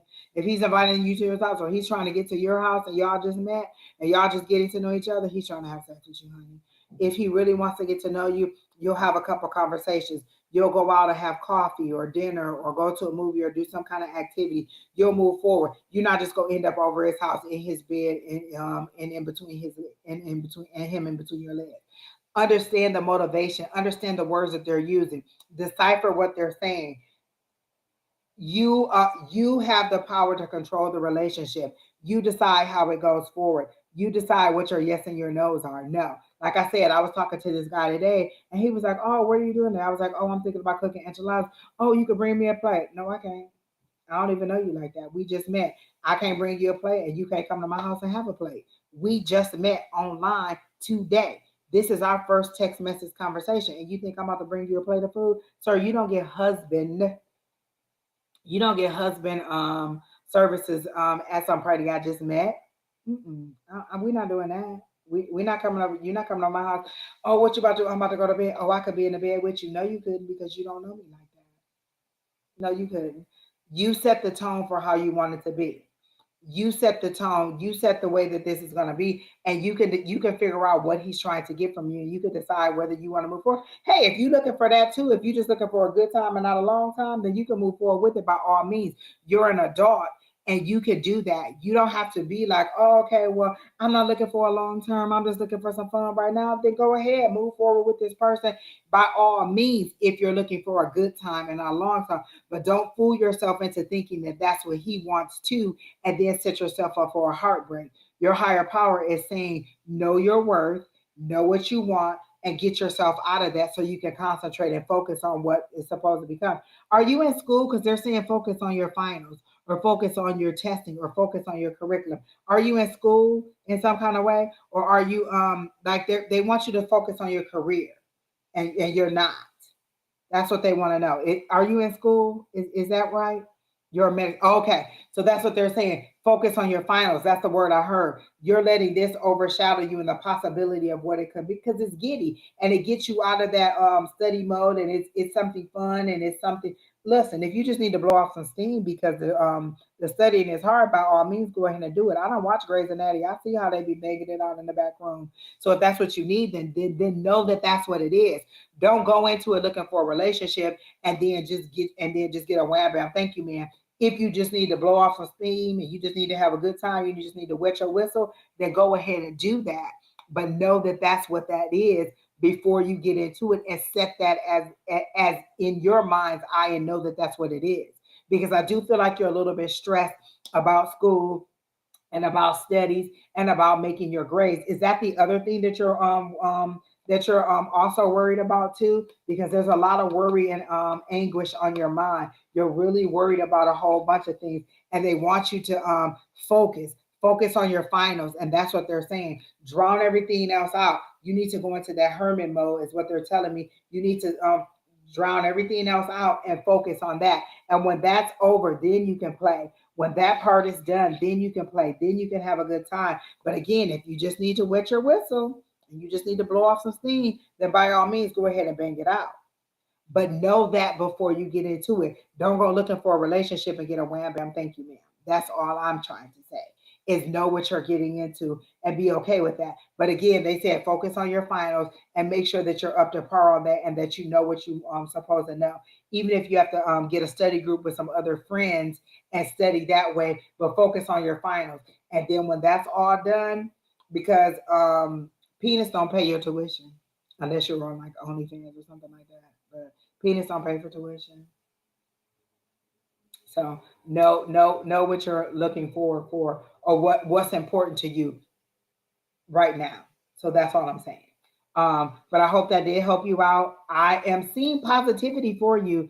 You do need to study a little bit more. Is there something about anatomy? Are you in an anatomy class? They're telling me a little bit more about anatomy or about the body parts or the organs or something. Is that something that you're studying right now? Because they're telling me you need to focus a little bit more on that. That's where you need a little bit more studying that. Like you seem to have the procedural things down, like how things go. Like if I say how to start an IV, you know how to do that. You know how to do this and do that and do blah, blah, blah, blah, blah, blah. They're saying you need to focus a little bit more on the anatomy. So you know procedurally what to do. You know how to explain it to somebody. You know the book part of it. You know the who, the what, the why. But you need to focus a little bit more on the anatomy or the body parts or the functions of the body parts is what they're saying because they're saying anatomy. That's the class you need to concentrate a little bit more on. Everything else you're good on, and I see you doing pretty good on those parts, like getting a positive result on those. I see some 100%, I see some A's, I see some B's, but that's where you need to give a little bit more focus to the anatomy part is what they're showing it to me. So if that's what you're worried about in the next week, like if that's what your testing is and that's what you're worried about, that's what they want you to focus on, the anatomy part of it. And then everything else you seem to be good. You seem to be motivated on, but don't slack off. They're saying don't slack off because she said, still continue to do it. Do you have flashcards or something? They show me you with flashcards and you going through your flashcards and like you're in line somewhere. You're just going through your flashcards. You're learning the terms and the procedures and the this and the that. So they're showing me flashcards and they're saying you're doing really good and you're writing things out and you're taking notes and you're drawing things. You just need to connect the dots on some of the functions of the things. Okay, they're showing me that. Okay, so they're showing me your study habits, and you have very good study habits. They're saying you're right focus on your study habits.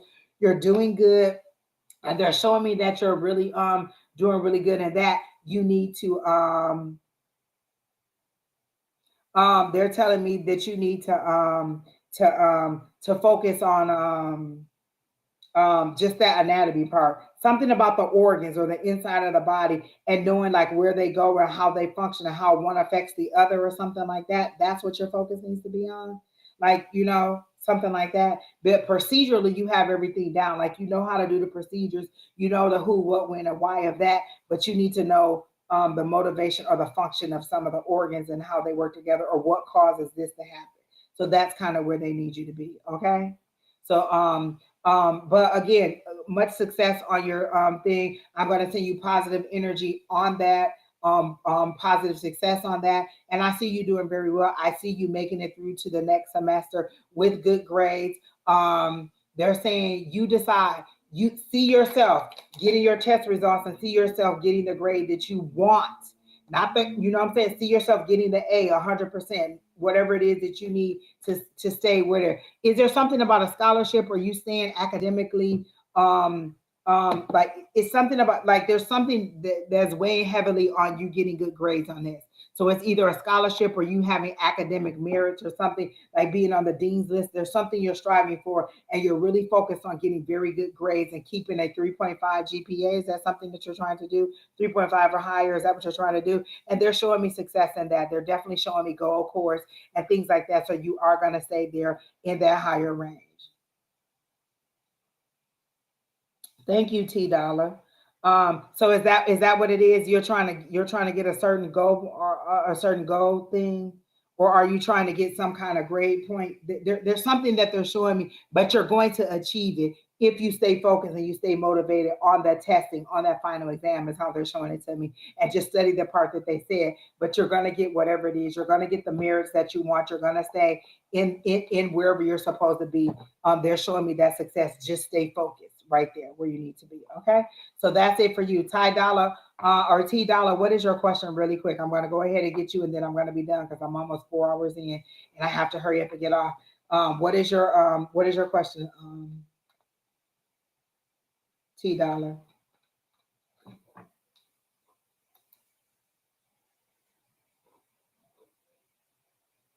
What is your question? I might not be able to do two, but I can definitely do one. So what is your question?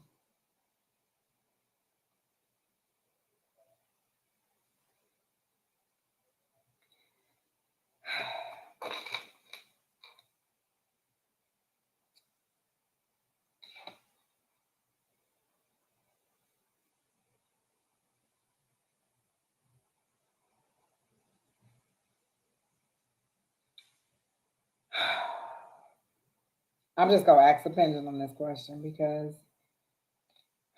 I don't, for one, I don't get into other people's energy because I don't have permission to get into Alex's energy. I only have permission to get into your energy. So I'm going to go ahead and ask this question of the pendulum and see what they're saying, but I'm not going to tap into Alex's energy. So I'm just going to say, will the sex between T Dollar and Alex be good? Be great? And I got a yes. They said just be yourself. You're oh, okay. Oh, okay. You're very adventurous is the word that I'm going to use in sex. And they're saying just be you. He'll love it. He'll like it. You're like a take charge person. I see you kind of being like, listen, let me show you this. Let me show you how I want it. Like you're kind of a little bit aggressive with it. I don't kink shame. I don't feel like you're a deviant, but I feel like you know what you want and you like let's just get this done. So they're saying just be you, and this person will enjoy it because you are you and you're comfortable in your body and who you are, and so they'll enjoy it because you'll enjoy it. So as long as you're comfortable, they're going to be comfortable and they're going to enjoy whatever it is that you're bringing to them. So don't be afraid to be who you are. Don't tone it down. They're saying be who you are. Don't tone it down because you think that you're too aggressive. Because if that's how you are, then that's what they want you to be. Listen, you don't want they don't want nobody timid, and he's gonna match your energy. Alex is gonna match your energy. I do feel that because they showed me two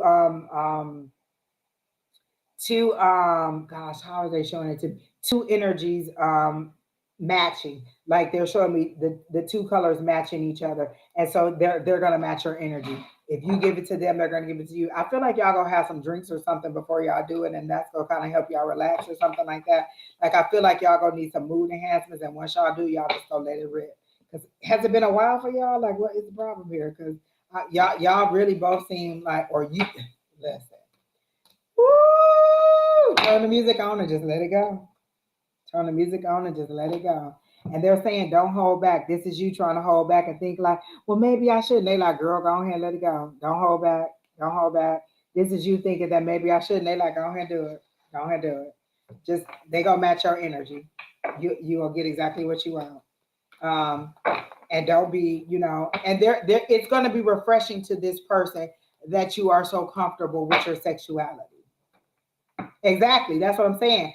Um, and that's what I'm asking. Is it has it been a while for both of you or for you? Because I feel like there's a lot of sexual frustration or tension between the two of you, and it's just gonna be like whoosh. Like literally they showed me somebody with their hair just kind of like blown back and just yeah. So like I feel like it's going to be a good experience for both of you, but they're saying just be yourself and be as free as you are and you'll match energies. But I feel like you two are gonna have some drinks or some kind of something to kind of help you relax or something like that so that you'll be okay with it because you're kind of nervous about the situation. They're like, don't be nervous about it, just go ahead and move forward. You're a sexual being. You're hoping that you're not too aggressive. Has somebody ever told you that you're too aggressive or you're too much? Like I feel like those words are echoing in the back of your head, and they're saying no. Just go ahead and do it. Oh, y'all been flirty. Oh, girl, listen. The lovers came right on out, and they naked as a jaybird. Listen, y'all, listen. The lovers came out, honey. So I'm just saying, go ahead and do what you do. They naked as a jaybird.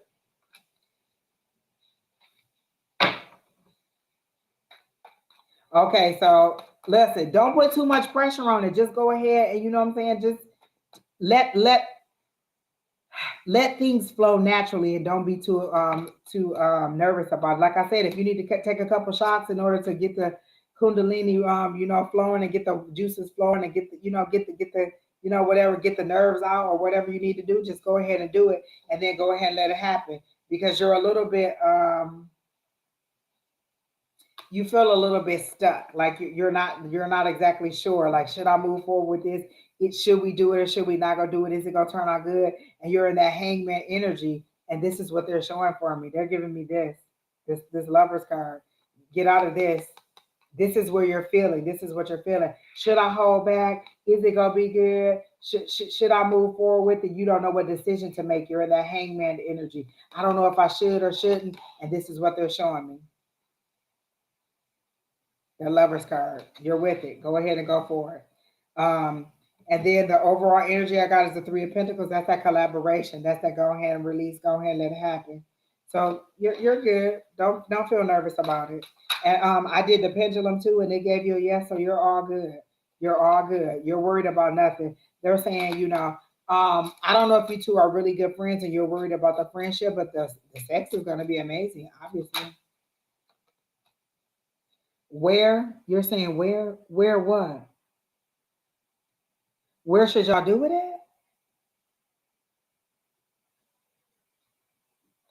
Is that what you're? Woo, girl. Listen, I need my glasses on. Not where woo child. Okay, there it is. I got it. So that's that. I'm gonna end that on a good note because I like. I like it. I'm gonna go ahead and end that on a good note, and I'm gonna go ahead and get off this line with y'all. Miss Linda, thanks for hanging in there. I love you, Miss Linda. You always be hanging in there with me, like you suppose, like the most greatest support, giving all the good answers. Listen, come back T Dollar and let us know what happened, girl. Oh no, you all right. I read that wrong. You typed it right. I read it wrong. I thought it said where, but that's all right. You gonna be good. Y'all both gonna be great. Like I said, have a couple shots if that's what y'all do, or a little medicinal if that's what y'all do, and let the pressure just relax in it. I think you're a little bit more nervous than he is, and he may be or this other person may be nervous too because I don't know that it's a male or not. But this person is a little bit nervous too because it's that y'all don't put too much anticipation on it. And if both of y'all are just yourselves and y'all just let it rip, it's gonna be good. There's not gonna be any problems about it. And just go ahead and let it happen organically. Don't plan it like on Thursday at 8 o'clock, we're gonna do it. Just kind of let it happen organically. Or if y'all need to set it up and be like, listen, I'm coming over Friday and we about to let some steam go, then that's what y'all need to do. But make sure y'all in a private setting where y'all can be as loud as y'all want and y'all can break as much furniture as y'all need to break, okay? Because it's going down. Okay, so go ahead, let it go, and then move forward. Do I see a long term for you, or do I see this? Let me see. Well, let me see if I see something long term. Are you looking for something long term with this person, or are you just trying to have a little whoop whoop? Is there a long term between T Dollar and Alex? They're giving me the back and forth, and this back and forth is not. They're giving me a reverse. Okay, so this is not okay. Okay, so y'all ain't never seen this. This is a reverse. My yes is clockwise. My no is this way, and this is my maybe. This is you setting the tone. It could be. So they gave me a maybe. They gave me a counterclockwise.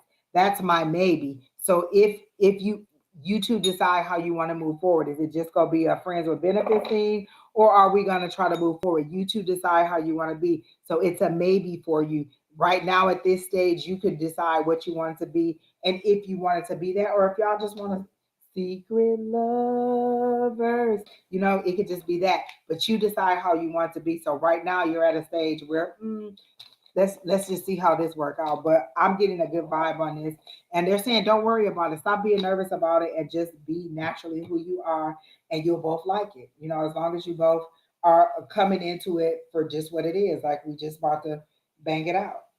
Oh my God! Listen. Mm, mm, mm, mm. That ain't a bad place to be in, child. That ain't a bad place to be in, especially for the holiday. You can get some You can get some end of the year just bam, bam, bam. Oh my God. Oh, definitely only friends with benefits. Well, there you already know. Listen, you already know the game. You watch it unfold. You know that ain't. So that's why they gave me a maybe. They giving me a no. Look, maybe you might go in there and put it on him. You might be going in there and be like, boom, boom, boom, and he'd be like, oh, I can't get enough of it, and change his ways. He might put his player card in because you just that good. That's all I'm just saying. That's all I'm just saying. So go for it. Come back and let us know, child. I'll be back on here Sunday. Is it gonna happen before Sunday?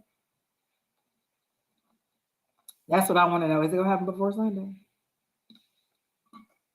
Thank you, Miss Linda. It was good energy tonight. I've been on here 4 hours, y'all. I got to go to bed, and I wasn't even gonna come on. When Don told me he couldn't make it, I was not gonna come on, and I've been on here 4 hours, and I'm glad I did. This is therapy for me just as much as it is for y'all. Because when spirit is talking to y'all, they're talking to me too. They're convicting me. They're giving me stuff. They bring me readings that I need that heal stuff in me. And so having my conversations with y'all, I love it. I like going to my higher power. Oh my goodness. Miss Linda said her player turned into a 31-year affair. Lord help the child. Ooh. All right, now listen, I'll be back on Sunday. And you come back and tell us if it went down in the deep. Listen, I want to know. All right, so have a good night. All right, see y'all tomorrow on Sunday. Don will be back on in the morning. Sonora Mystic Tarot will be on in the morning with Naturally Divine Goddess at about maybe 8 o'clock in the morning, our time, 8 or 10 o'clock, somewhere on there. If you're subscribed, you'll already know. Ooh, excuse me, y'all. I'll also share it on my page, but I'm going to bed because I got to get up at like 2 o'clock and go to work. But have a good night, y'all. I'm glad y'all shared with me. All y'all are still in here with me. Thank y'all.